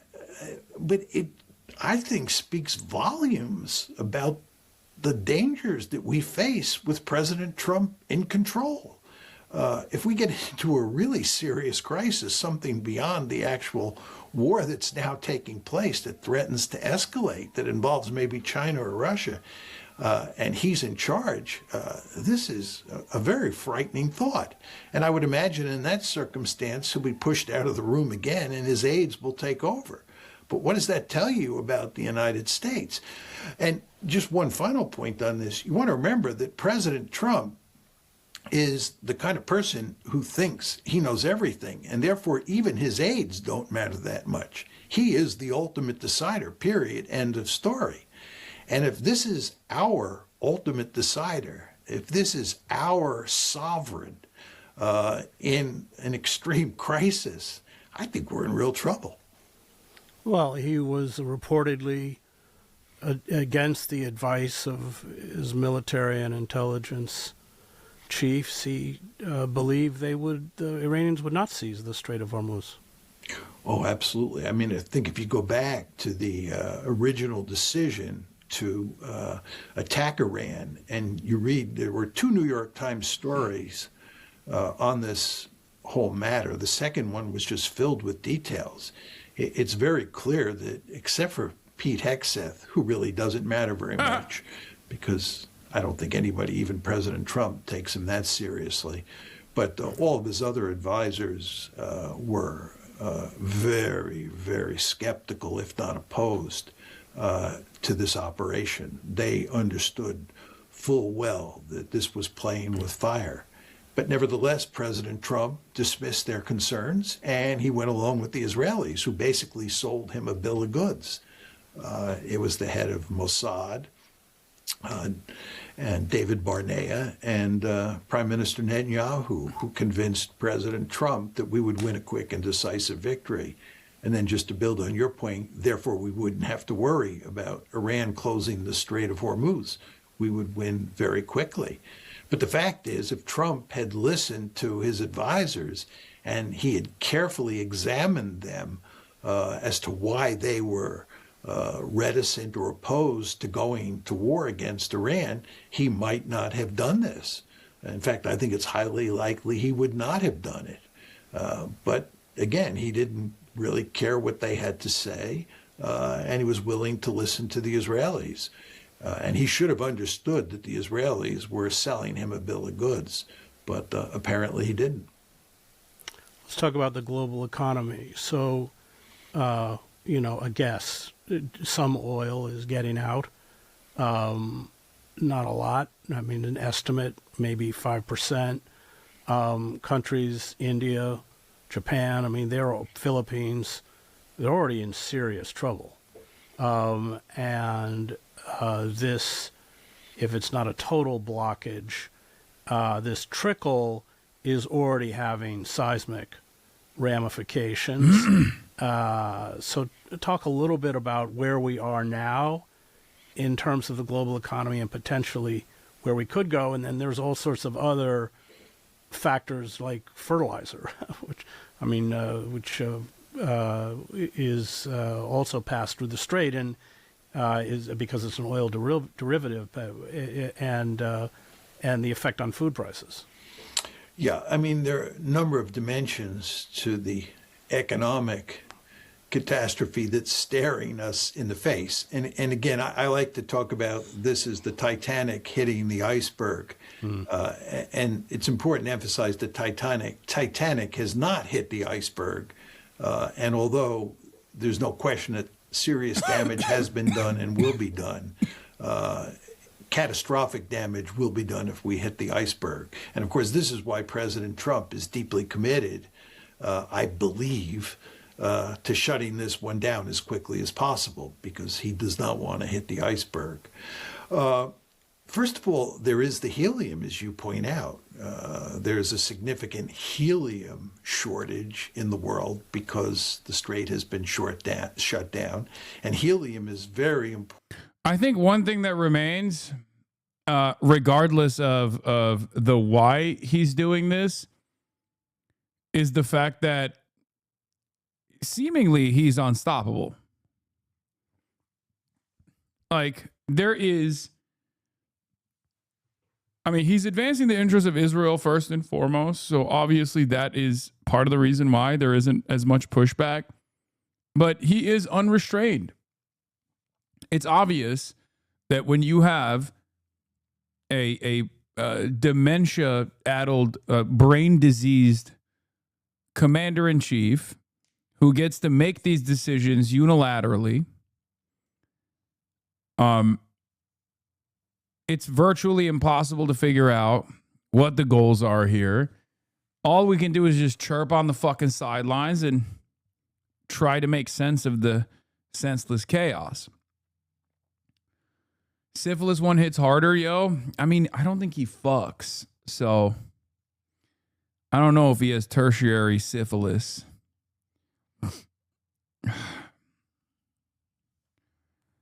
Important for producing microchips.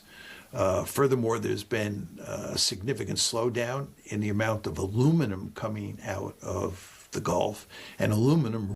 Do you think if Bibi loses the election, this all falls apart because Trump doesn't have a personal relationship with the replacements? No, because Israel's wishes are not being communicated to Trump because Trump loves Benjamin Netanyahu personally. I don't think Trump even likes Benjamin Netanyahu that much. Israel's goals are not being advanced just by Benjamin Netanyahu either. Naftali Bennett would have similar attitudes. He might be more pliant. to American restraint, to extend a lifeline to Israel.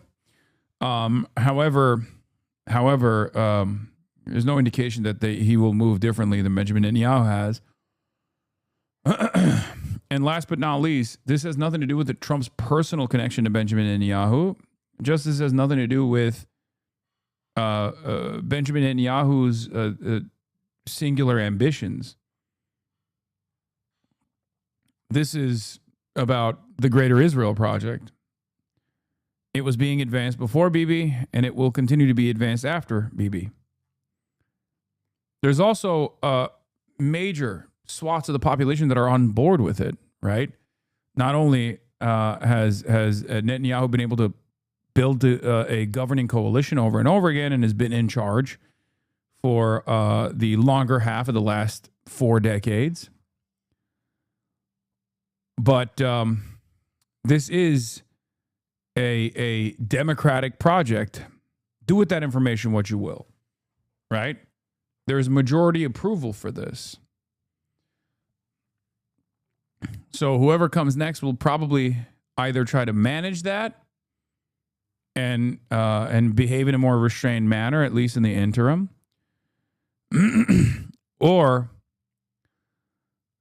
they'll lean into it in the same way that Benjamin Netanyahu did. Really matters as well. Then there are the fertilizers. 30% of the world's fertilizers come through the Gulf, and hardly any are getting out. And this is going to have huge consequences for the production of food around the world. Remember, we had this thing called New Bulwark piece on you? Another one? Oh my God, bro. Another one? What the heck? Okay. I really did think that by this point they would have just given up.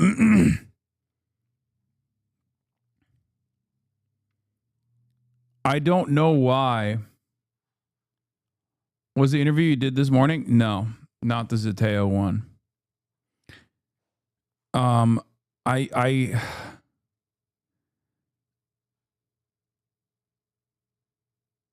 don't know. I don't know what to say. Yeah, you need to.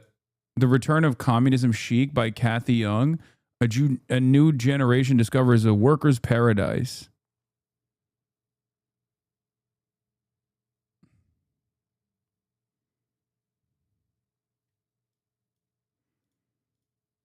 Wait.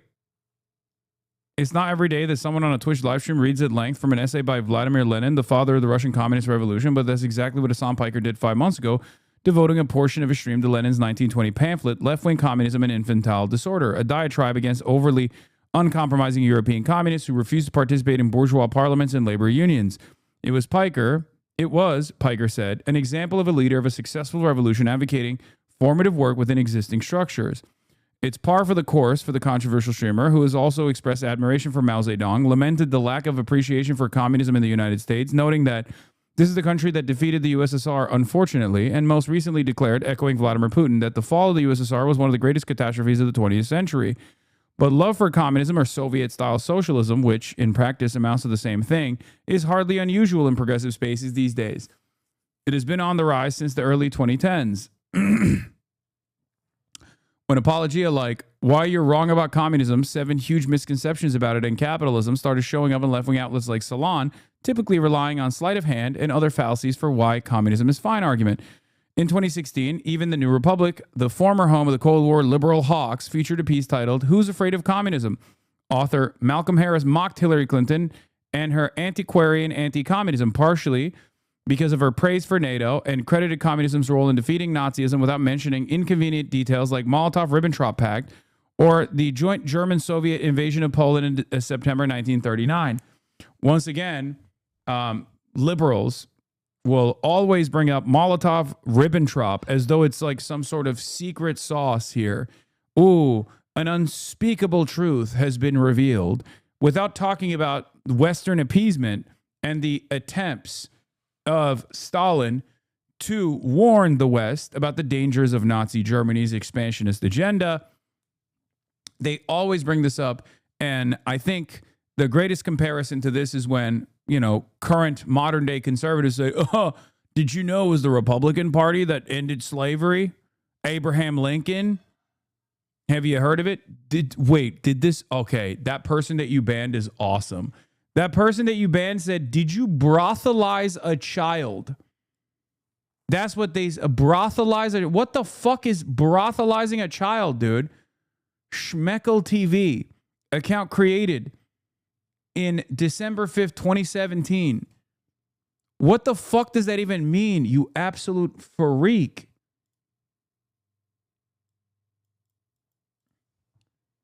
He started off with, you're starting to get Jenks double chin, bud. Hold on. You're starting to get Jenks double chin, bud, which is, again, funny. You wish. Did you really bang an underage girl at a brothel?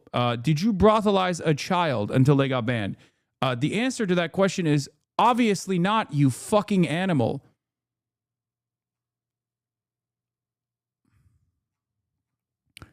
What the fuck is wrong with you?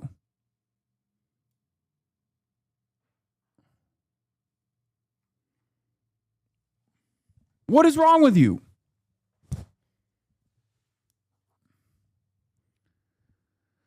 This also betrays the severity of the accusation.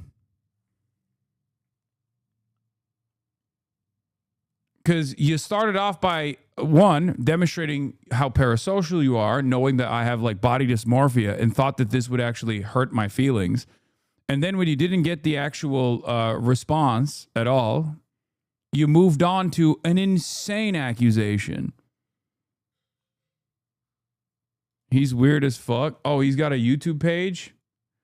Let's see what kind of beauties wait for us here. Incel invasion, immediately cringe. Because it's going to cost females money to live alone, to not be kept safe from the incel invasion. That's right, cunts. We got another. Let's skip the intro today. Roll the shit! Next gon' give it to you. Fuck, wait for you to get it on your own. Next gon' deliver to you. Definitely looks like a Daniel. I discovered Daniel's channel when I came across one of his videos, creatively titled, Feminist Will Be Raped in the Streets. Okay, he's like fighting against the incels, so that's good. He's like the robot guy. Brother told gamers that a bunch of them are virgins who hate women, but the idea of having families, the chuds are upset. Oh, that's why they're mad.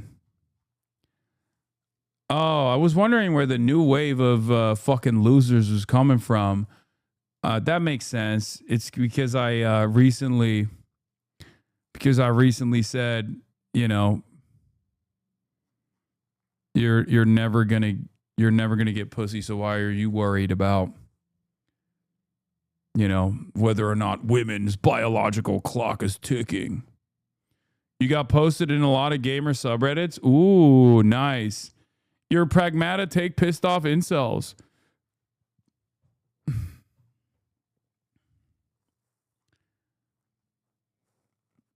You offended the pedos and the capital G gamers and the incels? Yeah, what they're offended by, I think, primarily is the truth. That's what offends them the most. When they hear the fucking truth. Yeah, I saw this. This guy made fun of us and really nailed it.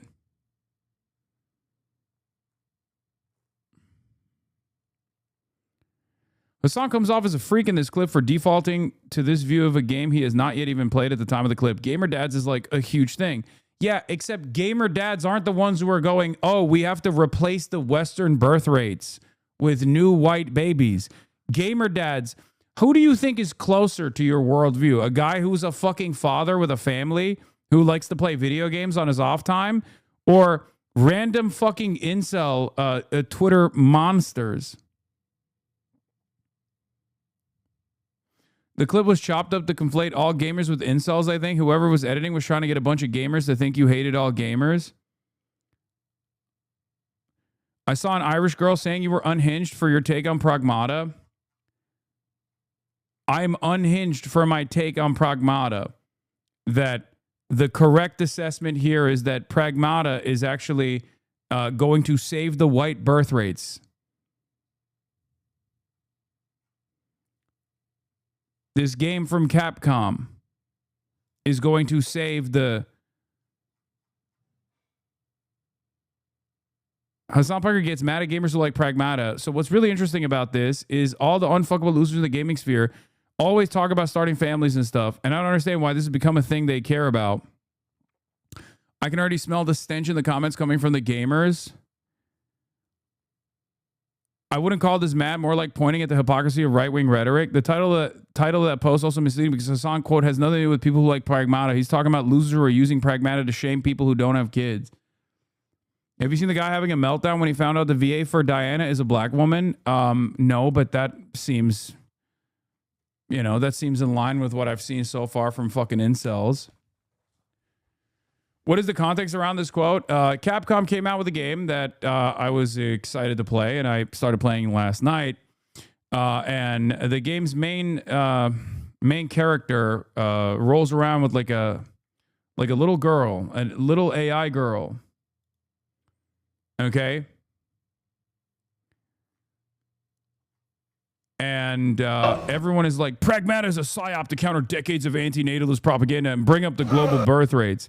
To which I said, buddy, saying anti-natalist propaganda out loud in the real world will guarantee your bloodline ends with you. Now, I find the game to be cute, and I find the game to be fun. I like the game. I was excited to play this game when it was first announced. I will continue playing this game. But what I find very strange is that these guys who make everything political, who spent years and years and years saying, well, get the politics out of my video games, are now looking for political propaganda points in every game that they play. And in many circumstances, they don't even play these games. They just chirp about them. That's it.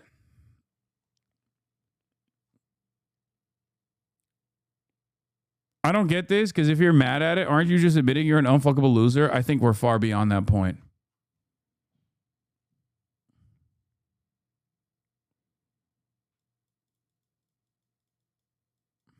Your actual thoughts were not even close to clipped. Every clip that went viral or quote image meme reframed your take as gamers to be incels universally. Oh. Yeah, I don't really care. My friend sent me this exact clip of yours. He framed it as, why is Hasan talking down on lonely gamers who got inspired to have children? Isn't he supposed to help them become normal? I hate how much your haters twist your words. My friend is a good guy, and on the left too, but he keeps getting rage baited by these clips. He has agreed to watch a few streams with me to get to know how you really are.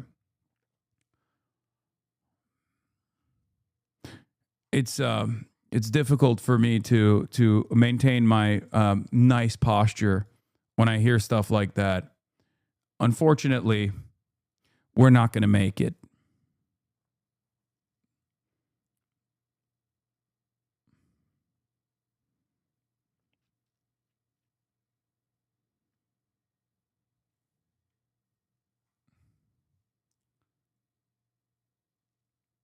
Gamer is not an identity. I know, it's not. You're dealing with the biggest losers in the gaming space. Unfortunately, Twitter became their megaphone, so their annoyance remains there. So let them rage bait until a severe aneurysm hits their core. They'll clip that. They'll clip me reading that comment to be like, Hasan wants every gamer to die of an aneurysm. Watch. Yeah, I don't really care. My opinion of incel gamers, not like all gamers, I myself would identify as one as well, and people who enjoy video games broadly, I have no issue with. But my opinion of the very specific type of incel right-wing video game commentary people is lower than dirt. There is no opinion that I have lower than the opinion I have of them. So who gives a fuck? Let them chirp. You know, they're already unbelievably sad. They live incredibly depressed lives. And every single day is yet another opportunity for them to try and make others just as sad as they are. So if that keeps them alive, keep it going, buddy. I'm glad that I've given you more life for one additional day. Take the gun out of your mouth, big dog.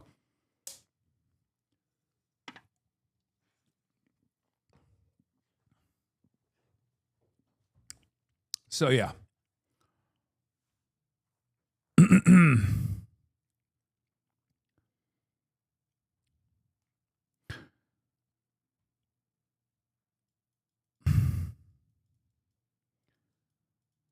I had a friend who was super anti-Hasan content for a few years, just let it be. And would you know, he came around, started getting away from Joe Rogan, started getting super into leftist content, including yours, and even makes leftist content on Instagram. Now you like one of his reels, full circle. People come around as they see the company they have, in my opinion. Yeah.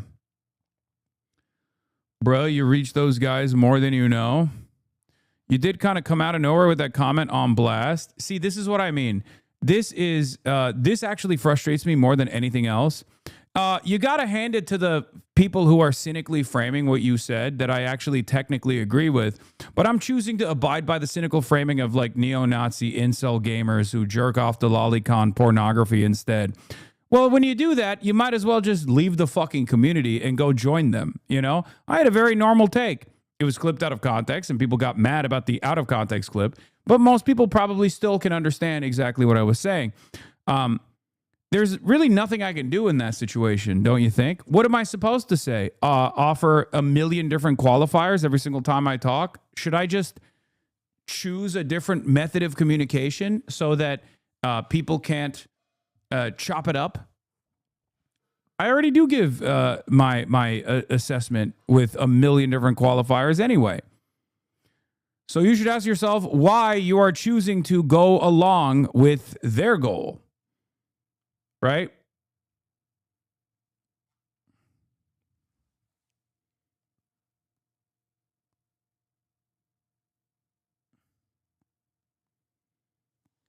Especially considering that I do give a million different verbal qualifiers, knowing full well that someone is going to chop shit up out of context. And even then, motherfuckers still end up chopping it out of context. And then motherfuckers still turn around and say, well, you should have used a different format. Yeah. Well, next time I'll do interpretive dance and have a ASL interpreter as well on the side.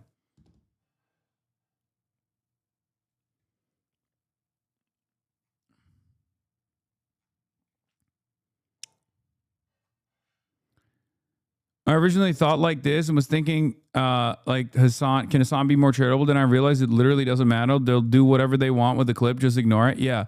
We don't live in a universe where people actually even look for, we don't live in a universe where people even watch the video. They just literally do this. Hasan Parker gets mad at gamers who like Pragmata. That's not what I said. Right? That's not what happened at all. What am I supposed to do?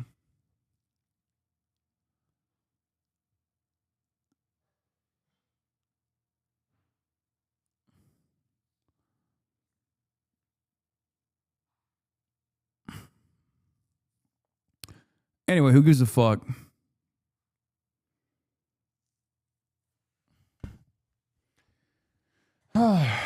Did this go viral on LSF? Is that what it is? Like they finally got one where they could just like frame something totally out of context and make it seem like I was talking about everyone who enjoys Pragmata is a weird loser or something? Is that what happened?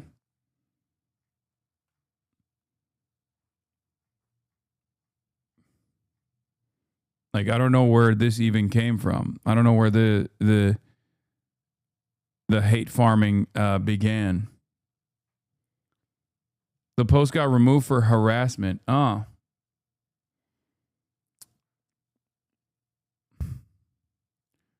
People used to not reflexively believe everything they saw on the internet at face value. We're not going to make it, big dog. No, we are not.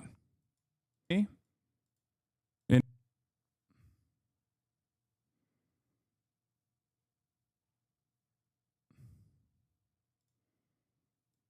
He was talking about people, gamers, who were using the game to talk shit about women who don't want children as an excuse as to why they can't find someone to start a family with. He was talking shit about the loser men who blame women for all their shortcomings. Get it.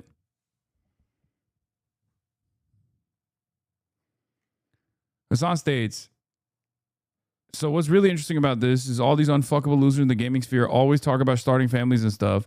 And I don't understand why this has become a thing that they care about. Like, if you're a gamer, you should probably care about things that you can actually experience. You should care about things that you actually enjoy, right? If you're a fucking lonely gamer who has never been around a woman and will never have sex with a woman, why do you care? Like, what do you care? Having children or like writing for having children.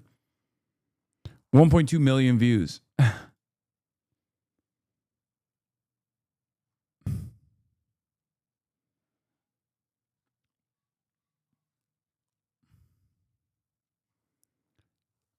Outlaw gamers.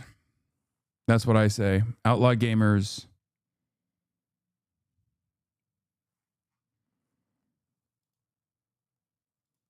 Let's continue.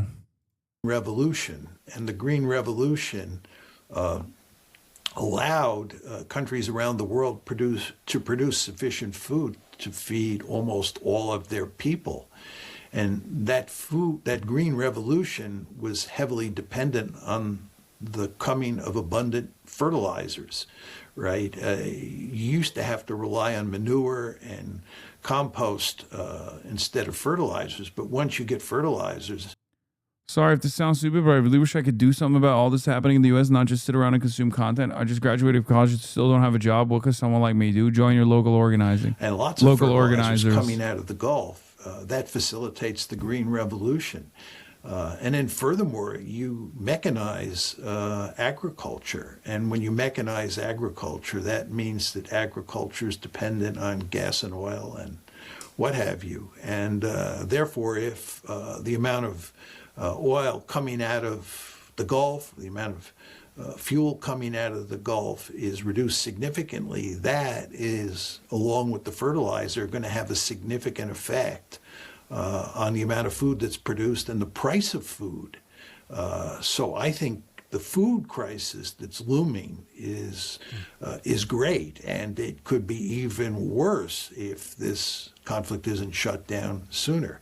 And then with regard to oil and gas, the Saudis have, to some extent, got around this problem by shipping oil across a pipeline that crosses Saudi Arabia from the Persian Gulf to the Red Sea. And they're exporting oil through the Red Sea, and quite a bit of oil, too. And that's alleviated the problem somewhat. The great fear here is that if this escalates, the Iranians, working with the Houthis, will shut down the Red Sea at Bab el-Mandab Strait, and that will really do disastrous things to the world economy. So at the moment, the damage has been limited somewhat because Saudi oil is getting out through the Red Sea. And as you pointed out before, Chris, Iranian oil has been getting out as well. So I would guess that 20% of the world's oil comes out of the Gulf. That's about 20 million barrels a day, about 20 million barrels a day. And I think probably now about 10 million barrels is getting out, or when Iranian oil was getting out, it was a total of about 10. So only about 10 million barrels were being held up. But you can imagine a situation where if this war escalates, we'll go back to where 20 million barrels are not coming out. And that will have devastating consequences. So what I'm getting at here is a great deal of damage has already been done. Most of it in Asia at this point in time. But almost everybody agrees that the effects, the negative effects, are working their way toward Europe, and eventually will work their way towards the United States. But in Asia, there's huge problems already, and there is a real danger that they will get even worse if this war escalates, or to put it in slightly different terms, if this war isn't settled quickly. And one thing I forgot, by the way, is diesel and jet fuel. That's, where there's a bigger crisis looming than even with regard to normal oil and gas. Didn't I read somewhere, I think European airlines have about 6 weeks left of jet fuel? Yes, and then they're in real trouble. And that problem has already manifested itself in Asia, right? And as I say, it's the problem is beginning to move into Europe, and it'll eventually move into the United States. And again, this is why President Trump has a deep-seated interest in shutting this war down. and doing everything he can to minimize the damage. And minimize is the important word here. There's been a huge amount of damage done, and almost everybody agrees that there's going to be significant damage in the years ahead, that this is not a problem that can be fixed immediately, but you can minimize the damage. And if President Trump doesn't cut a deal with the Iranians and get the Strait open and get oil flowing, get diesel and jet fuel flowing, doesn't get fertilizers flowing, and we're in the same situation, 5 months from now that we're in now, I believe that the consequences will be catastrophic for the world economy. So you have Trump's idiocy and impulsiveness. You have, in your words, the fact that the Israel lobby still has a stranglehold on the Trump White House and U.S.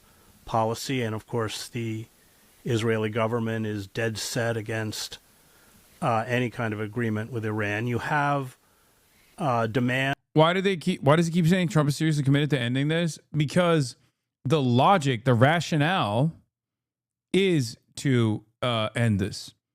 And he has, I think, offered sufficient evidence as to why the logic is about ending this, like managing this this situation, managing this crisis with a permanent cessation of hostilities and reopening the Strait of Hormuz. I mean, he literally just spent the last fucking 10 minutes talking about how devastating this is. No more fertilizers being shipped, no more helium, no more fertilizer, food prices skyrocketing, no more jet fuel for Europe. The crisis is delayed. The impact is delayed in Europe and certainly delayed in America. But eventually the crisis will get there as well. It's already targeting Africa. It's already targeting Asian markets quite a bit. So that is the reason, because that's the reason why Trump has to end this at some point. Okay? He has to.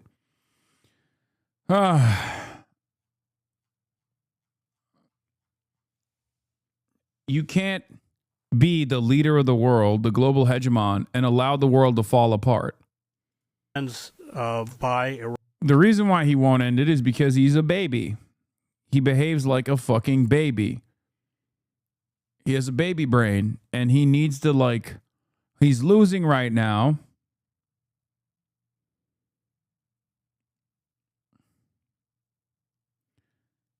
And he needs to somehow make it seem like he won. Iran, and let's be clear that Iran has been targeted for 47 years. They've through sanctions and I think it appears that Iran has said enough. This is going to end.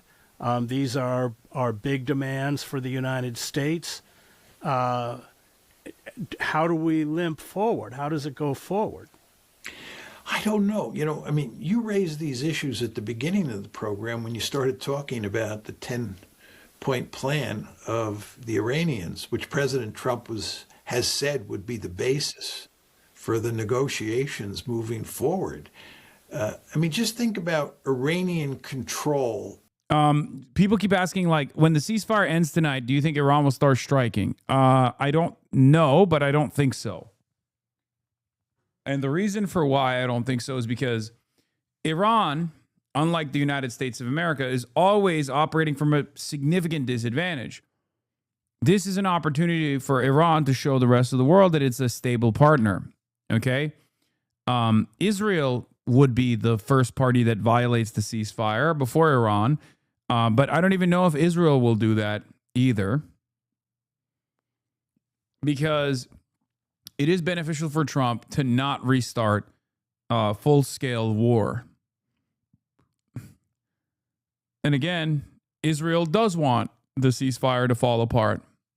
Israel does want to push the United States up the escalation ladder and commit them into a full-blown military conquest on Iranian soil. So you could expect Israel to potentially violate the ceasefire and force Iran's hand into retaliating. My 2 cents, same as last week. Donnie might want an out, but more than just talk. He fundamentally thinks himself the victor over Iran, being able to pump the energy market and impose a blockade since the ceasefire has only contributed. As of right now, this makes an amenable settlement a dead end, his constant need to humiliate his counterpart and exact demands to maximize. Chatter, did you just send me your own take? I mean, it's a good take, but that's crazy that you were just like, hey, check out this take I found on the internet. Why don't you just type it out in the chat?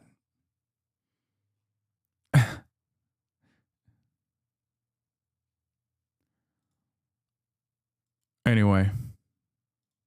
Oops, wrong one. Of the Strait of Hormuz, which effectively means they're going to treat it as a pathway that has a toll booth, an Iranian toll booth on it.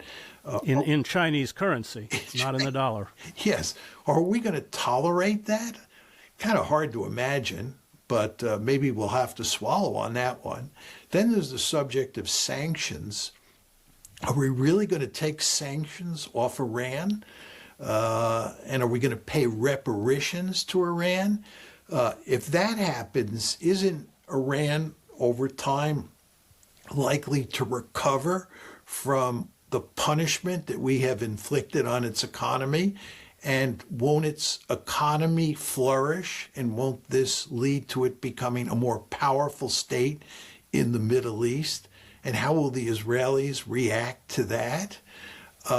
We're not going to do away with their nuclear enrichment capability in toto. I mean, they're going to keep some nuclear enrichment capability. The Israelis and the hawks in the United States are never going to be happy with that. President Trump, at best, I think, is going to get an improved JCPOA. Can you sell that? Furthermore, how do you convince the Iranians that you're not going to pay them a return visit, that there's not going to be a third war? What do you do in that regard? What do you do with American bases in the region? Are we just going to leave the region as they'd like us to? Or are we going to stay there? And if we stay there, are they going to greatly increase their ballistic missile force? I think so. I think one could argue that even if we leave, they'll greatly increase their ballistic missile force.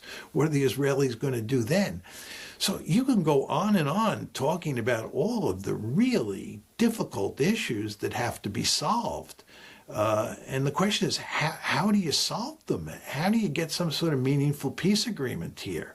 And even if you don't get a meaningful peace agreement, how do you work out a frozen conflict? What does a frozen conflict look like? And how stable is that frozen conflict moving forward? I mean, I wish I could give you clear answers to this, Chris, but when I look at it, I find it kind of mind-boggling to try and figure out where this is all headed. And the only thing I can say with a high degree of certainty is it looks like one giant mess that's going to lead to endless trouble. Do you limp forward with a ceasefire, a frozen conflict? Is that perhaps at the moment the best that we can hope for? Yeah, I think that that's true. As I said before, the one possible factor that offers hope is that if we are headed towards the iceberg and it looks like we're going to hit the iceberg and we have one last clear chance to veer away from it. Oh my God.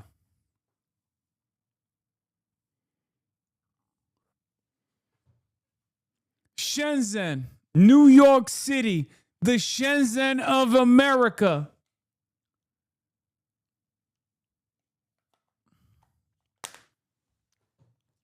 My Albanian goat. He's more Chinese than you? Okay, ease up. Okay, calm the fuck down. We may then put tremendous pressure on the Israelis to just not say anything, to just accept what we do, and then we cut a deal with the Iranians. But that deal we would cut with the Iranians would be a deal that's very favorable to them. The key point here is that the Iranians are in the driver's seat. This is why I said you can't go up the escalation ladder and win against them. You want to remember, we came into this war with 4 big demands. They had to do away with their nuclear enrichment capability completely. They had to stop supporting the Houthis, Hamas, and Hezbollah. They had to get rid of their missiles, and furthermore, there was going to be regime change. Those were the big four demands, the most important of which I believe was regime change, because if you got regime change, then in their story, you could achieve the other three goals. But those were the big four goals. We have failed on all four counts. You just don't want to lose sight of this. We have failed to achieve any of those goals. And in fact, one could argue, Chris, that we have made the situation worse. In terms of missiles, it would seem to me that the major lesson that the Iranians should take from this conflict is that they should build lots of missiles, lots of launchers, and hide them in missile cities. In terms of the nuclear issue, one could argue that they, if anything, they should have learned that what they need is nuclear weapons. And this could be pushing them further in that direction. And then there's the whole question of the Strait of Hormuz. And it's important to emphasize that in addition to failing to achieve our four objectives, we're now in a situation where the Iranians control the Strait of Hormuz and have a toll booth inserted in it, which did not exist on February 27th. And this is likely to remain in place. It's hard for me to imagine them giving up the toll booth or giving up control of the strait. Maybe they will, because they'll get some other goodies in the deal that is worked out. But we have failed here. This has been a colossal blunder. And Trump is again now in a position where he's got the Israelis hemming him in on one side, and he has the potential of hitting that iceberg, hemming him in on the other side. He has hardly any maneuver room. And it's hardly surprising, therefore, to see him behaving in more and more erratic ways, looking more and more like a mad king, because he has put himself in an untenable position. Is this our Suez crisis, or are we not there yet? Does the Suez crisis happen once we hit the iceberg? It's not our Suez crisis. I mean, to understand what happened at Suez, you have to remember that Britain was a declining great power. The decline started around 1900, and it's pretty much all downhill from 1900 up until the present. Britain in 1956 was not even a great power. You remember well, Chris, we referred to the world that we lived in during the Cold War as a bipolar system. There were two great powers in the system. We called them superpowers. Those two great powers were the United States and the Soviet Union. Britain was not even a great power. And you remember in 1968, this of course is 12 years after the Suez crisis, the British basically abandoned all their defense commitments east of Suez, east of the Suez Canal. And this is because, again, Britain is a declining great power. It's losing its military might. Its power projection capability is greatly reduced. This is not what's happening to the United States. There's no question that the United States now has a peer competitor in the system, which is China, and Russia is also a great power. We're now in a multipolar world. So the United States does have to deal with two other great powers. But the United States is still a great power. It has... Yeah, the other issue here, I guess, well, not issue necessarily, is that the other benefit to the United States' interest is that China is not even remotely invested in playing the great power game at all. Okay? Because I feel like there's very different ways that China could be moving right now, very different ways that China could have moved with Venezuela, very different ways that China could move with Cuba. It's very obvious that China does not have any interest whatsoever in invoking the wrath of America, which is really interesting because America is fighting against China as though China is actively fighting against America. I don't know how long China can continue doing this. They are almost singularly focused on Taiwan and the South China Sea and like the surrounding regions. Like they're behaving like a regional power, not a global superpower. Okay? What is this person doing? Take an hour off.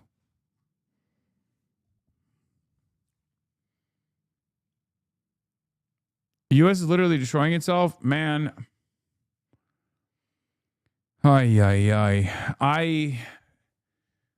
I'm not so certain as to, I think America is accelerating its own demise.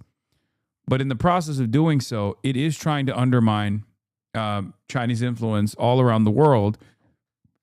And it has seen success in forcibly decoupling countries in its own backyard from dealing with China. Venezuela is a great example of this.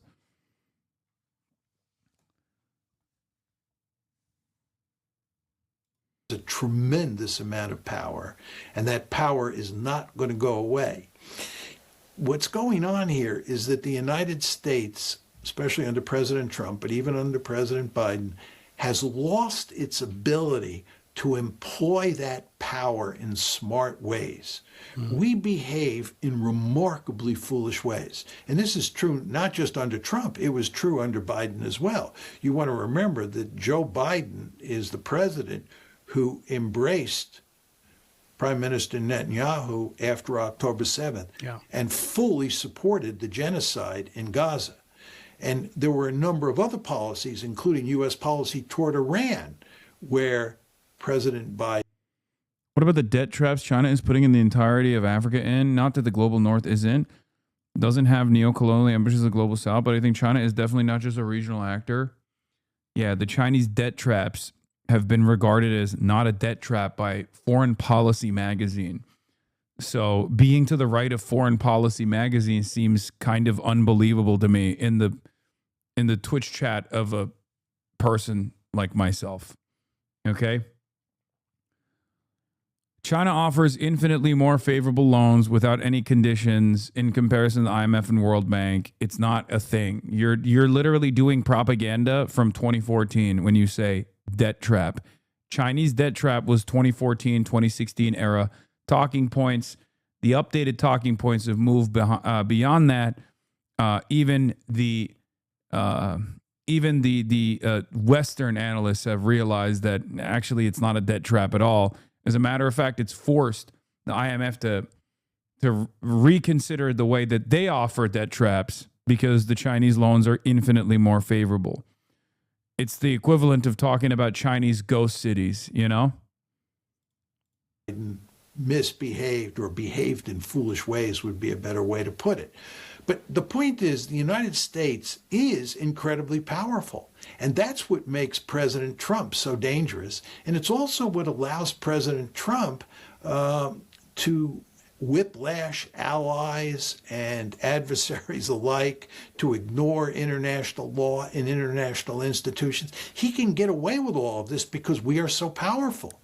We're not, in my opinion, going to get weaker with the passage of time. The United States is going to remain a very powerful state on the world stage. And the only interesting question is, will we get our act together and act in responsible ways, which we have not been doing for a long time? I don't hold out much hope in that regard. But I don't think it's a Suez moment. I think the Suez moment was just one giant step in the gradual decline of British power over the course of the 20th century. Great. Thank you, John. And I want to thank Goatsheimer, Chris the Goat Hedges, as always. Oh, that was like the next up in this video. Oh my God, Chuck Schumer was asked about El Sayed's comments. Yes, I did see this. Not sure you saw it. Two CIA agents died this morning in Mexico, and Scheinbaum had no idea CIA was active in the country.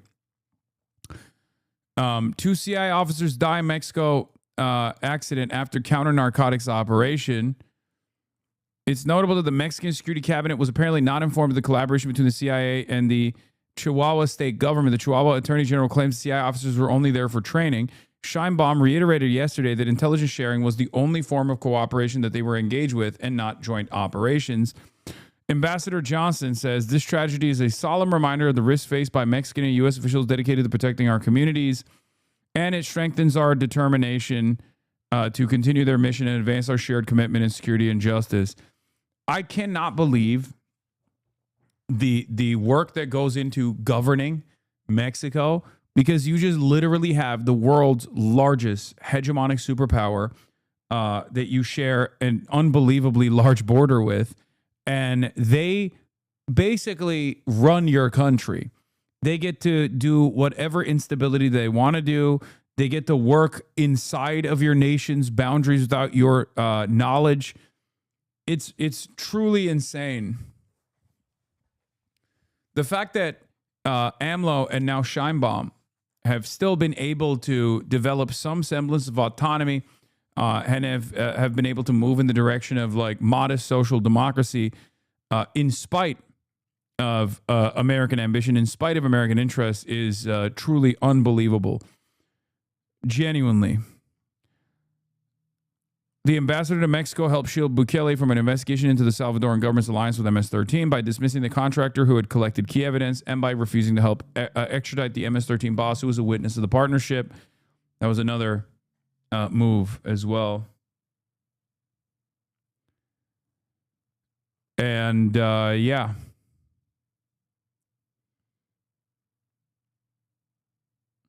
Why does Ken Klippenstein believe Sheinbaum knows about the CIS's performing operations in Mexico? Isn't Mexico complying with our demands to not send oil to Cuba? How much autonomy do they really have if they aren't sending oil to Cuba? They don't have any autonomy. That's the point I'm making. Maybe Sheinbaum doesn't want to admit that. I mean, I trust Ken's reporting on this stuff. So if he says that Sheinbaum knew and is lying, then I'm inclined to believe him.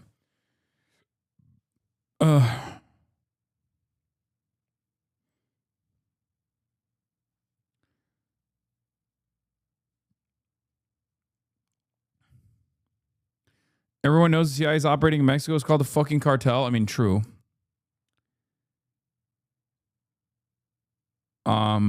Anyway.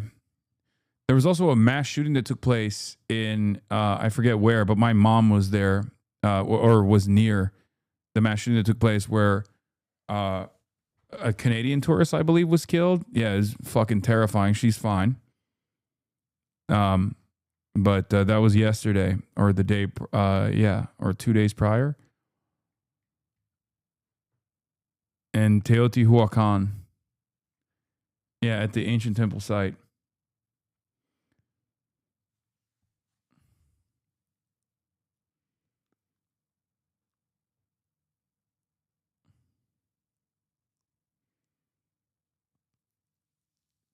It was another Order of Nine Angles Nazi shooting. Gunmen shoot several tourists at historic pyramids in Mexico, killing a Canadian.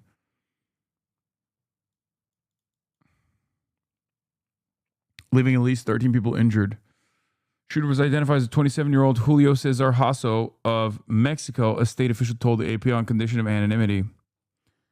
He later died from a self-inflicted gunshot wound, authorities said, and security officials found a gun, a knife, and ammunition. Yeah.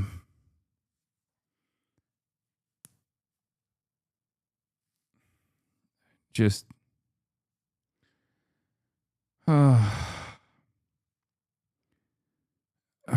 we are a cancerous force on the planet. I swear to God. Terrorgram is just creating lone wolf style attacks all around the world.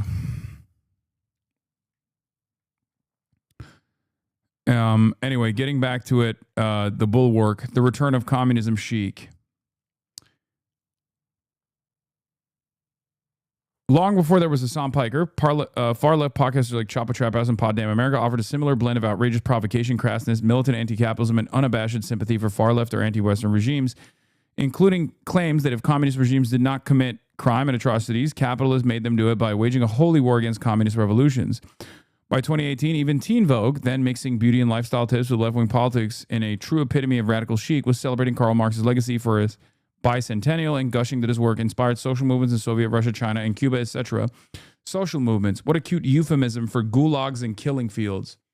Gulags and killing fields Karl Marx is responsible for gulags and killing fields is hilarious. Perhaps one of the most important thinkers that contributed to the entire field of sociology. But anyway, the same year, YouGov poll for the Victims of Communism Foundation. Oh my God. Victims of Communism Foundation. Yeah. Nazis. Nazi Victims of Communism Foundation. Half of the fucking victims of communism were Nazis. Anyway, more than half. Found that while just 15% of Americans held a favorable opinion on communism, the figure shot up above 25% for younger adults, millennials, and Gen Z. Communism chic, of course, is hardly new for the Western left. In the 1920s and 30s, plenty of American and European intellectuals flocked to the USSR's political pilgrims, to quote the title of Paul Hollander's 1981 book. But in the decades that followed, the ranks of the disillusion grew. The God That Failed, a 1951 book by 6 writers and intellectuals who were broken with communism, received glowing notices, became an international bestseller. 5 years later, Nikita Khrushchev's shocking expose of Stalin's monstrous crimes opened many other eyes. Other blows followed. The brutal suppression of anti-communist uprisings in East Germany and Hungary, the Soviet invasion of Czechoslovakia in 1968 to crush the liberal reforms of the Prague Spring, the 1973 publication of Alexander Solzhenitsyn's The Gulag Archipelago, which expanded on earlier revelations about Stalin's Great Terror and added the human reality of shattered lives. The search for new communists, yes, I know, there was a lot of anti-communist propaganda and a lot of color revolutions, some valid, some invalid, that were sometimes repressed through violent means. Yada, yada, yada, yada, yada. Okay, the search for the new communist paradises in China, Vietnam, and Cuba proved equally disillusioning, and Pol Pot's version of the utopian experiment in Cambodia killed nearly 2 million people in a country of 7 million. I like that in the beginning she literally said killing fields or these radical commies blamed the West, and then brings up Pol Pot, an ally to Henry Kissinger. But that's besides the point, you know. By 1980s, when Soviet communism entered its terminal stage, it was still considered somewhat gauche in many left-of-center circles to be anti-communist or anti-Soviet, as I found out as a refugee from Soviet Union. My mother, who taught piano at Rutgers University in the 80s and 90s, once chided by a fellow faculty member for channeling American propaganda when she described the conditions she had experienced and witnessed in Soviet hospitals. By actual communists or communist sympathizers were, by that point, pretty rare. Yet today, tankies, oh my God, tankies, with the hammer and sickle emoji in their profiles are fairly common sight on social media, and memes asserting that victims of communist terror deserved what they got are not a rare sight. Snarky hand-waving of communism's human tragedy isn't limited to social media. A 2023 hit piece by The Baffler by Brooklyn journalist and activist Billy Anania about the Victims of Communism Museum, which opened in 2022, nearly 30 years after Congress authorized its construction, sneered at usual suspects among the victims, such as kulaks and Cuban plantation owners. The snide reference to kulaks, peasants, accused by the Soviet regime of being rich exploiters, is particularly revolting given the history. Yes, peasants. In 1930 and 1933, more than 2 million farmers branded as kulaks, often simply because they opposed the collectivization of agriculture, were mass deported to remote regions in grueling conditions. More than 500,000 died, often during transport. And Anya scoffs and nitpicks. The museum doesn't feature material on the Nazis and on the crimes of Western colonialism. It displays a quote by Solzhenitsyn, a favorite of Steve Bannon and Jordan Peterson, and, you know, the Nobel Committee, a photo of the Nobel Committee, again, another incredible beacon of obviously democratic excellence. One of the last pieces of fantastic work that they contributed to was Maria Machado.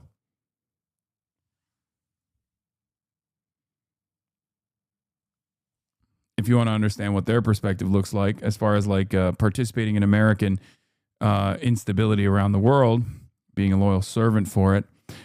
A photo of an East German guard fleeing the West Berlin is credited to the CIA. The Black Book of Communism, the 1997 volume that is the museum's source for global death toll over 100 million, is dismissed and delegitimized by its own contributors. Yes, some contributors questioned overly sweeping claims in the book's preface and suggested their own estimate of 65 to 93 million. Yeah, of course, it's fucking insane.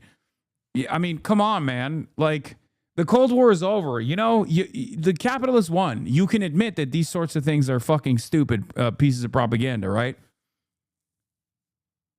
Like, what are we doing? What are we fucking doing here? Like, you don't even have to be a Dick Rider or a Stalin to be like, yeah, I'm going to question the veracity of a literature that was designed to be complementary during the Cold War to foment anti-communist, anti-communist sentiment. A relic of Cold War era propaganda, as well as thinly veiled bigotry and a whitewash of fascism. All of that is true. No notes. So why the return of the tankies? There are many reasons. For starters, there's a generational turnover. The Cold War is a thing of the distant past for younger Americans. The Victims of Communism Foundation has often noted that the lack of knowledge about the history of communism has been a horrible failure of education. Well, there is a failure of education. In the Foundation's 2017 survey, only a third of millennials had heard of Lenin. No wonder they're easily sold on narratives that cover up his homicidal fanaticism. Oh, Vladimir Lenin, the lion that you were. Meanwhile, the progressive focus on oppressions in liberal Western societies and only the ugly sides of Western history, slavery, colonialism, aggressive wars, the subordination of women, just a couple things that happened and continue to happen. Right? Come on, just fucking let go. Why do you care about a couple instances of baby genocides? Okay, come on. Anyway, has produced some self-exploration, but it has also led to the erasure or whitewashing of the evils of the West adversaries, whether in the global South or in the communist bloc. In that 2017 survey, about a third of millennials brought up George W. Bush was responsible for more deaths than Joseph Stalin. Cooked. Add to this the fact that the transition from communism after the fall of the USSR, particularly in Russia, turned out to be a mess of corruption and chaos that at least temporarily did leave many people worse off. Defending Parker's lament for the Soviet downfall, British socialist writer Owen Matthews cited the economic collapse and the drop in life expectancy in Russia in the first years after the dissolution of the Soviet Union in 1991. But the aftermath of communism's fall is a massively complicated story. It's always complicated. It's just complicated. It can't be bad. The West has never done anything bad, including all of the things that I just mentioned here that the West has done that you can just kind of hand wave away, It's complicated. It's never complicated for the Soviets. Very black and white for the Soviets, of course. It's always they're doing it because they're evil. When we're doing it, we're not doing it because we're evil. We're doing it because it's complicated. Okay?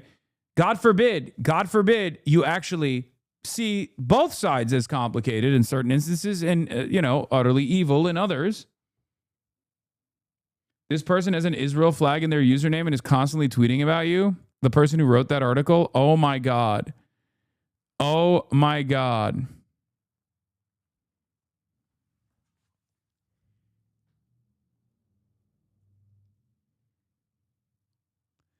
Also, preferring Joe Rogan to me.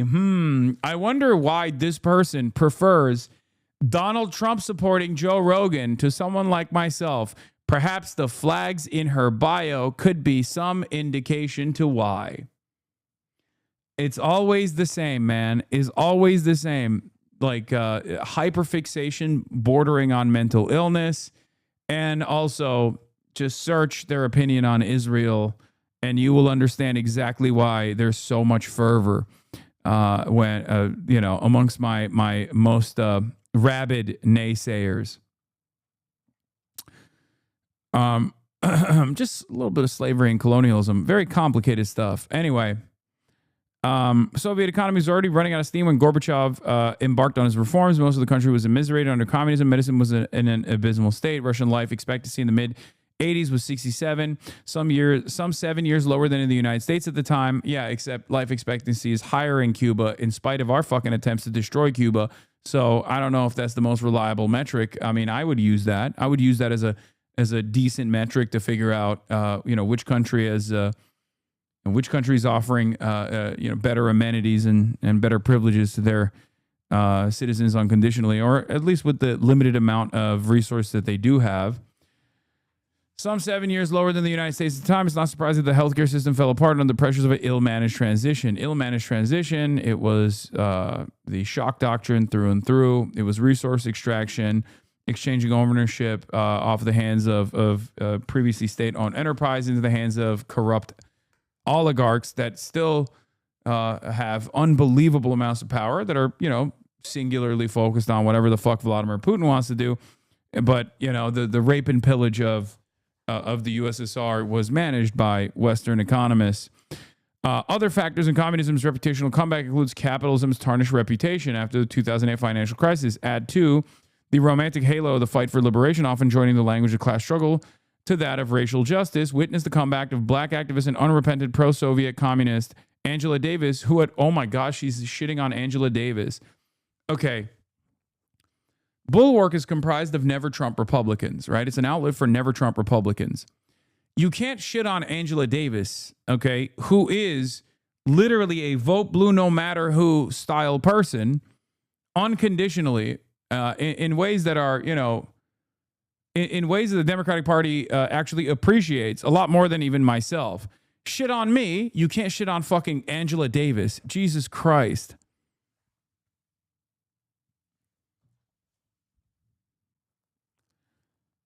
This is Christopher Rufo style commentary. Oh my God, you clocked it. Cute tweet below the one you read. Hasan always in favor of the wealthy getting raped, literally or metaphorically. Oh my God, this person needs fucking serious help. Holy shit. While all of it is on the left, we shouldn't forget the role of the right. For one thing, you keep calling just about every center-left Democrat a communist and compare Barack Obama to Lenin and Stalin. One possible effect is to take the sting and the stigma out of the C word. Ha ha ha! That's true. You could even say that the effect is to normalize communism in American political life. Oh my God, being such a rabid anti-communist that you're criticizing people to your right even. You're a reactionary. And you are criticizing people who are further to the right of you that they're normalizing communism. Come to think of it, Trump himself has done a pretty good job of legitimizing communism. And not just that he shatters all norms, he uses classic Stalinist tropes like enemy of the people. Famously, only Stalin invented saying enemy of the people. I'm a brilliant intellectual. He clearly has an affinity for Russia's Vladimir Putin, who may condemn the Bolshevik when convenient, for instance, when he needs to blame them for Ukraine's independence, but clearly wants to build a simulacrum of the Soviet regime. Literally, Vladimir Putin is an anti-communist through and through, and has been critical even of Lenin, which is a big no-no for understandable reasons, not a no-no for him. And not only that, but also... no, he wants to build maybe the Russian Empire, or at least like restore Russia to its former glory. Certainly not a communist by any means. But clearly wants to build a simulacrum of the Soviet regime. Lately, he's been bromancing with even more post-Soviet leader Alexander Lukashenko, whom he's described as the highly respected president of Belarus. And don't forget his love affair with North Korea's Kim Jong-un. Add to this Trump's Kim-like love for extravagant praise and large banners with his face. You might understand why ex-influencer Jackson Hinkle is a self-described MAGA communist. Okay.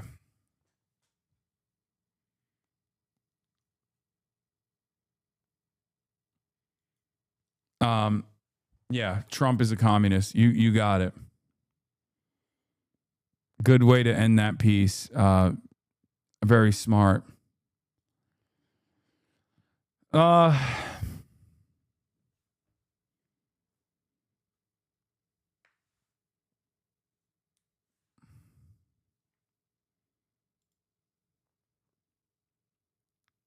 Anyway, where was I? What was I going to show you? Oh, there was a Mark Levin situation as well that I forgot to mention. There is the president, or not the president, but like a J Street guy also went on Tommy Vitor's show and got very mad at me. ZBiotics is Senior Vice President and Chief Policy Officer at J Street. Elon Goldenberg, welcome to Pod Save America.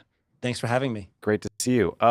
So over the last couple of years, probably longer, there's been an intense debate about the war in Gaza, the U.S.-Israel relationship, especially U.S. military support to Israel, and the line between anti-Zionism and anti-Semitism. Now, thanks to President Trump, you can lump in the role Israel may or may not have played in the latest war with the debate. Hasan should essentially be banished from the party. This was in a Wall Street Journal op-ed. So John Favreau talked through a lot of this with Hasan. I actually don't know. I don't know what J Street thinks about me. I have no idea. So this will be new for me as well. I know that they endorse Mallory McMorrow, and obviously we are at odds with my worldview. I think that they're trying to sanitize the American-Israeli relationship to the best of their ability. But as you guys know, for the longest time, I haven't had much smoke for J Street. So I mean, let's see what they have to say. Came out about a week ago. Folks should check that out if they want more. But you wanted to provide a different perspective on how you believe one can still be a supporter of Israel and a liberal Zionist and a Democrat all at once. So we want to talk through that, and maybe I can poke and prod your argument and see how we go. So let's just start with where you disagreed with Hasan on his definition of Zionism, and kind of we'll go from there. Sure. So the problem with, I think, Hasan's argument on that, and thanks for having me, Tommy, was, he talked about Israel and Zionism as essentially an ethno-state with superior, essentially looking at what you'd call a supremacy ideology. And if you actually look at the founding documents of the State of Israel, for example, and you look at the history of Zionism, Israel is intended to be a Jewish democratic state. It was also to be, in its Declaration of Independence, described as a state with equal rights for all of its citizens. Well, is that what's going on?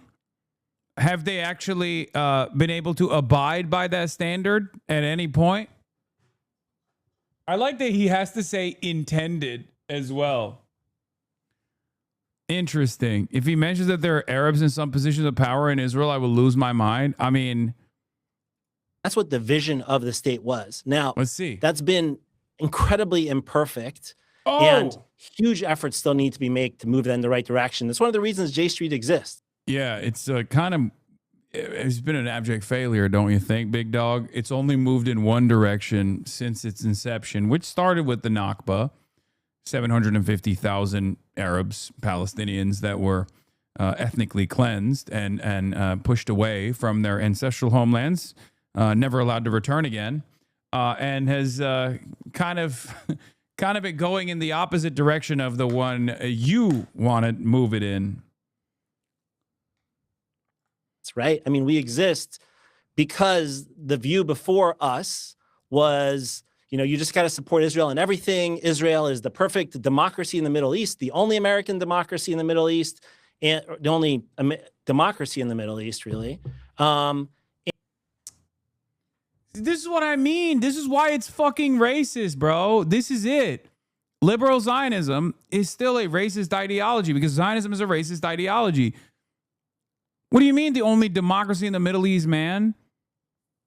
Like, why are we making it seem like there are no other, like, complicated and yet still somewhat democratic countries that exist in the fucking region? I know he did a Freudian slip and said American democracy. Shut the fuck up, chatters. It doesn't matter. The point he's making is he's using the same exact trope. Israel's the only democracy in the Middle East. Yeah, guess what, dude? Israel's an apartheid state, which, J Street also recognizes, right? I'm pretty sure they do. How can it be a democracy while also being an apartheid state? It's fucking ridiculous.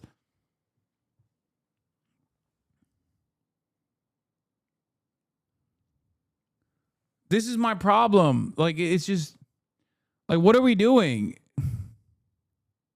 Yes, this is before we get to 2018 basic law passed by the Knesset is literally antithetical to his whole argument. We're not even talking about the... J Street does not recognize apartheid? Are you sure? I thought this was the whole point of the liberal Zionism, is that they recognize the West Bank occupation is bad and is an apartheid, and you got to stop it, and but that's the only way to do a two-state solution, that type of thing. I don't know. I thought that was the case. And, our argument was, no, there's all kinds of problems that need... You are just an anti-Semite, Hasan. Yes, dude, you're right. I am the biggest anti-Semitite. Need to be worked out, and we need to be honest and critical with a friend of ours in Israel. But the answer isn't to tilt all the way in the other direction and to say, well, Hamas and Israel are... Like, J Street recognized the genocide, right? J Street reluctantly had to recognize the genocide. are we not supposed to punish people who have done a genocide? Like, can you, like, what's the argument here? Oh, well, we can't do the Nuremberg trials because, like, they're supposed to be an ally to us. Is that the attitude? Like, words have meaning, right? If you recognize the genocide, as J Street says they recognize, then, you know, we have to have some accountability for genocide, right? I mean, this is like the entire principle of the entire reason for why we have Holocaust studies and genocide scholars in general. Is so that, you know, it never happens again. And here it is happening again. Hamas is a lot better than the Israeli government, and I'd much rather have Hamas than I would the Israeli government, and treating it as uniquely evil because, look, Bibi Netanyahu is a fascist, potentially authoritarian. Donald Trump is also a fascist and authoritarian, right? Do I call America a fascist state? You should. You should, because it is. We are living in a fascist state. Hello? What the fuck? He's going to lose the liberals with this one. What liberal is going to look at the current modern day America that is watching Pod Save America and be like, wait a minute, what the fuck do you mean America's not currently a fascist? We are living through the fascist times. Authoritarian state? No, I don't. I recognize that there's huge problems here, and I operate from within that very kind of... Yeah, I operate within a consistent framework then, okay?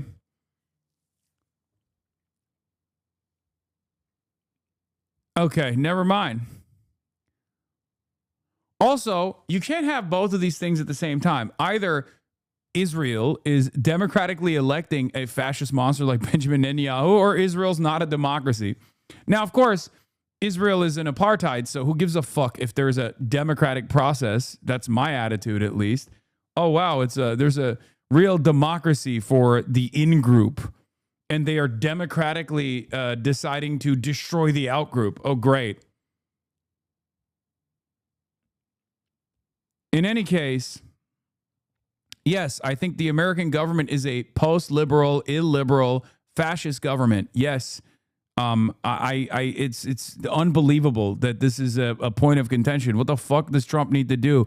He literally has set up concentration camps. He has an unaccountable force that he has given unlimited billions of dollars to go and wage war on American cities. He has occupied American cities unsuccessfully, but still attempted to subjugate American citizens, killed American citizens in the process, and keeps consistently blackbagging people that live in our neighborhoods. Basic understanding. So this, I think, was kind of my problem with Hasan, right? Which was, the argument was, this state is uniquely evil. This state was founded purely based on ethnic cleansing. I mean, we have terrible ethnic cleansing in the founding of the history of the United States, and in so many... What is going on? Yeah, dude. What? Yes. That's my point. What the fuck? Yes. If left unaddressed, white supremacist fundamentals will inevitably bring about a fascist government. We are currently in that fascist government that is actively rewriting the rules in the United States of America. Why? He's like, hey, guess what, guys? In order to prove that I'm right, I'm going to show you how wrong I am with an example that you can literally identify from your own real life. Also, this argument is so ridiculous because it's like, well, every country has been designed with a little bit of ethnic cleansing. Why can't we? I don't know. Maybe because Israel did it in 1948, okay? Key quote from him, I listened to the interview with John. I don't think Hasan is anti-Semitic. I just think his views are misinformed. I mean, I think his views are misinformed. Different countries around the world. And so I think we just need to pull back and have a longer conversation about what is wrong and what is right, and within the context of the state of Israel, and how to move it to a better place. So look, I don't want to, I'm not going to try to speak for Hasan or anybody else, frankly, but let me just offer what I think kind of the pushback to your argument would be, which is not that I think anyone was saying Israel was uniquely evil. It was just sort of whether or not there's a supremacy ideology in the sort of the founding documents. I think what he would say is Israel was founded after the mass displacement of, I think, 700,000 Palestinians. Since 1967, Israel has occupied the West Bank and Gaza, and there's been, groups of people living under permanent occupation. And the reality today is that it seems like Israel has chosen to be a Jewish state and not a democratic state. And so I guess it's fine to debate what like David Ben-Gurion and others had in mind in the 1940s. I'm not an expert on this stuff. I would never pretend to be. But I think people would just say, look, the reality on the ground is that it's this much darker version of whatever that intention was of permanent occupation. And then some would argue apartheid, or at least very clear instances where there are different rules for Jews and Palestinians. That we can unpack that as well. What would you say to that? Sure. Well, I'd say I don't disagree with that, right? But the answer is not Hamas, right? I mean, pull back a little bit. I also worked, on the presidential campaign in 2024. Okay, PFLP. That's fine. What do you mean? My point is, it's not up to me. End the occupation, end the apartheid. Let the Palestinians decide. I'm not going to sit here and be like, well, I don't agree with the internal governance of Hamas. It's just not. That's not the main problem. The main problem is the Israeli occupation, right? It sounds silly. It sounds like a silly conversation to have. And some people, even in the Western world, like leftist, socialist, communists, even in the Western world, will be like, well, Hamas is Islamist, so I guess I'd be in favor of PFLP. It's like, no. That's not the point here. Okay, the point isn't us pushing our design on the Palestinian population. The point is Palestinian people having sovereignty and dignity, okay? They get to choose. I would like for them to be communist, socialist, right? That'd be great, but that's not up to me. I want them to stop being murdered. That's my main gripe here. Spent a lot of time talking to American Jews. I spent a lot of time talking to voters. And I think most voters are not in these two extreme positions, right? I mean, I think at the end of the day, you have those who are from the beginning inside the Democratic Party have said, here's the AIPAC position. We're going to support Israel no matter what.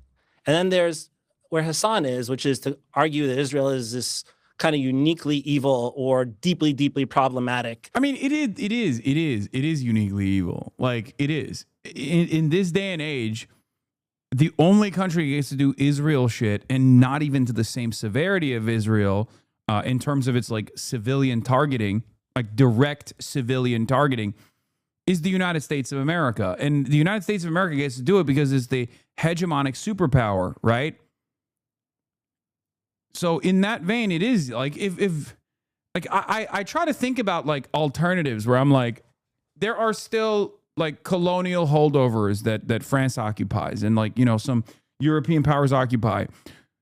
However, if any Western country, I'm talking about Western and Western aligned nations, were still in this day and age, no, guys, oh God, people are what about Sudan? Dude, you're failing to hear my point, okay? I'm not saying other countries aren't doing fucking genocides. Yes, Sri Lanka is a great example. I know. Okay, calm the fuck down. There is no other country like Israel in the sense that there is no other country that gets to only do this because America is giving it unlimited and unconditional fucking support. And then that country turns around and intervenes in the domestic affairs of the American public. Okay? Holy shit. That's the reason why there is a uniqueness to what Israel is doing. Other countries are also committing genocide. I'm not saying genocide is unique to Israel. Oh my God.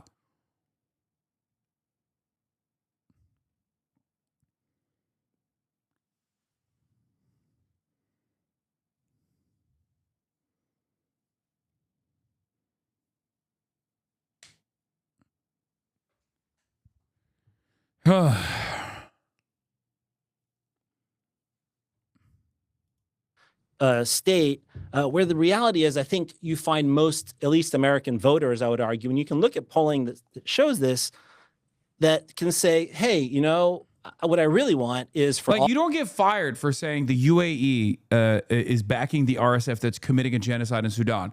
But you can get fired in certain instances, and you certainly could get fired, or at least you get yelled at quite a bit for saying Israel is committing one with American support. Okay? That's the difference. That's what I'm trying to explain here. There is a uniqueness to it. And as far as like civilian casualties and civilian targeting goes, or the maintenance of an apartheid and the maintenance of an occupation that has lasted for 80 years at this point goes, yes, Israel is unique. Israel is more unique than South Africa, for example. Because back in the day, you could say, well, South Africa has an apartheid. Sure, right? The difference with Israel is that Israel has been able to outlive the South African apartheid. There aren't any congresspersons that are going on. There aren't any congresspersons that will be like, you know, as a Democrat, I know it's a 90-10 issue, but I'm going to, you know, probably erode what remains of my credibility to defend the RSF because they're waging a brilliant war against the Sudanese civilian population on the fucking halls of the Senate. You know what I mean? No one is going on. There's no Chuck Schumer equivalent to maintaining the genocide of the Sudanese population. That's why I'm saying it's unique. It's unique because of its resilience. Israel's apartheid has gone on for far longer than other historical apartheid states that were aligned with the West. All Jews in Israel and all Palestinians to have freedom, security, equality, a state of their own. That's what we're arguing for at J Street. I can be horrified by the acts of October 7th by Hamas, and I can be horrified by the horrific actions that the Israeli government has perpetrated in Gaza against Palestinian civilians. You know, I can really hate Bibi Netanyahu, and I can have some sympathy for the Israeli people at the same time. I can recognize that anti-Semitism is a real problem. Does UAE have a PAC in our elections? UAE Street? Yeah, U Street. That's it. And I can also recognize that criticism of Israel is not anti-Semitism, and that even very sharp criticism of Israel and anti-Zionism is not anti-Semitism. So this is where, you know, a guy like Hasan Piker, I don't necessarily think he's anti-Semitic. I just disagree with his views. And I think this is the kind of nuanced, hard conversation that I think we need to have in the Democratic Party. I should have a conversation with this guy. I should have him on the stream to talk to him about this. Sort of Democratic coalition. Except chat will be fucking unbearable throughout the entire process. So it's probably a horrible idea. They'll yell at me for not like doing a citizen's arrest on the guy. Because I also think that's where most Democratic voters are. That's where I would say most normie voters, Democratic voters are. Certainly American Jews. Yeah, this is also not about like, here's the other side of the story, okay? People will sometimes say, oh, well, don't you feel like you need to lean into this in order to win elections? There is truth to that now. But I was saying this shit when it wasn't popular to say either, because it's just the truth. Sometimes the truth is unpopular, okay? Like, that's the other side of this calculation. It's only now an electoral calculation and not simply just the moral calculation because it's gotten so out of hand that people also recognize it and want change, right? That I talked to, and that's what J Street was founded to represent, was that this is where most American Jews are. They're not where AIPAC is. But it's also, I think, just not where... J Street does not sincerely believe it's genocide. I don't know how to convince you. The entire goal of J Street is to delay the death of Israel's popularity in American politics at large. They only acknowledge a criminal court will likely decide it was a genocide. Total two-faced language. Yeah, I mean, this in and of itself is the reason why I don't I don't know how you can say like, well, you know, Israel committed a genocide, which J Street reluctantly acknowledged, but then also are like, but we still need to give them weapons to defend themselves. But then we don't need to sell them further weapons, or rather, sorry, we need to sell them further weapons, but we don't need to subsidize their weapons purchases. It's like, okay, well, if they committed a genocide, then embargo now, okay, and accountability now. Like, what do you mean? That's not just a word you throw around. You don't go, oh, well, the Nazis committed a Holocaust, but, you know, let's not punish them, right? That's crazy. the fuck? Like, that doesn't make any sense to me at all. Yes, embargo, Hague. No more political cover. What are we talking about? Even if we have some folks on the base who are going further left, I think that there's just a huge constituency for this very common sense view that I'm expressing. Yeah, look, my view on Hamas is that what they did on October 7th is evil and unjustifiable, and fuck them, and that they're bad for the Palestinian people and for the Jewish people, and that's fine. I think what Hasan was making kind of an inflammatory point when you look at the death toll in terms of the number of people that Hamas killed on October 7th versus the IDF, but I think you get in trouble when you're doing comparisons. I'm also been someone who's again, why should we get in trouble for those comparisons? Like, one party has committed a genocide, the other has not, right? Like, that's my point. The reason why I'm saying those things is so that these conversations actually do take place, and then people start recognizing, okay, maybe it's not so fucking crazy. Because I understand, as I explained to John Favreau on the podcast as well, is that, like, Hamas is not an alien entity. It's not like a group of guys that got together and were like, ooh, we're evil. Let's do evil, right? Like, let's do unbelievable evil. We want to kickstart the process of Israel's genocide. Like, Israel is not an unstoppable force. It's not a natural disaster. It's not a naturally occurring phenomena. It's a country with people, right, that are making these decisions. And Hamas is not an alien entity. Hamas is comprised entirely of Palestinians.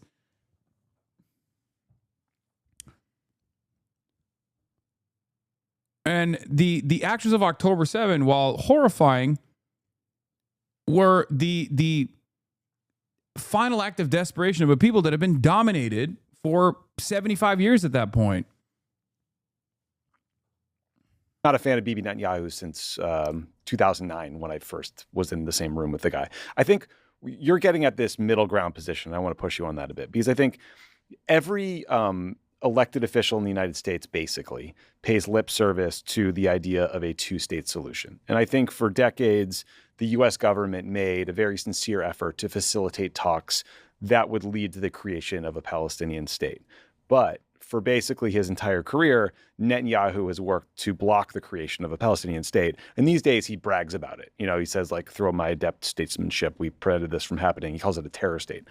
And in reality, I think the peace process has been dead for a long time. And then since October 7th, both Israelis and Palestinians have lost faith that it will ever happen. I think like 1/5 of Israelis and Poles think there's any hope for a Palestinian state. And that number is kind of propped up by Arab Israelis.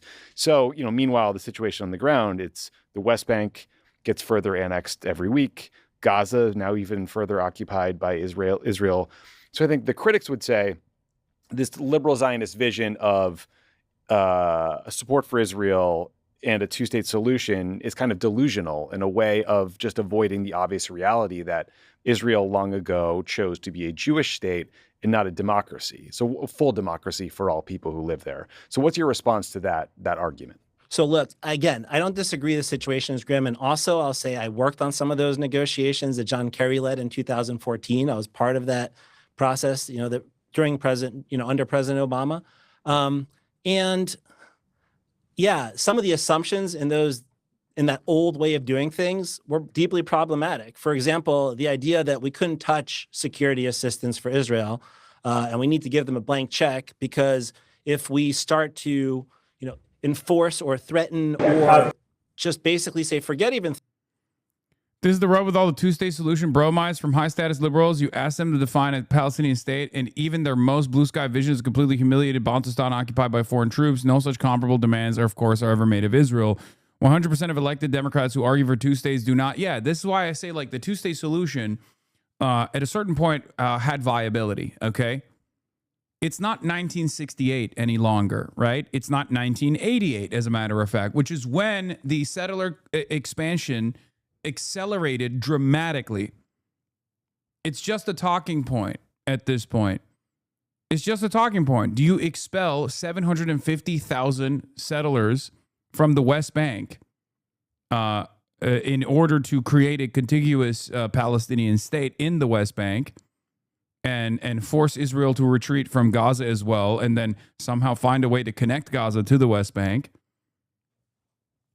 Or do you recognize that currently there's only one state that is sovereign there, and it's the state of Israel, and it's maintaining an apartheid state? Right? That's it. I had a conversation you'll hear about in the upcoming days on this issue as well, where it was like, well, what do you do with like Hamas and their arms? And I was like, well, here's the thing. There would be no need for armed resistance if there was no Israeli occupation. Like, there's currently one singular sovereign state there. It's Israel, and it necessitates armed militancy, armed resistance.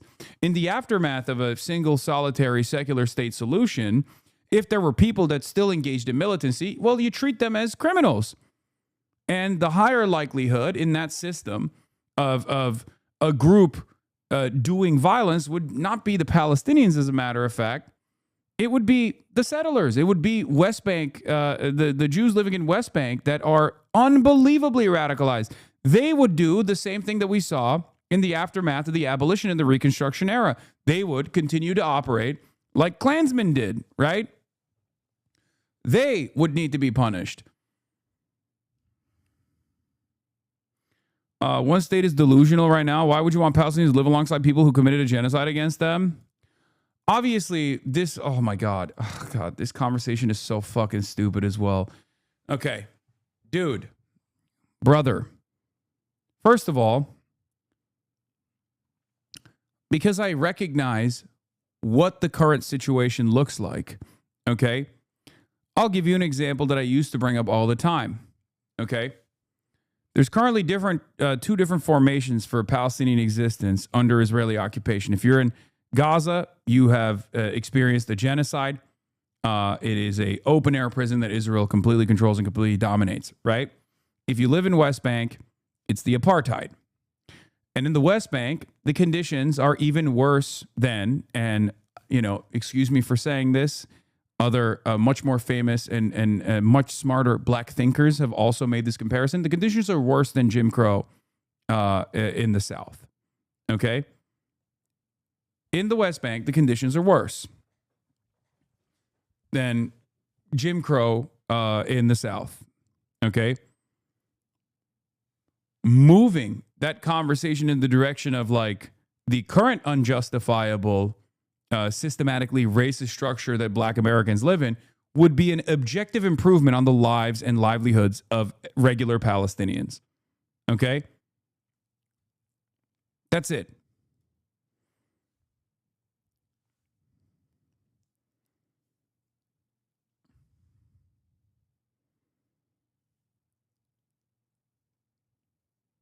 And this wouldn't happen magically overnight. There would have to be a Truth and Reconciliation Committee set up with, you know, international investigators, punishments that are dished out for those who have engaged in war crimes. And on top of that, reparations that are afforded to people who have lost their homes, lost their lives, and a right to return for the 15 million total Palestinians all around the world. If you have free migration of Jews from all around the world to Israel, then you have to allow, then even without that, you still have to allow free migration of all Palestinians. Okay? That is the moral consideration here. It's not just overnight, things remain the same and then the Palestinians are no longer being killed by Israel, and then it's just business as usual, because that would, of course, still create a tremendous amount of militant resistance. What is your obsession with comparing it to black issues? Great question. It's because many people in this community understand the black struggle because they're Americans. So I'm trying to compare it to something that is identifiable in modern day America, and also historic struggle that people learned about, albeit not so great, but still learned about a little bit in their regular education. Also, the other reason why I compare it, or don't feel worried about making this comparison, is because friend of the show, Ta-Nehisi Coates has made similar comparisons.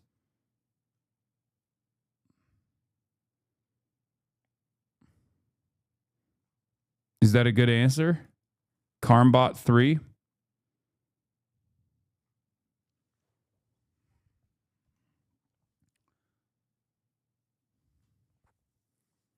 It can be traumatizing for black people to constantly hear about our oppression, not saying it's a criticism, just so you understand. Okay, well, you know. I just feel like that's why there's 5 black people in this chat. Are you trying to say that black people are incapable of hearing about their own struggles and make adequate comparisons, apt comparisons to the struggles of other oppressed people by similar forces, similar supremacist forces, sometimes the same exact supremacist forces, as a matter of fact? I don't have such an opinion about black people. Also, there aren't just 5 black people in this chat. If that comparison hurts your feelings, you should think about why. You might have some resilient American exceptionalism in your mentality.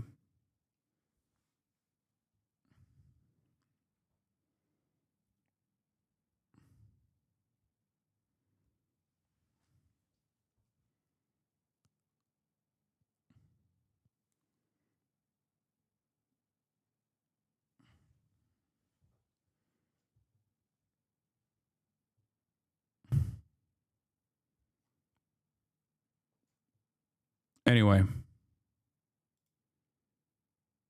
No, it just belittles our struggles when the narrative is constantly, this was actually worse than Jim Crow, slavery, etc. First of all, I didn't say it's worse than slavery. Secondly, it does not. It's to heighten the severity of the crisis at hand. You are the one who thought it belittles the systematic forms of oppression that black people endured during Jim Crow. I never said that. You think that. Do you not understand?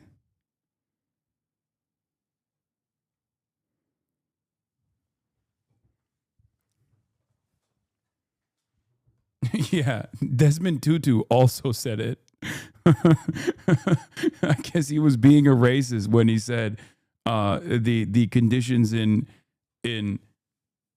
the conditions in Israel, the conditions of apartheid in Israel are worse than the ones that they had struggled against. It's just, you know. Anyway, let's continue.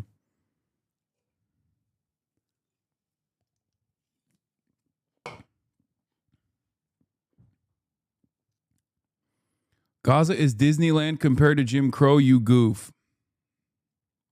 Sure. Anyway, let's continue.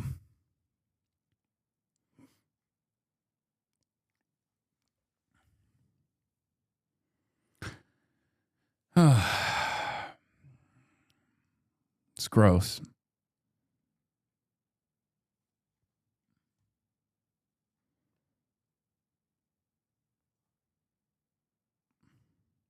The chatter did get banned.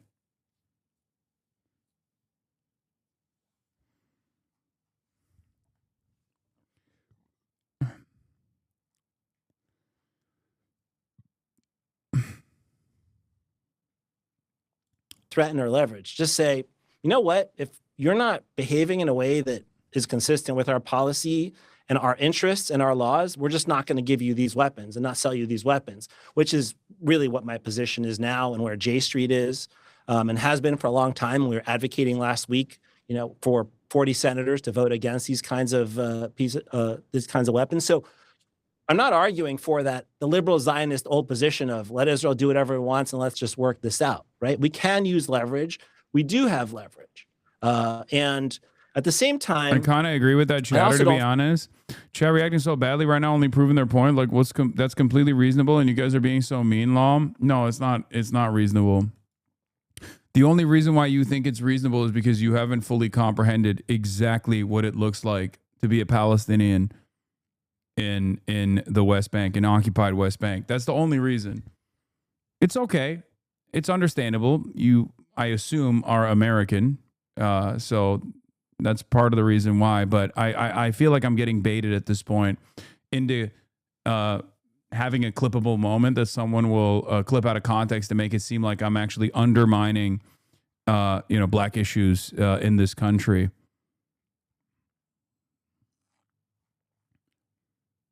It's one of the time-honored traditions that, in many instances, pro-Israel people like to pit different oppressed and undermined, historically undermined, marginalized communities against one another. You should, if you're doing this sincerely and you're not here to just like clickbait, clip farm, you should ask yourself why you're, behaving like a loyal servant of these malignant forces.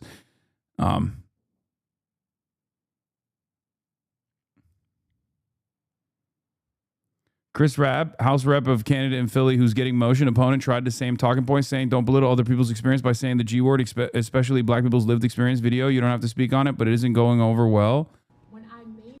What is this? It was because for those who have been a victim of a genocide, whose families are still suffering, it's hurtful to them. For Israelis who have been accused of committing it, it's hurtful for them. Oh my God. You didn't quote Ta-Nehisi Coates properly. The comparison is a good one to make to get people to be able to understand the severity of the situation there, but they are really equally as horrific in individual ways. Saying it's worse is not really productive. Sure.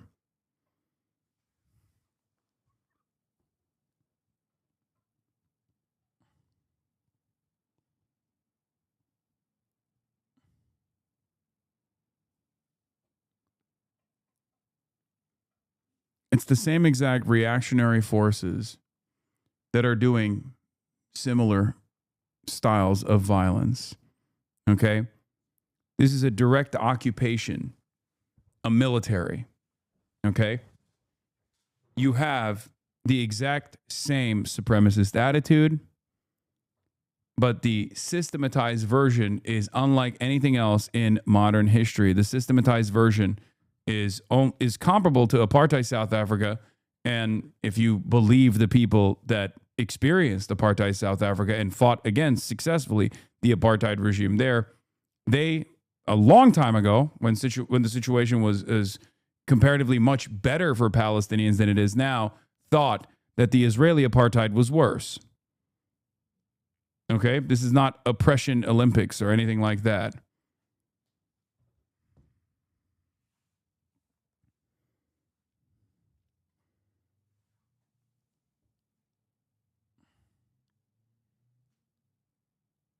Like, think about it. People who withstood and fought back against the apartheid in South Africa were saying 30 fucking years ago that the Israeli apartheid was worse.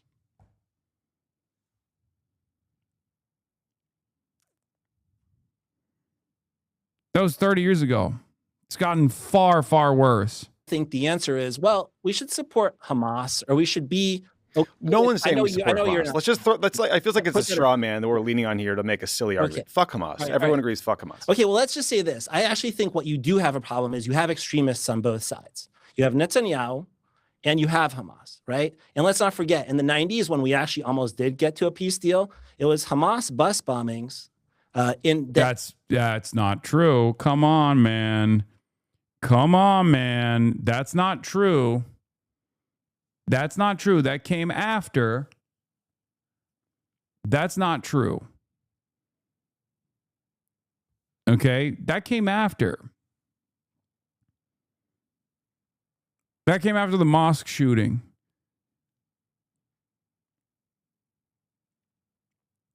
This is historically inaccurate. Then brought Netanyahu to power.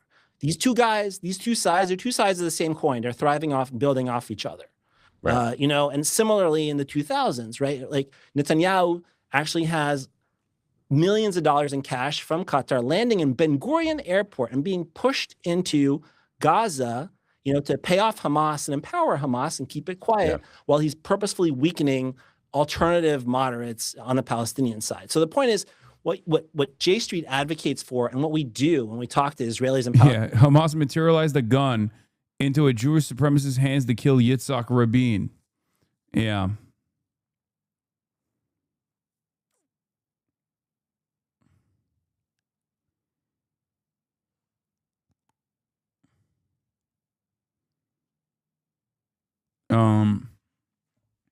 Even Yitzhak Rabin was horrible to the Palestinians. Okay. So the nicest guy, the nicest like Israeli leader to the Palestinians, still never fully committed to a fully fledged state for the Palestinians. Never at all. By his own admission, it was a state minus, like something less than a state in his grand design. And he got fucking assassinated.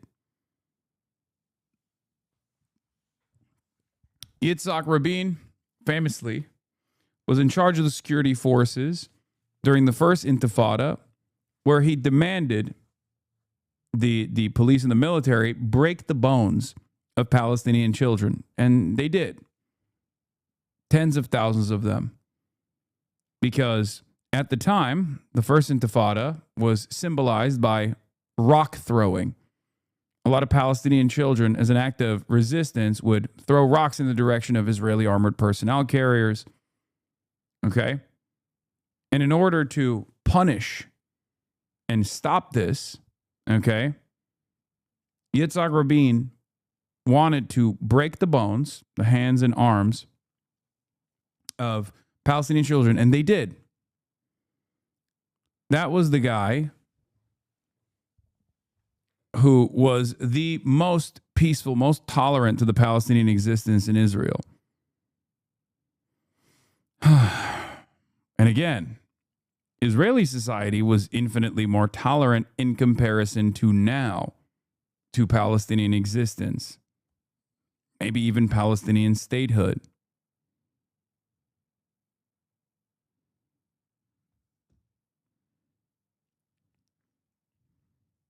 Palestinians on the ground is there is, and yeah, the idea that like Netanyahu funded Hamas or pushed Hamas, all this stuff, like there's some evidence to the like keeping Hamas in power being at the time beneficial, or seemingly, like their calculation was that Hamas being an Islamist group would make it much harder for them to gain any favorability in the Western world, and maybe they also thought they could bribe Hamas into submission, into not really caring about emancipation. It didn't fucking work demonstrably, right?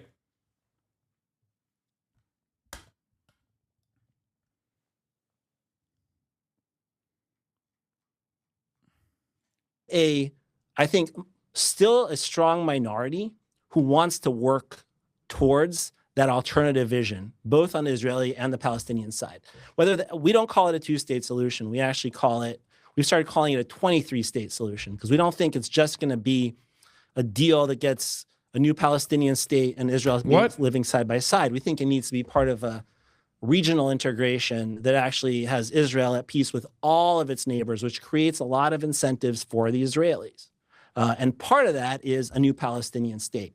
Now, when you do polling like that, and you present Israelis with, if the president of the United States were to come to Israel and say, here's a plan, end all the wars. This was done during the war in Gaza. We're going to end the war in Gaza. We're going to get the hostages out. We're going to pursue a plan that ultimately ends with Israel at peace with all of its neighbors. And as part of that, you can have a Palestinian state. Like, that kind of proposal still gets 60% in Israel. Isn't that a lot of hurdles to set up before the Palestinians are just like, I just want to like live in peace and with self-determination? Suddenly, like, Israel has to make peace with every single neighbor before they can have that opportunity? No, it's actually not that complicated. You just do both processes at the same time. And at the end of the day, it's really about peace with Saudi Arabia, and everybody else goes along. Hasn't that been pretty complicated, though? It is complicated, but so is a Palestinian state on its own. You're trying to create, and by the way, I should say the problem, like you said, there's a lot of non-believers on the Palestinian side too. Polling in the Palestinian public is also pretty terrible right now, right? I got permabanned from Discord a couple years back because I didn't think Hamas was a lesser evil yet. Is there any way to get unbanned? That's funny. Oh, man. You fucking debate pervert. You goddamn debate pervert, you. I do think they're better now. That's funny. I mean, look, you gotta take it up with the mods in Discord.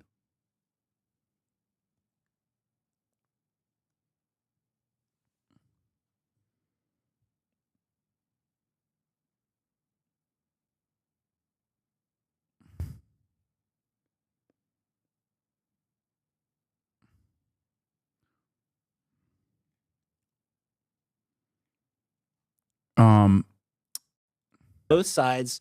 But at the same time, on the Palestinian side, again, if you actually offer them a pathway, those numbers change dramatically. If you just say what makes the most sense now, I mean, the overwhelming majority is still for armed resistance, but there's still 40% who are pushing for this two-state solution. And yes, the overwhelming majority are for armed resistance because the armed resistance is the only way to fight back against the armed occupiers, like the armed occupation. Like, no occupation means no conditions necessary for armed resistance. I just don't understand it. It doesn't make any sense. The other thing I'll say about this is, you know, and this goes back to my days, again, working at the State Department on these. When you present both sides of the public with, here's a deal, would you take it? And you present it to the Israeli public. You know, and you do polling, you get to about 40%. And you present it to the Palestinians and like, here's a deal, would you take it? 40%. Then you say, here's a deal, and the other side has already agreed to it. The numbers jump to like 65%, 70%. Point is, I still think there is a desire on both sides to get there. And I think what you have to start doing slowly, and it's going to take time, is get away from this dynamic where it's Hamas on the one side representing the Palestinians and Bibi Netanyahu on the other side representing the Israelis, and they're playing off each other and they're strengthening each other and they're weakening all of the alternatives. You're going to have elections in Israel later this year. That's a real opportunity. We just saw what happened in Hungary. And there is... Does J Street have much motion? They will after the dust is settled. I mean, who knows, actually, because, like, I do think that people who are just pro-Israel think these guys are also Hamas for the most part. Like, they have a minuscule contingency here. They are trying to be like the Democratic Party's lifeline to continuously supporting Israel. And what is this? Oh, my God. Did you know your tax dollars are being used to amplify a terrorist sympathizer who has called for numerous Americans to be murdered? Some Piker said, I should be killed. All capitals should be murdered. Hamas did the right thing on October 7th. I'm all for free speech, but allowing this violent lunatic to speak at an American university at Yale should be ashamed, and all their federal funding needs to be pulled. Invited a guy by the name of Hasan. Yale University invited a guy by the name of Hasan Piker to... Dude, what the fuck? He is not giving up. What is happening, dude? their university to spew obvious hatred towards Jews, Israel, me, capitalists, America, with your tax dollars. So I don't believe any of your tax dollars, not a penny, should go to Yale University when they... Incredible development. Do not hit translate on this, Unc. The foreskin is the hijab of the penis. Dude, why would you send this to me?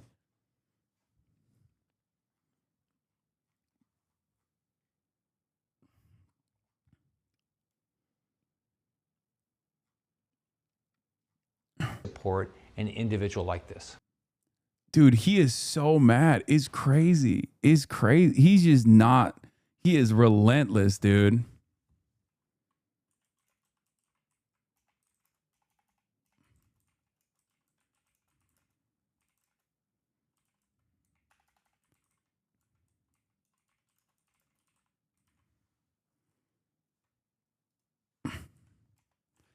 going to keep saying cut funding to Israel, not our universities, you demon. You click on anything nowadays, it's true. I really do be clicking on shit. I really need to stop.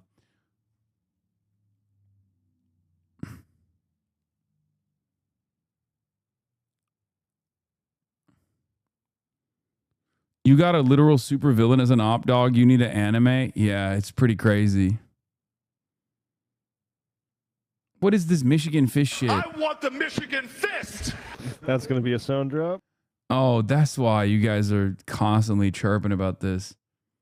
Yeah, Corey wants the Michigan fist. Rick Scott got confronted and cooked by Pink.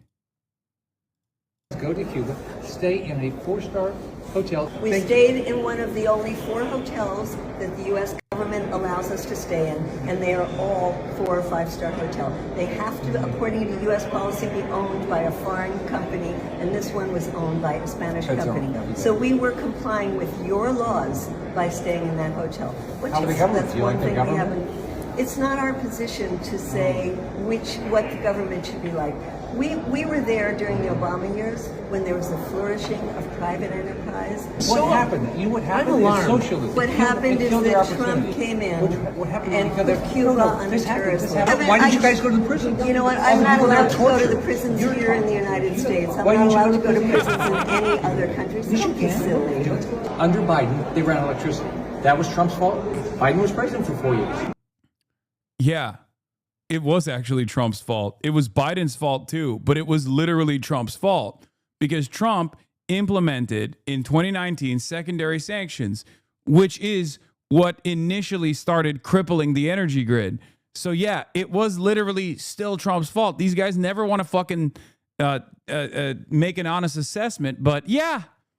And it was certainly fucking Biden's bitch ass too that continued the same system instead of fixing it or reverting it back to, Obama levels because he's an asshole just the same. But, it was Obama, still Trump's fault. Diplomacy, and that was a win-win situation. Biden did absolutely the wrong thing. Okay. Absolutely wrong. Senator Scott, the majority of people in the U.S.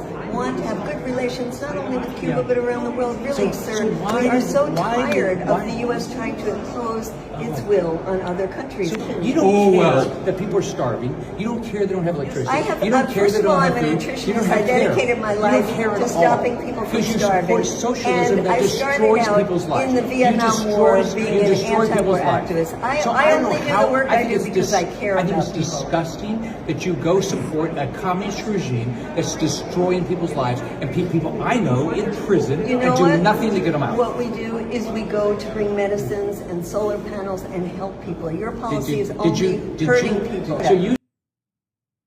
Anyway, he's just like, you support socialism. You support socialism. You got nothing.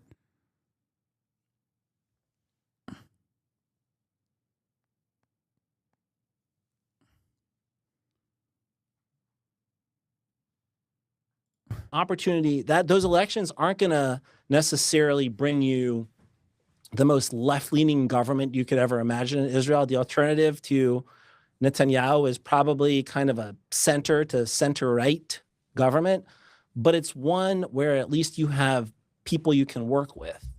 Well, let's talk about the Netanyahu piece of this because, look, I greatly dislike Israeli Prime Minister Bibi Netanyahu. I have for a very long time. I think he's corrupt. I think he's racist. I think he's bad for Israel. But I feel like in the U.S., people talk about him sometimes as if getting rid of him is like a quick fix and will fix everything. And it seems very unlikely to me. As you mentioned, like the country is lurched to the right. You've got violent extremists, like literal terrorist sympathizers, like this guy Itamar Ben-Gvir, who are now in government. And by the way, his support for his party in polls is going up and up and up, not down.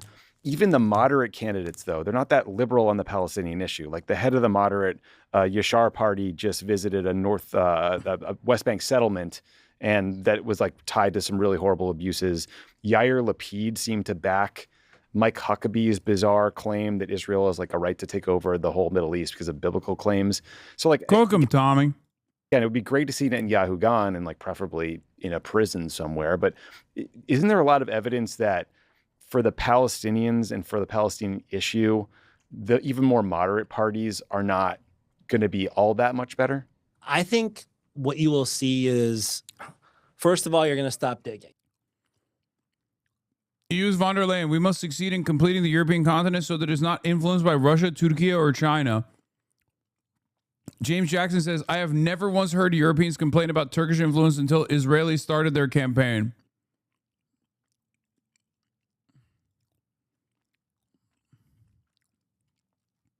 It's so fucked up, dude.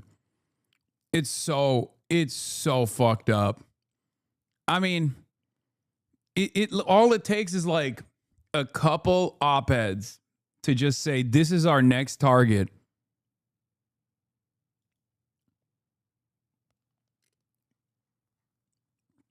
Von der Leyen. EU Commission publishes a correction to prevent a diplomatic crisis with Turkey. Turkey's mention by von der Leyen was a recognition of its geopolitical clout, size, and ambitions, not least in the Western Balkans, and not meant as a comparison with any other country. Turkey is a key anchor in the region.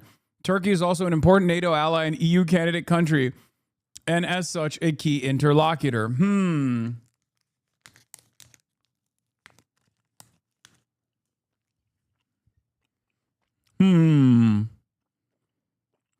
You are the specter over Europe?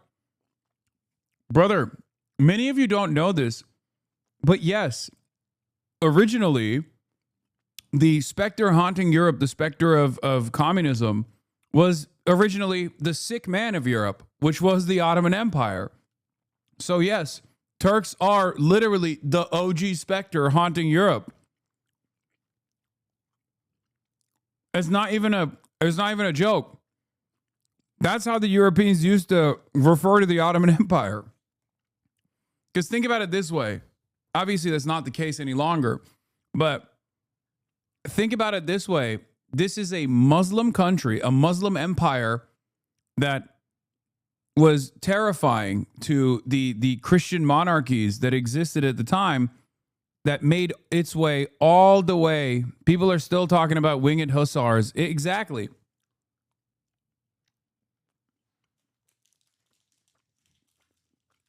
But this Muslim empire made its way all the way to the gates of Vienna. Think about what that does to the European psyche.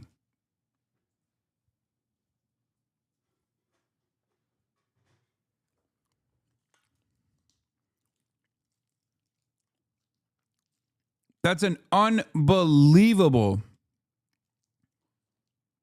That is a terrifying prospect.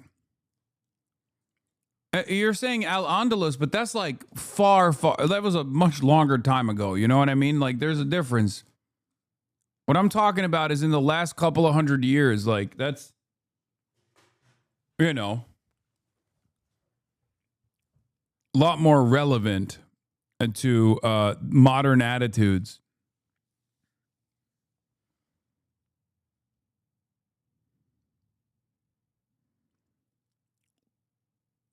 White card revoked. Yeah, get me talking about the Ottoman Empire, and you'll quickly realize my white card is on shaky grounds.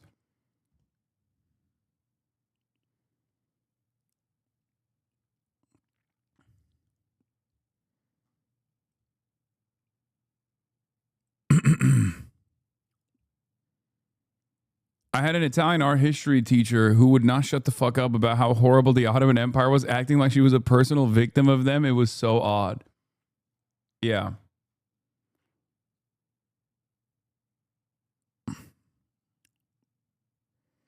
What are the chances that Turkey angle is to attack you indirectly? No, that's crazy. Dude, that would be really funny. Israel hates me so much, they've decided to wage war with a NATO partner. That's so stupid. They're like, these fucking Turks. These goddamn Turks and their goddamn propagandists doing fifth column infiltration inside of the United States of America.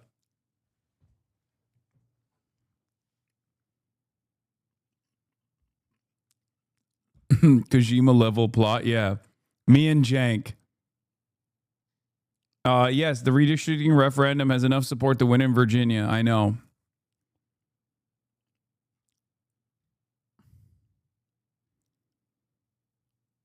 Every time you laugh like that, now all I can imagine is Austin Gailey calling you a brute. Yeah, that was really funny.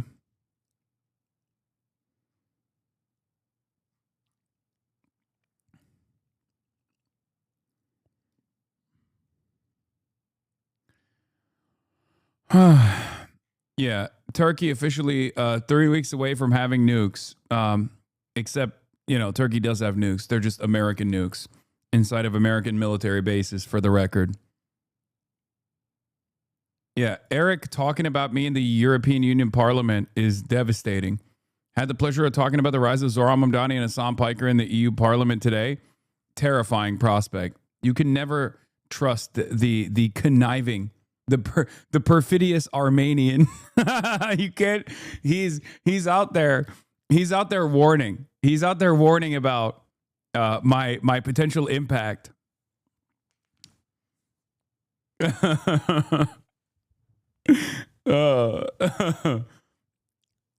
Brother, they're gonna try to deport you to the moon. Yeah, I'm fucked. The way things are going, it's not looking too good, I'll be honest. Right. So going back to Ben-Gvir, for example, yeah, his numbers have gone up, but also Smotrich's numbers have gone down, these two parties together. His numbers in terms of support. Real extremists currently in the government, yeah. Exactly. Two extremists currently in the government basically stays the same. But exactly, guys like Smotrich and Ben-Gvir aren't in this new government, right? And Smotrich and Ben-Gvir, these extremists, play this unique role of essentially being kingmakers, which gives them huge amounts of leverage in Israeli decision-making and pushes the government to more terrible and terrible places. Whereas if you had instead guys like Yair Lapid or Yair Golan, who are not ideal, but these are kind of the Israeli center-left playing the kingmaker role, that's a meaningful difference. Yair Golan being a retired general who ran down to southern Israel on October 7th and saved a lot of people, just basically got up and went down there, but also is very much arguing for a two-state solution and is arguing for some of these things. And what you could get then at least is a government that at least starts cracking down on things like what we are seeing in the West Bank and extremist settler violence in the West Bank. We're at J Street pushing for legislation actually on Capitol Hill called the West Bank Violence Prevention Act that at this point has, overwhelming support of Senate Democrats, more than 40, and 100. All right, I'm bored of this. I'm not gonna lie.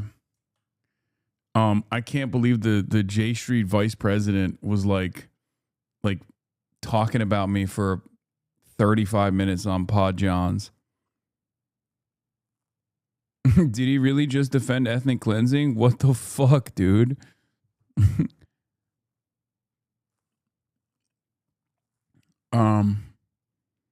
Yeah, it doesn't seem like the Pod Johns fans are picking up what my man's putting down, though. Look at this. Jay just AIPAC with a friendly coat of paint. Genocide isn't an issue that can be both-sided. Stop this war. Stop funding apartheid. Fund American middle class. Cut military budget. You know what's really funny? With Donald Trump and the modern Republican Party demonstrating such open resentment towards what America is, I do feel like there is a unique lane that liberals could kind of occupy, not in the way that they have in the past where they're like, we're the real, militancy. We're the real American patriots. We're going to hoorah. We're going to build the military up and shit like that. But instead, a recalibration of what it means to actually care about America and Americans, almost in a way that is not dissimilar to what Trump said about isolationism, because at the end of the day, what he was representing with an isolationist perspective is not dissimilar to what I'm saying. Right? the idea that, like, why are we wasting so much money killing people overseas instead of focusing on ourselves, building our own infrastructure, building our schools, building our hospitals, right? So I do think that there is an opportunity there. There is a lane there. It's not nationalism before you say nationalism. Socialism is an international movement, okay? But it is kind of funny because, like, you know, it is time to put the working class first.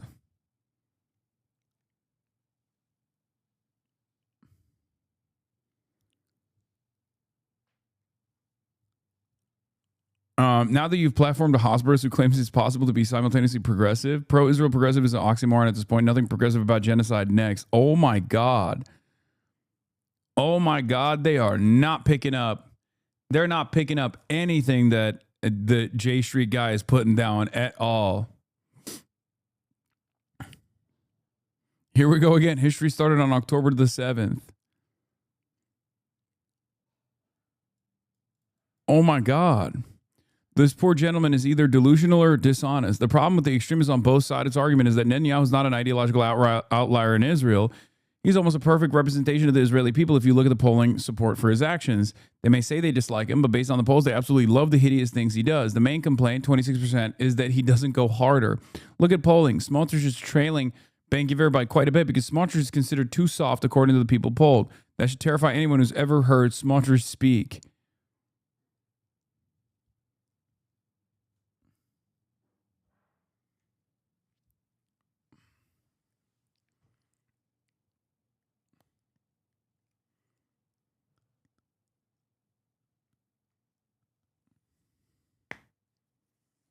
God damn.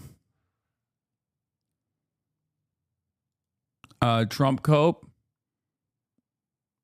President Trump just posted, Iran is desperate to reopen the Strait of Hormuz so they can keep raking in $500 million a day. They only claim they want it closed because Trump is totally blockaded. They're begging to save face, but Trump isn't falling for it. People approached me 4 days ago saying Iran wants to open it up immediately, but if we do that, there can never be a deal with Iran unless we blow up the rest of their country, their leaders included. Okay.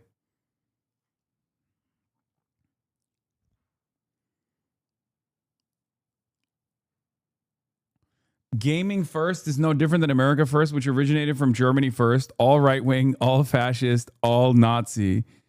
Gaming? What the fuck? Gaming is a right-wing form of entertainment. Gaming is a right-wing form of entertainment, and that is the truth. I will die on this hill, says Giga Left.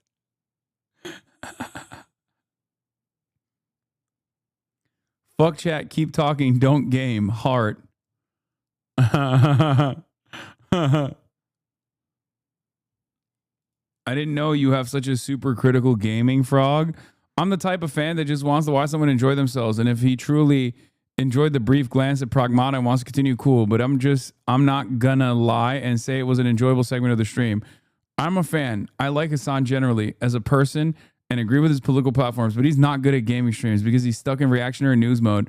And it makes the games not fun to watch, especially when he doesn't pay attention to simple instructions.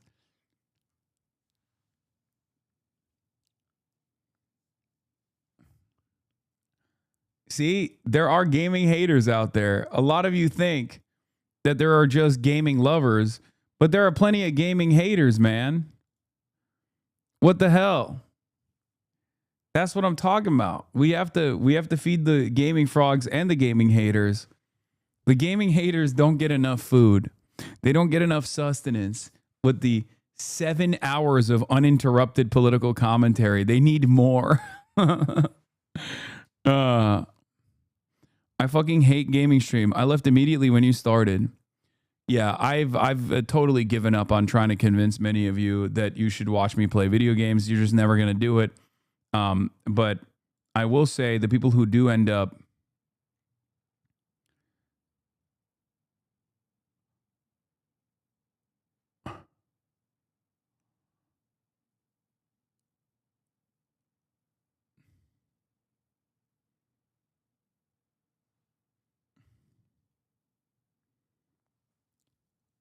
Oh, this wasn't friendly fire, by the way. Right-wing Cope does actually not like me, for the record. He said the Hasan hit pieces won't land with anyone under 35 because most people didn't have a driver's license on 9/11. Probably find the joke funny. If you're going to attack him, at least try to make him look like an idiot. This is literally a promotion piece. I said, one day you'll find the perfect hit piece, right-wing code. Perhaps your alignment with these losers should give you pause. I think Ethan Wolf is a dumbass. Reread the tweet, dog. I was just saying, if you're going to write a hit piece, at least make the hit about how someone is wrong on an issue instead of a list of old quotes that no one cares about.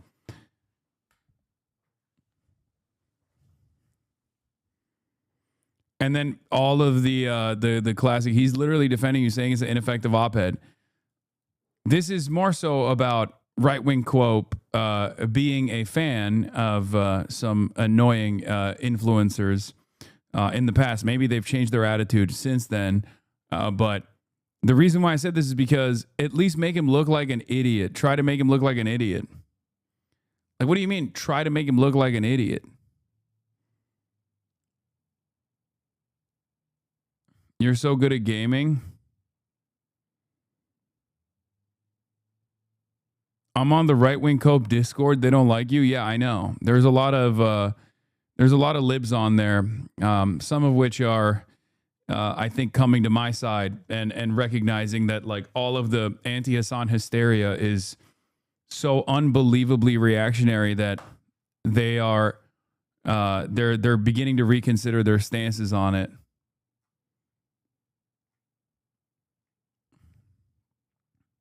I heard you brothelize my mom. Yes, I turned her into broth. She's broth now. FYI, that guy's been having more and more takes he would have previously called campus, according to a friend, of course. Yeah, I think so, too. I am beginning to notice that Trump has worsened the contradictions and made them unavoidable. And therefore, okay, there's a couple things I'm going to do before I get to Pragmata, okay? Hold on here. Number one, we have to do Julian Casablanca's 4 takes on Subway takes because otherwise, if I don't watch this, you will explode. Let's take a look. Stop with the long audio text messages. Banger. 100% disagree. So you're one of those people. I send them all the time. Yeah, it sucks. It's the worst thing. I don't want your stream of consciousness, man. I have things to say. Hey, I'm driving. I'm just wondering. Yeah. Wait, hold on a second. I got turning left. Someone left a 19-minute message the other day. That is rude. A little bit. Yeah, turn it up a little bit. We had a warm take. Okay. I mean, modern cars are just kind of the worst. 100% agree. Aesthetically, everything is ugly. Okay, 2 for 2. Agree 100% with this guy so far. Technologically, I feel like, temperature, radio. You ever try to like open the back right window like that much or that much? It's impossible. Like people like calling you, like everyone in the car, like the music stops, the name, the mysterious, who's that? It's weird. The texts are positives and progressives need to come together, do a non-corporate consensus populist party. Okay, you're losing me a little bit there, but okay, that's fine. It's not left versus right, it's up versus down type beat. Fine, okay. Join to fight the real billionaire gang agenda villains, and we can fight about abortion and guns later, but let's just focus on no corruption and democracy and class. Okay. It's a class thing. The war of all against all. Oh, I thought you were saying like a Euro class. Next up. You want the most controversial one? I know you do. Yeah, give it to me. Well, it's been nice having a career with you. Same. Let's go down with the ship, Captain. American Zionists get the benefits of, white privileged people, but talk like they are black people during slavery. 100% agree. I've never seen something so shocking where they're like... Bars. That's fucking bars. Wow. That's a blisteringly... that's a cold take. It's 100% true, but it is a hot take, unfortunately, in this day and age. But yeah. It's literally... It's like the will you hide me stuff, right? Living in the Upper West Side, being like, I am, I'm under attack by Jewish Voice for Peace campus activists. Will you hide me? I'm so oppressed. I'm an oppressed person. I'm like, you are going to a wedding in Tel Aviv right now when there are 80,000 dead people, and more, 80,000 plus dead people, including women and children, half a mile away. Absolutely fucked and totally, you know what? I don't think it's bad to say that. I mean, just for the people that are going to be like, Hamas, October 7th, yes, bad, but, you know, Native American rebellions didn't mean it was, you know, okay to do what we did. Slave rebellions that were violent didn't mean that, you know, slavery is not bad. You know what I mean? So that's the scope of that answer, just to be for the haters.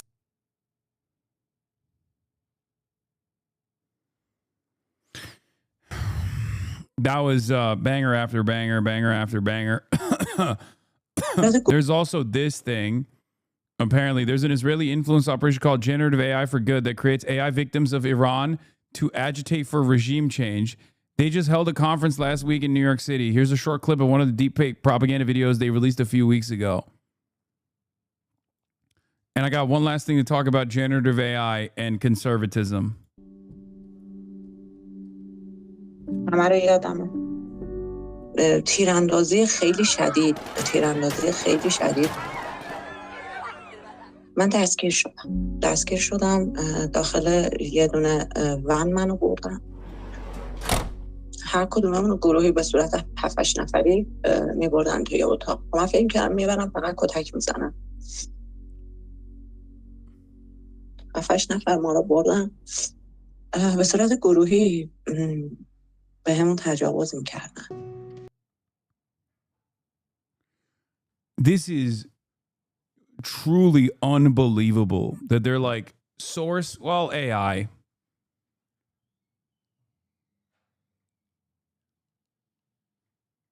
It is one of the most heinous things I have ever fucking seen. I don't even know how to explain it.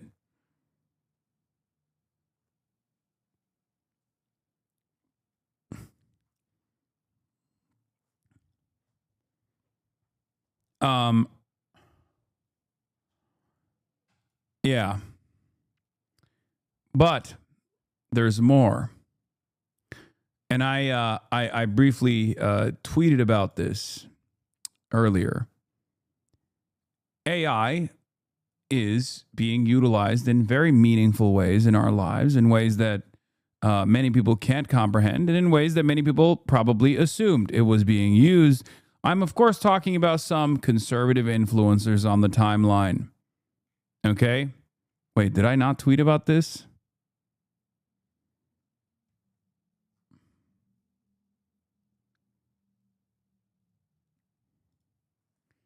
Here it is. I said, it's unbelievably easy to grift to stupid people. This is why you always see the scheme going one way. For Wired, E.J. Dixon wrote a report where he spoke to a med student in India who made thousands of dollars duping MAGA fans by creating blonde AI influencer named Emily Hart. Here's how he did it. Okay? Of course, Democrats protest us because they are deporting half their voters.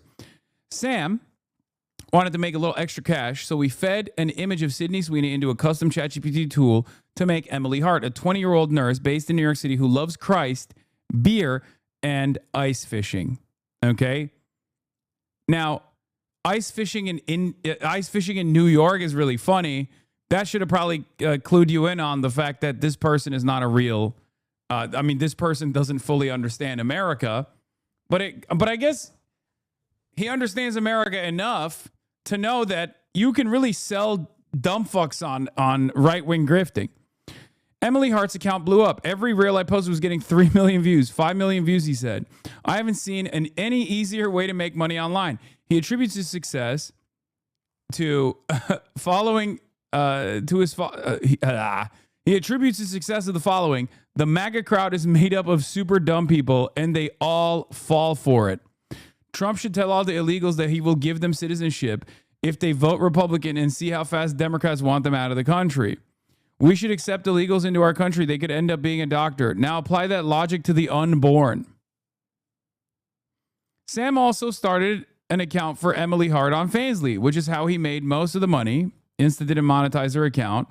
He regularly DM'd with horny men who followed her, sending AI-generated bikini pics. Sam didn't make an insane amount of money, just a few grand, and his account was ultimately banned from Instagram for suspected fraudulent activity. As of publishing time, however, Emily Hart's Facebook is still up. Read the story here. You know what's really funny about this story? First of all, just a few grand goes a long way in India, right? But you have to remember something, okay? And my favorite part about this is that he also tried this in a liberal way as well, because he's a med school student in India. He doesn't give a fuck about American politics. He's just trying to make money. So apparently, E.J. Dixon is a woman. Oh, sorry. Apparently, the person is a he, I'm pretty sure, right? The 22-year-old aspiring orthopedic surgeon from northern India got some money from his parents, but he says he spent most of his subsidizing his licensing exams, and he's still saving up to hopefully emigrate to the U.S. after graduation. So he started searching for ways to make additional money online. Sam, who requested a pseudonym to avoid jeopardizing his medical career and immigration status, tried a few things with varying degrees of legitimacy and success. He made YouTube shorts and sold study notes to other med students. It wasn't until he started scrolling through his Instagram feed that he landed on an idea. Why not make an AI-generated girl using Google's Gemini Nano Banana Pro and sell bikini photos of her online? But when Sam started posting generic photos of a beautiful, scantily clad woman on Instagram, he was dismayed to find that none of the content was hitting.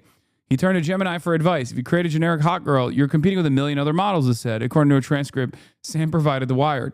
Sam says he presented Gemini with a few possible options to help his model stand out, and the chatbot selected one in particular, the MAGA conservative niche, referring to it as a cheat code.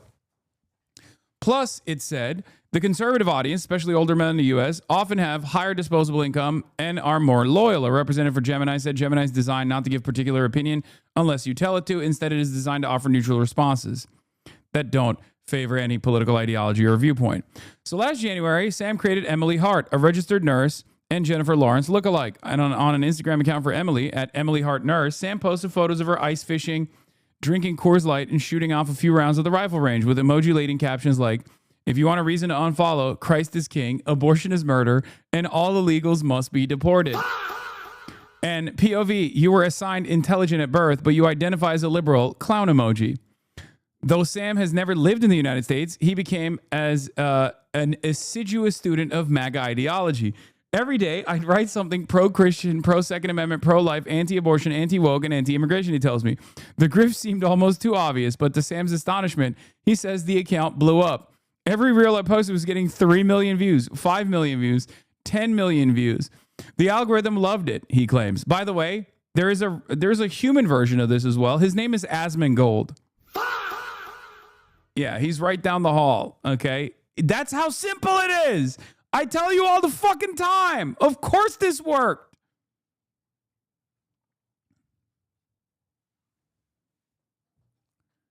Within a month, Emily Hart had more than 10,000 Instagram followers, many of whom also subscribed to her softcore AI-generated content on the OnlyFans competitor FanView.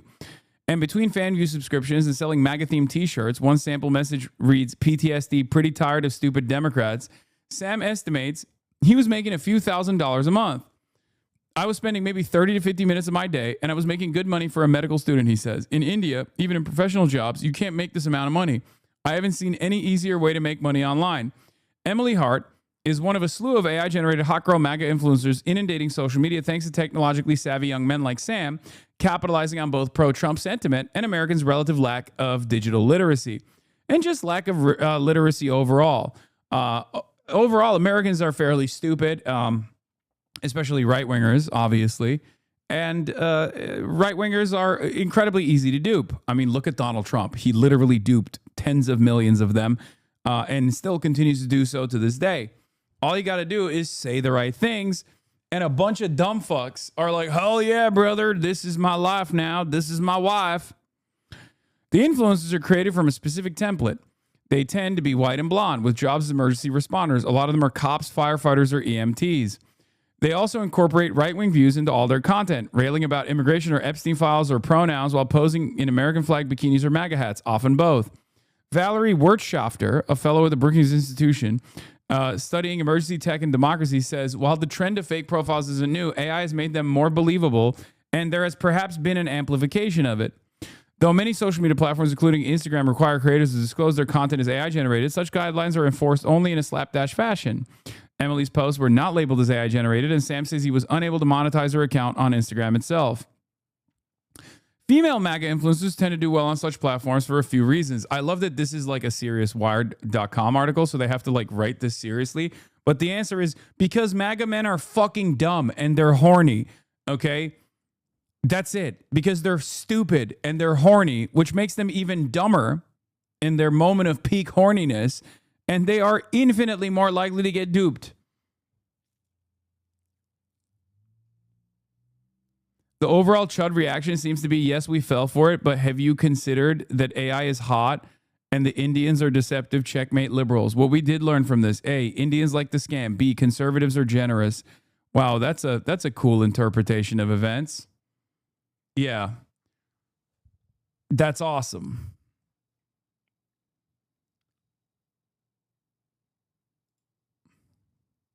Yeah. Dumb, horny, lonely, and angry. Which means easy to manipulate. The same lot. Okay, so MAGA movement, unlike their Gen Z male counterparts, 18 to 29-year-old women overwhelmingly skew liberal. Young MAGA women are therefore more attention-grabbing, Wershafter says, citing the uproar over the likely AI-generated Swifties for Trump photo Trump posted on Truth Social during the 2024 campaign as one example. The same logic, however, apparently does not apply to left-wing influencers or accounts, as Sam learned when he created a short-lived liberal counterpart for Emily on Instagram. Oh! Oh! Oh, hell yeah! Oh, come on. Come on. That's the best part of the article. This is what I was waiting for. This is what I was waiting to get to. This is my favorite part of the article. Democrats know that it's AI slop, so they don't engage as much. Sam's explanation for why MAGA influencer accounts work is blunt. The MAGA crowd is made up of dumb people, like super dumb people, and they fall for it.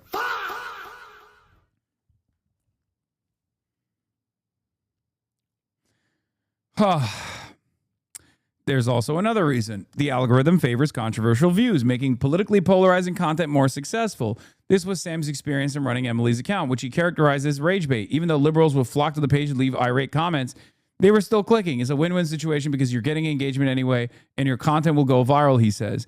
Lately, he says he noticed that pro-Nazi, pro-Hitler content has been getting especially high engagement on platforms like Reels, speculating that an AI hot girl Nazi influencer would blow up. It would just break all the records. When asked about his claim, a Meta spokesperson said, "We prohibit content that glorifies, supports, or represents Nazism, and we remove it when we find it." In recent months, the phenomenon has attracted more notice, especially after a Washington Post article charted the rise of Jessica Foster, a leggy blonde Army service member who went viral for posting a selfie with President Donald J. Trump and Vladimir Putin. Though her Instagram account was clearly fake, it garnered more than 1 million followers in just over 4 months, which Jessica Foster appeared to capitalize on by promoting feet pics. The account has since been taken down. An account for Foster has since been added to FanView. Another popular account, Mayflower Mommy 13, features brief videos of a brunette woman in a car in her kitchen, gazing coquettishly at the camera with captions like, "If this American flag emoji is your pride flag, I want to be friends. #Let'sMAGA."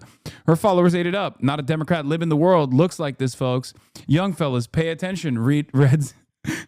Reads one comment. The account appears to have been removed after Wired reached out to Meta for comment.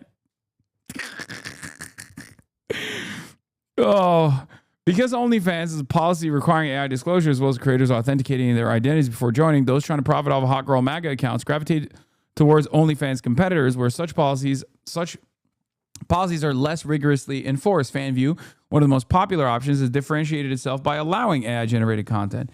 Though he did not actively promote Emily's FanView account for fear of alienating her conservative MAGA base, Sam says he used Grok AI to generate nude photos of her and uploaded them to the platform, with Emily's fans sending him payments for exclusive content and exchanging messages. "I was basically doing nothing," he says, and it was just flooded with money. He says he made a few $1,000s off the account in a few days, though he did not enjoy the interactive aspects. Once a guy sent me a video with Emily's nude on a tablet on a pillow, and he was basically recording himself fucking the pillow, he says. It was incredibly weird, but he sent me a $50 tip, so I was like, okay, do what you want.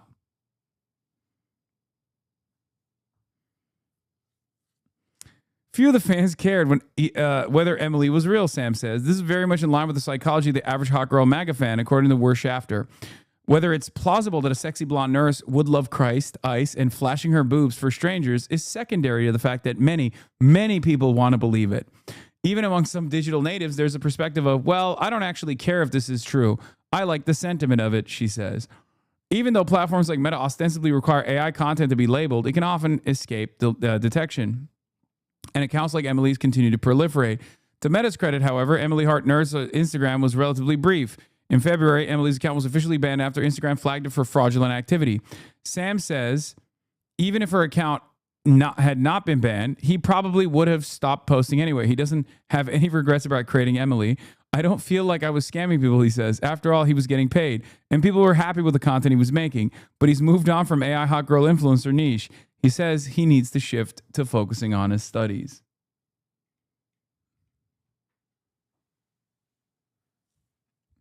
That, my friends, is proof, once again, that there's only one direction that you can grift on with ease.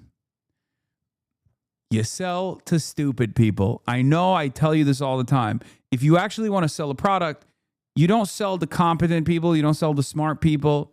And if the product that you're selling is a lifestyle, or if it's selling a political perspective, there's definitely one group of people that are infinitely dumber than the other. Okay? I get mad at liberals all the time. Oh, head of EU heard of my warnings about Hasan and immediately started calling to cut off Turkish relations.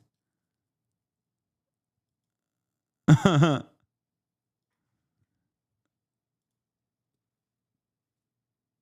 got tweeted by the NRSC. Black folk. Abdul Al-Sayed and Hasan Piker, birds of a feather. Dude, the Senate Republicans account claiming that I'm anti-black is really funny. Brother, you're the Senate Republicans. Who are you fooling with this? Okay? You are the Senate Republicans. Anyway, thank you for the links, chatters. Every link that you send is adding another 10 minutes to an hour to gaming time. You're taking away from gaming time. Last week, a record number of Senate Democrats voted to block arms sales to Israel. And also recently, one of the leading Senate candidates in Michigan, Democratic candidates, said that the Israeli government was just as evil as Hamas. You have voted to continue those arms sales. Are you on the wrong side of public opinion in your party on this issue? The answer is yes. Our caucus is united and focused on ending the war in Iran. And that's why we're going to be voting tomorrow on Baldwin's resolution, and we're going to keep voting on those resolutions again and again and again. Oh, there was also this. Tucker Carlson apologized for his role in Donald Trump's rise to power. Dude, who cares about politics? We have been waiting to game since you stopped playing Fortnite. Okay, calm down. All right, well, I'll cover I'll you know what? Fuck it. I'll cover the article about me from Zeteo. You should read it regardless, but I'll cover the article about me from Zeteo later tomorrow, and we'll get into Pragmata.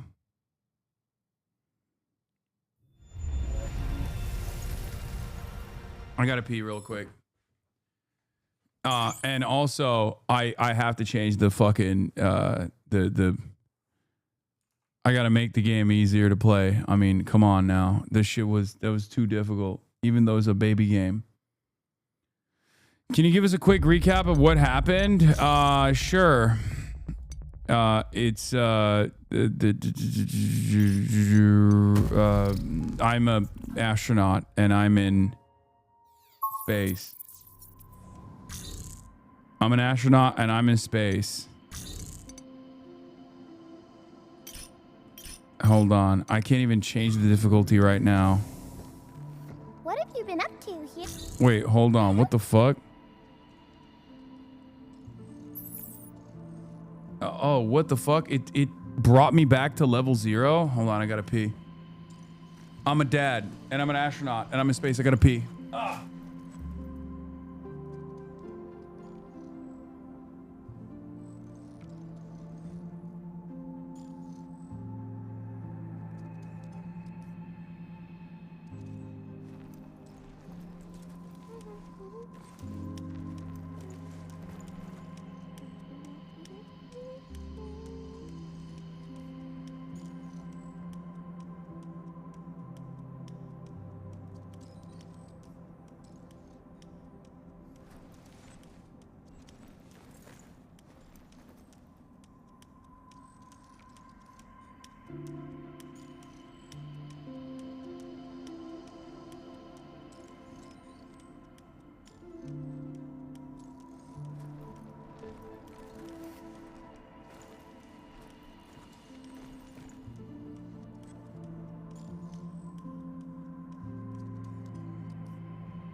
Pragmata.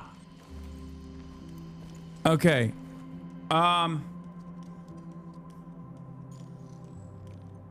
Why is it that it what sucks about this is that it put me it placed me back in the beginning, like it doesn't actually save the mission, like all the things that I did in that mission. That's kind of annoying.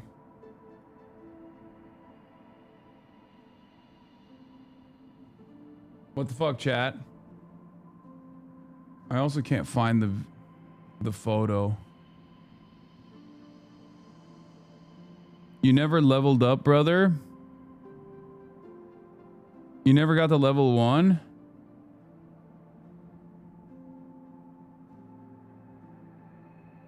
Bro, check your save file. I died. I died and I quit. But I didn't realize that if you die and you quit, it just like kicks you back to like. Oh yeah, that thing. Do I have the guns, for example? Let's see. Oh wait, I can upgrade. I have an upgrade module. So I guess it kept some of my gear.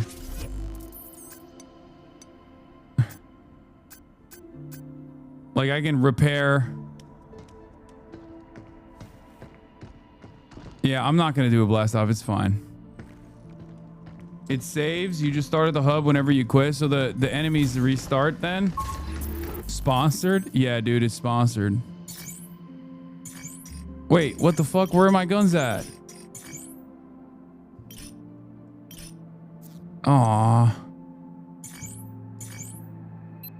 Oh, it puts me in the second sector. Okay. Bro, you got to use the upgrade?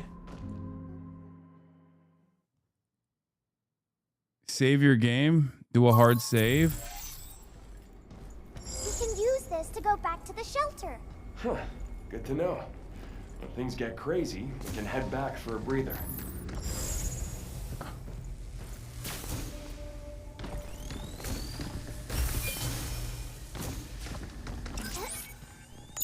Emergency lockdown for this area has been disabled. There we go. First one down. Okay. Wait, you left without using your module first? Yeah, I didn't use my module, yes. I did all this stuff already. That one's not that good at long distances. Not bad.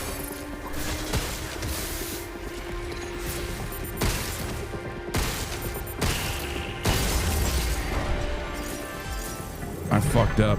Oh, what the fuck? A detective nearby. Be careful. Look out! Ah! I'm fucking up worse than I did yesterday. They're shooting to me. This freaking thing is tough as hell.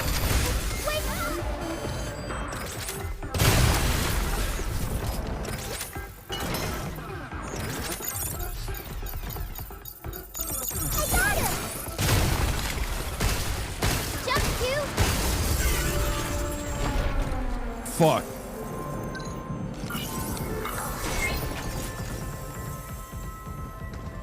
I'm literally worse than I was yesterday at this. How is that possible? I was cooking yesterday. And today, I'm not cooking, okay? That's two.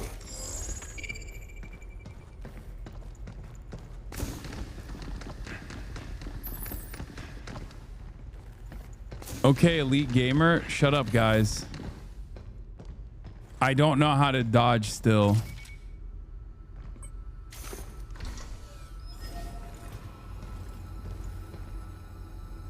Just go back to the shelter and upgrade your armor and save.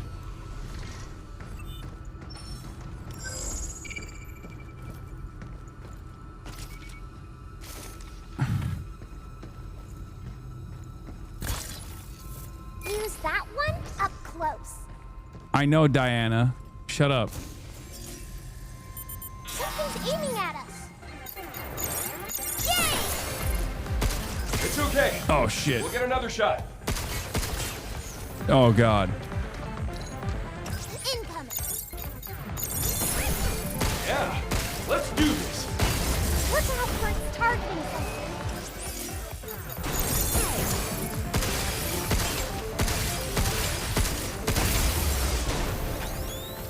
Oh my God, I'm gonna die.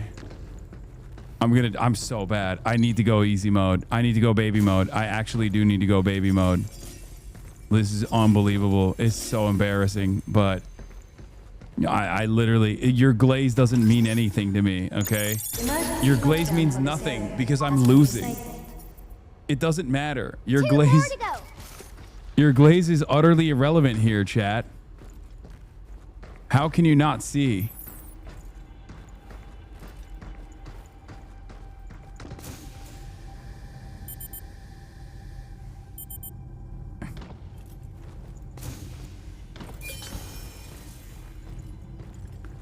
Your glaze has no power here. It's ironic they're roasting you. Okay, well, Diana believes in you. Do it for her. It doesn't matter. There.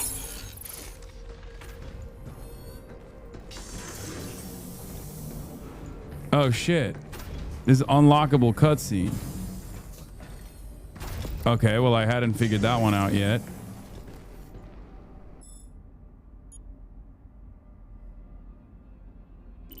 Do it for niece backpack.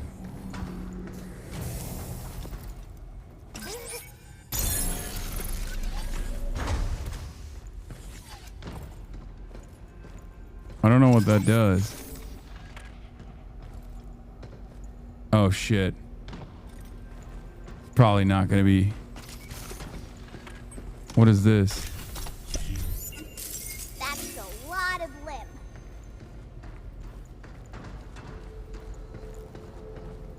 What is this, a shockwave gun? I already have it. Fuck.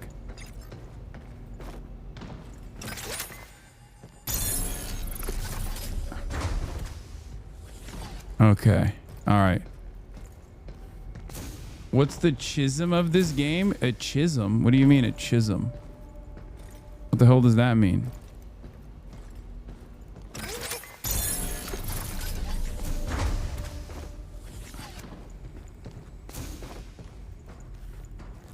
What's the chism of this game? I don't know. What is there no way to like heal yourself at these like gas station sealed sector command or whatever? No. You know the chism. I don't know what the chism is.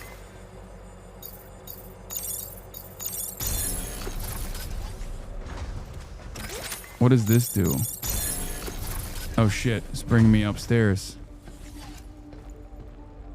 I have no idea what I don't know where I'm at. I've lost myself. The healing stations are orange? Yeah.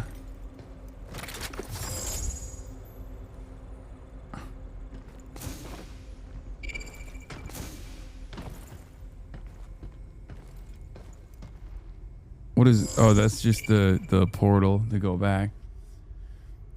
Really enjoying this gaming. Only wish it was in 140.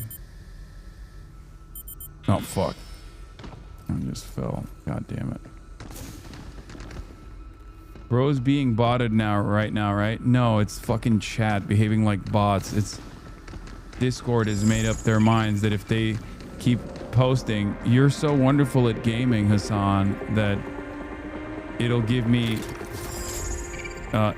sufficient courage to continue playing video games instead of being afraid to play video games.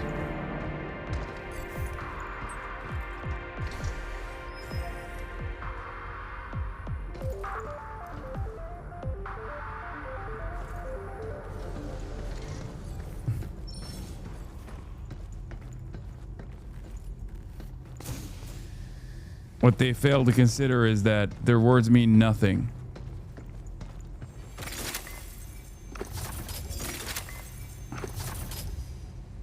And that this is where I died last time, so.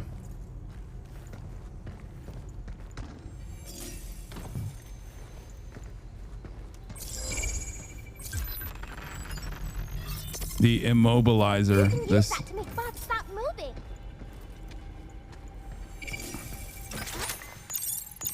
Emergency lockdown for this area. I did all of this last time, and I got destroyed right here when I walked through this gate. That was 4. One more to go. How do I get that? That's what I need. How do I, is it? How do I get up there? What is that music, man? It freaks me out every time. It makes me feel like there's enemies around.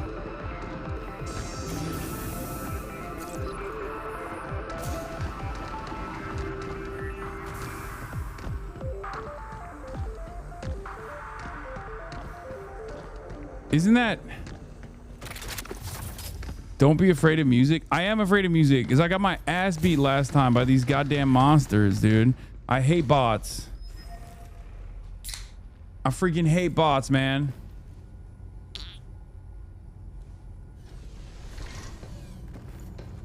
Get to the shelter to heal? No, because then I have to kill all these guys again, right?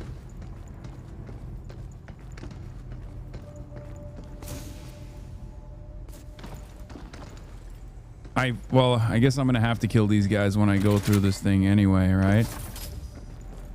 This again. I feel like a damn rat in a maze. It really doesn't like you, huh?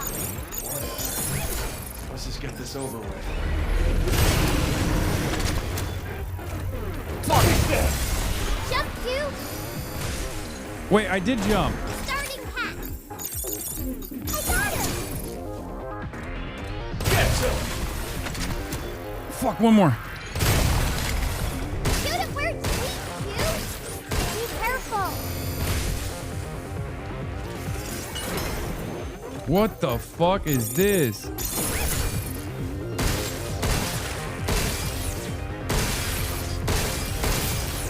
Come on! Reload! Reload!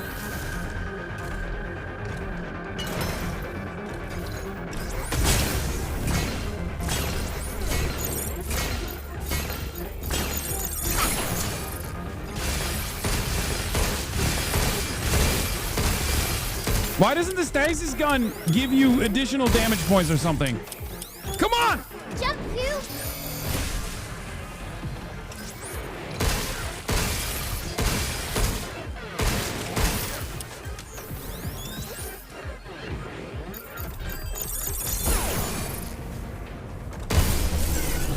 Oh my god, I killed him with much less health this time too.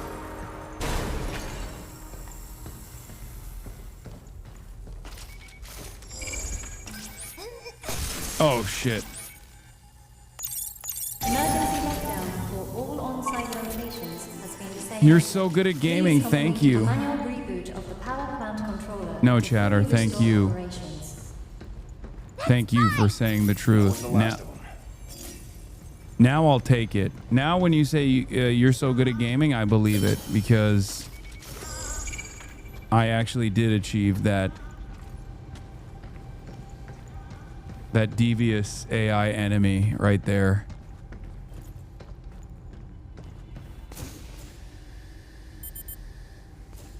How do you get up there? Ah, whatever. Wait, is this the door? What is this? What does this do? Okay. What the hell is this? Oh.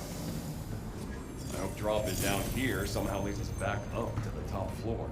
Maybe there's an elevator up ahead. Oh, it's like a cargo system. It's like a ladder. Whoa. You can dodge mid-air? Yeah, I heard. Hugh, look. What's this? That's the Earth. The blue part there is all ocean. Look outside. Fake. You can see it from here. It's flat. That's weird. Only got half of it here. More spherical propaganda. Ah, okay. Printer's busted.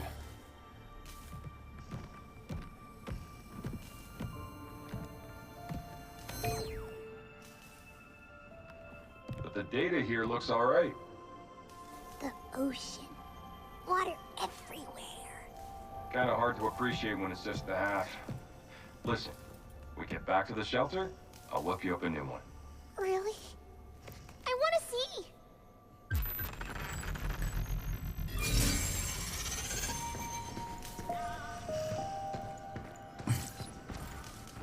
Read Earth Memory. Thank you for purchasing Read Earth Memory product ID 583. Simply insert this REM chip into support a replicator to effortlessly generate furniture displays and more. Roast beef. Serving up fresh, nutritious replicator meals daily. Roast beef, seaweed salad. Feel like having a kid yet? No. No, not at all. Also, I have thousands of children that I have to take care of anyway. I'm sorry I didn't tell you sooner, but I've received orders to return to Earth. Knowing how much you wanted to go home, it's made this so much harder to say. While I know it's nothing special, please accept this batch of REMs. I try to pick ones that reminded me of how you described your place over the years. Please reach out once you're back home. Would literally love to spend time together.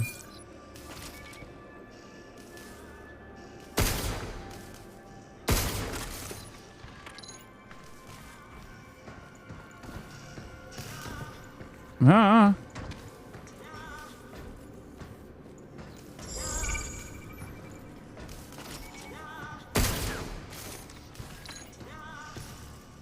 Sir, I am the same age as you, yet I am the father to many. Shoot it. I shot it. Wait, what the fuck?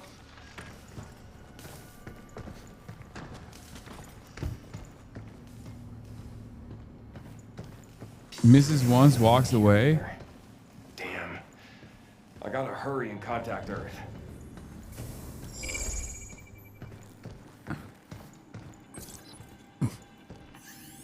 The key to living on the moon and advancing research and development is ensuring access to a stable power supply. It is fair to say that the advanced systems in place of our solar power plant have been the backbone for supporting Delphi's development and expansion of the Cradle Delphi Corporation.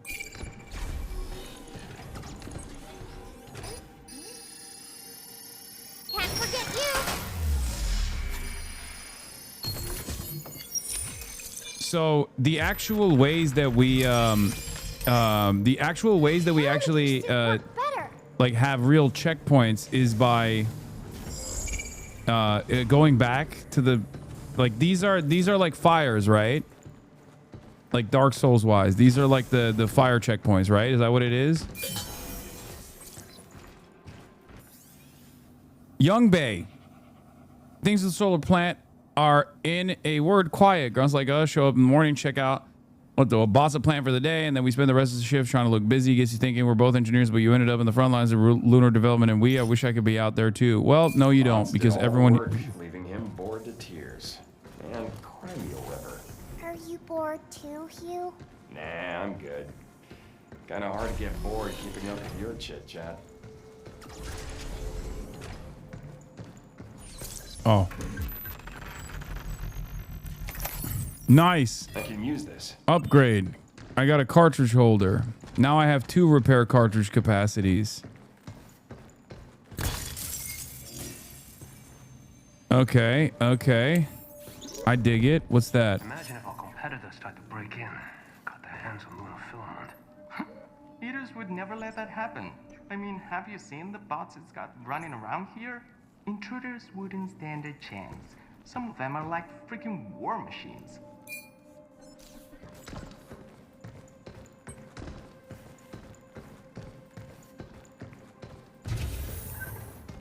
Why does the toilet have a glass door? You know, that's really interesting.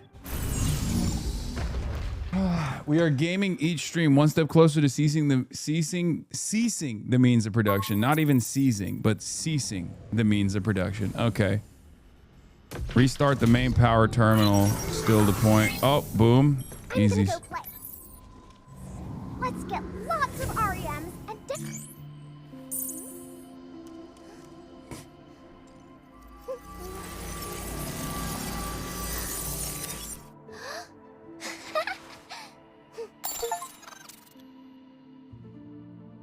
Chatter is doing sponsored copy pasta. I'm not sponsored, Chatter. No Japanese corporation will ever sponsor me. Don't be crazy. They are unbelievably conservative about who they work with. Are you kidding me? What are all these lines? I don't see those on the real Earth. Because it's fake, Diana. Because it's literally freaking flat. The globe makes the Earth seem small, like it's easy to just go anywhere. But I know it's actually way bigger than the moon. Isn't that weird? I thought the exact same, that if I worked hard enough, truth is, if you're up for... Okay, dude. Yeah, sure.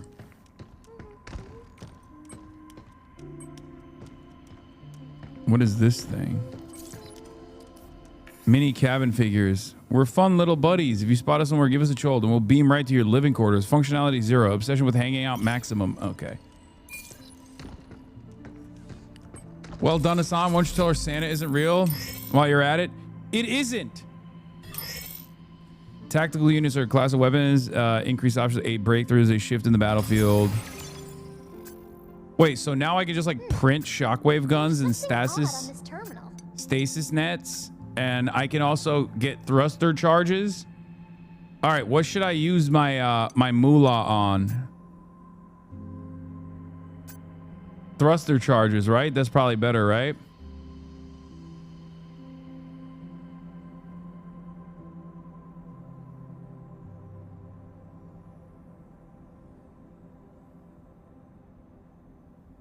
Upgrade and repair shotgun.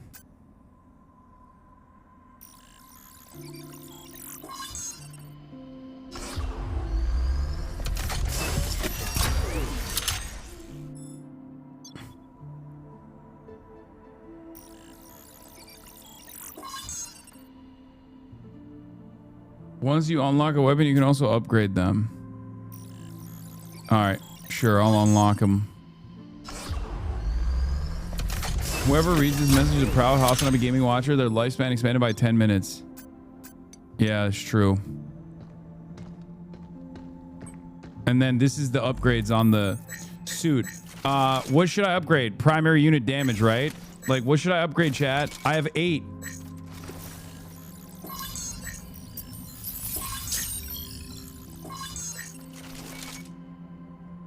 All 3?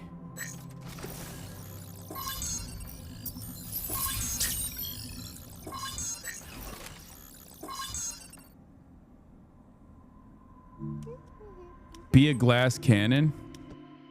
What do you got? REMs are pretty weird, don't you think? What do you mean? Everything we need is already at the cradle, so why do we need Earth stuff? Well, people just like having things that remind them of home, I think. Being up here ain't easy, so people hold on to whatever makes them feel better. I wonder if REMs will make... No, because you're a bot, you know? sorry to all the chatters, but you're a baby. You're a weird baby.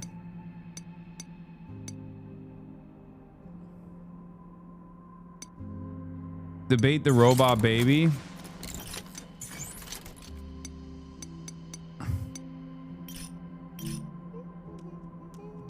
Clunker hate speech.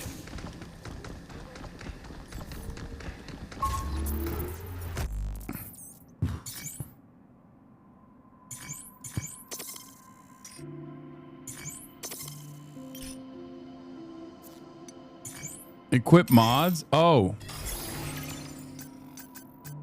Oh my god, there's so many modifications I can use. Ride the tram. Wait, you have Okay. Why are you RPing as a traumatized asshole? Your first mistake was giving it a name. It's true. We have literally done that. We should not have, but we did. We gave it a name. Uh-oh. I don't like television screens that are busted like that. That's usually not a good sign. Uh-oh. This looks like a boss area. Hacking nodes yellow have special effects that trigger when passed through while completing a hack. Hacking node disrupts enemy internal systems, temporarily increasing damage dealt. We can use this to hit harder and beat things faster. On it. I got it. Yes, that's that. I don't like that. It still doesn't hit hard enough. Cash's defamation thrown out. That's so crazy. I wish they hadn't. I wish they actually waged war. Cash Patel is so fucking stupid. He literally, like, do you know what the discovery process would look like if they actually went with that court case? Like, the amount of the unbelievable amount of damaging information that we would learn. Like the courts actually saved the FBI on that one, for the record. Uh-oh. Uh-oh. I bet they're gonna fall on me. Intruders detected. Oh, come on. Come on now. Come on now. Ah. How you like this? Oh my god, is that... Are they throwing bombs my way? What the fuck? Jump you. Ah! Fuck me. No! Oh. No! Okay. No! We'll get another shot.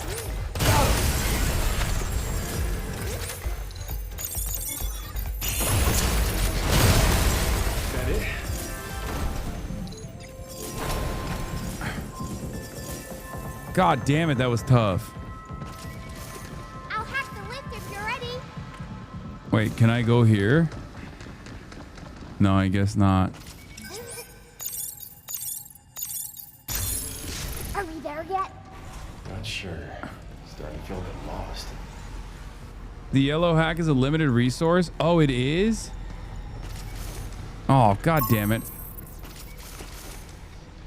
All right, we made it.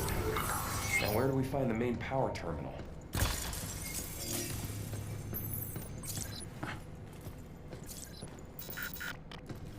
My ammo is full? How did that happen?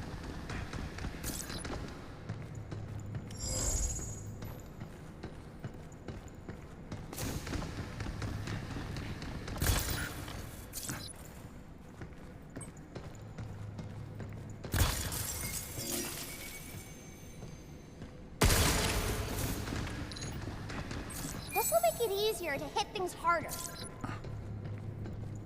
Wait, more decode? More decoders.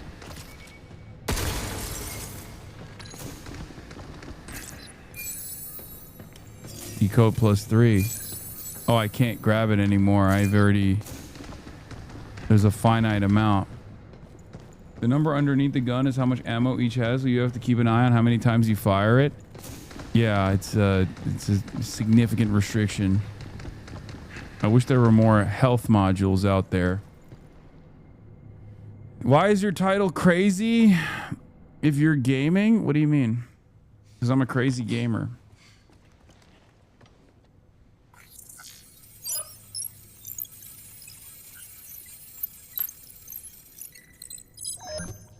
Lockdown disengaged. Reconnecting primary power. Energy levels at 30%. 40%. I feel like powering up this entire platform is probably not the best idea considering how many 60%. how many freaking bots are in the building. Unauthorized access detected.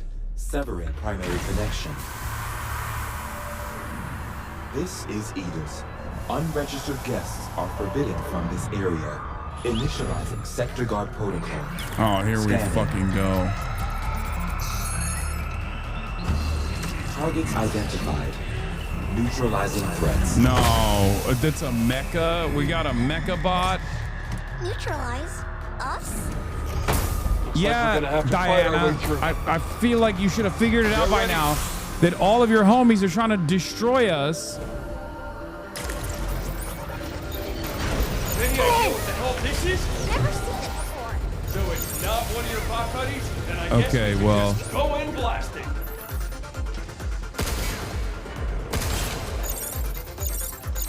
Be careful. I got him. Get some. Where'd they get all those missiles? They were made with Luna filament. Lucky Fuck. us, right? Shoot it where it's weak, Q. Shoot it where it's weak. Where is it weak? I don't even know where it's weak.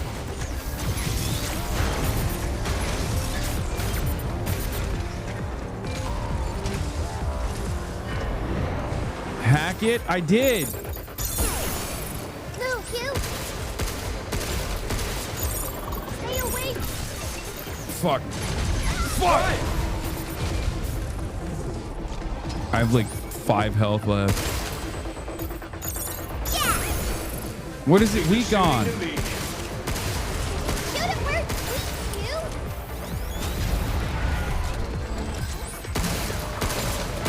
Stay away from the red circle. Try.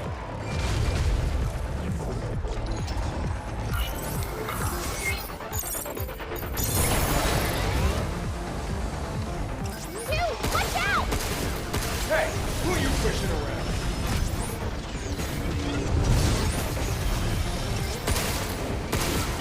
Oh, these balls?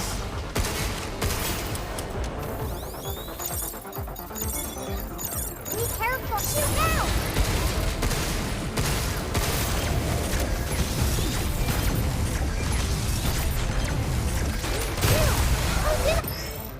Critical shot. Now's your chance. Oh, let's go. Oh, shit. Okay. Okay, I'll take it. This ain't over yet. Wait, what the hell was that? What did I just do? Did I double down it, or did it power up again? What the frick? Dirty bastard! Let me try.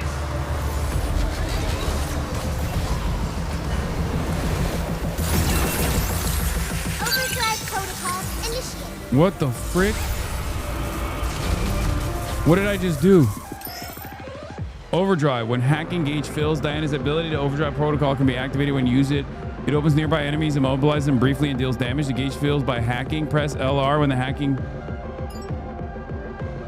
Whoa! Where did that come from? I think it really did something.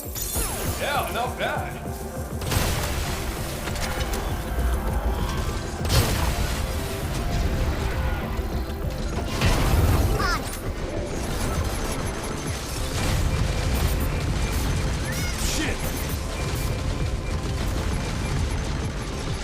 Where are the guns at? I needed another shockwave gun.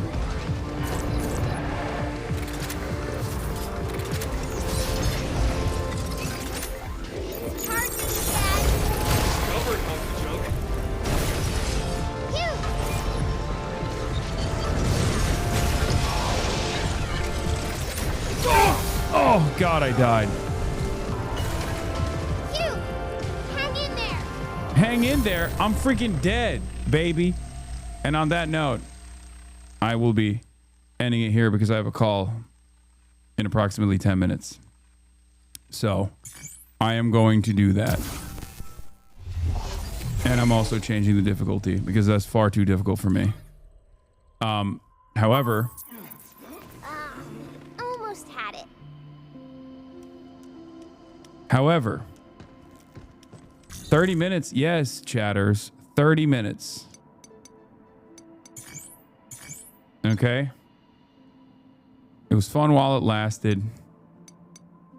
And you should appreciate what you got. Okay. Because I have a call, like I said. Anyway, everybody, folks, boys, girls, and MBs, gaming is real. It's not just in your imagination. It's not just a figment of your imagination. It's real. You'll take the crumbs and you will like it. In any case, I will be back tomorrow. Again, Jeffrey Sachs, not in the building, but talking to Jeffrey Sachs about where we go from here and many other issues. Another day of gaming. Love you all, and I'll see you tomorrow. Bye-bye.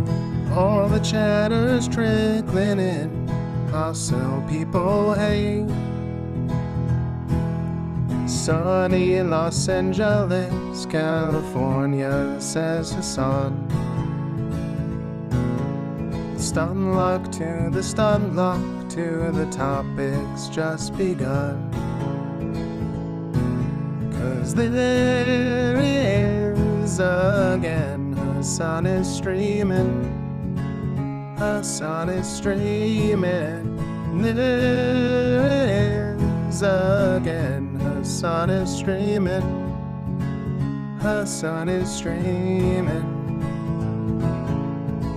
Reviewing a Chinese train, telling Kaya place. Sun and Asmin chatter loves, giving grinning's grace. Zoran winning NYC, woke two back with the force. The Rogan of the left, to me a dumb himbo still of course. The Charlie Kirk assassination, the Fear and Online show. 8 full fucking years of this, and plenty more to go. Doing fun stuff tomorrow, throw PBS up on the screen. A man-made horror reaction brought to you by this live stream. 'Cause there he is again, Hasan is streaming. Hasan is streaming. There he is again. Hasan is streaming. Hasan is streaming. Kicked out of the DNC, IRL with March the Goat. Combating the propaganda that shoved down people's throats. CBS Israeli news, a coup, a regime falls. A full-blown fascist takeover, and still the duty calls. Total radicalization coming out to sea. The system will always fail, it's up to you and me. On these daily streets, whether short or whether long,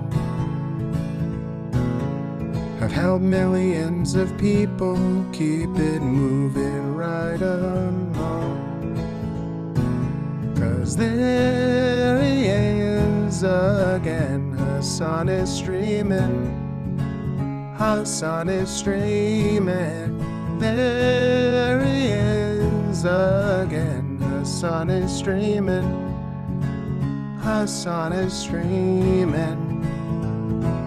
But hey, what can you say? That's PBS for you. But he'll play games real soon. Just you wait. Say, hey, what can you say? That's PBS for you. But he'll move on real soon. Just you wait. Ba-da-da, ba-da-da, ba-da-da-da-da-da. Hey, what can you say? That's PBS for you. But he'll pull your lungs real soon. Just you wait. Sha-da-da, sha-da-da, sha-da-da-da-da-da. Hey, what can you say? That's PBS for you. But he'll do chadvice real soon.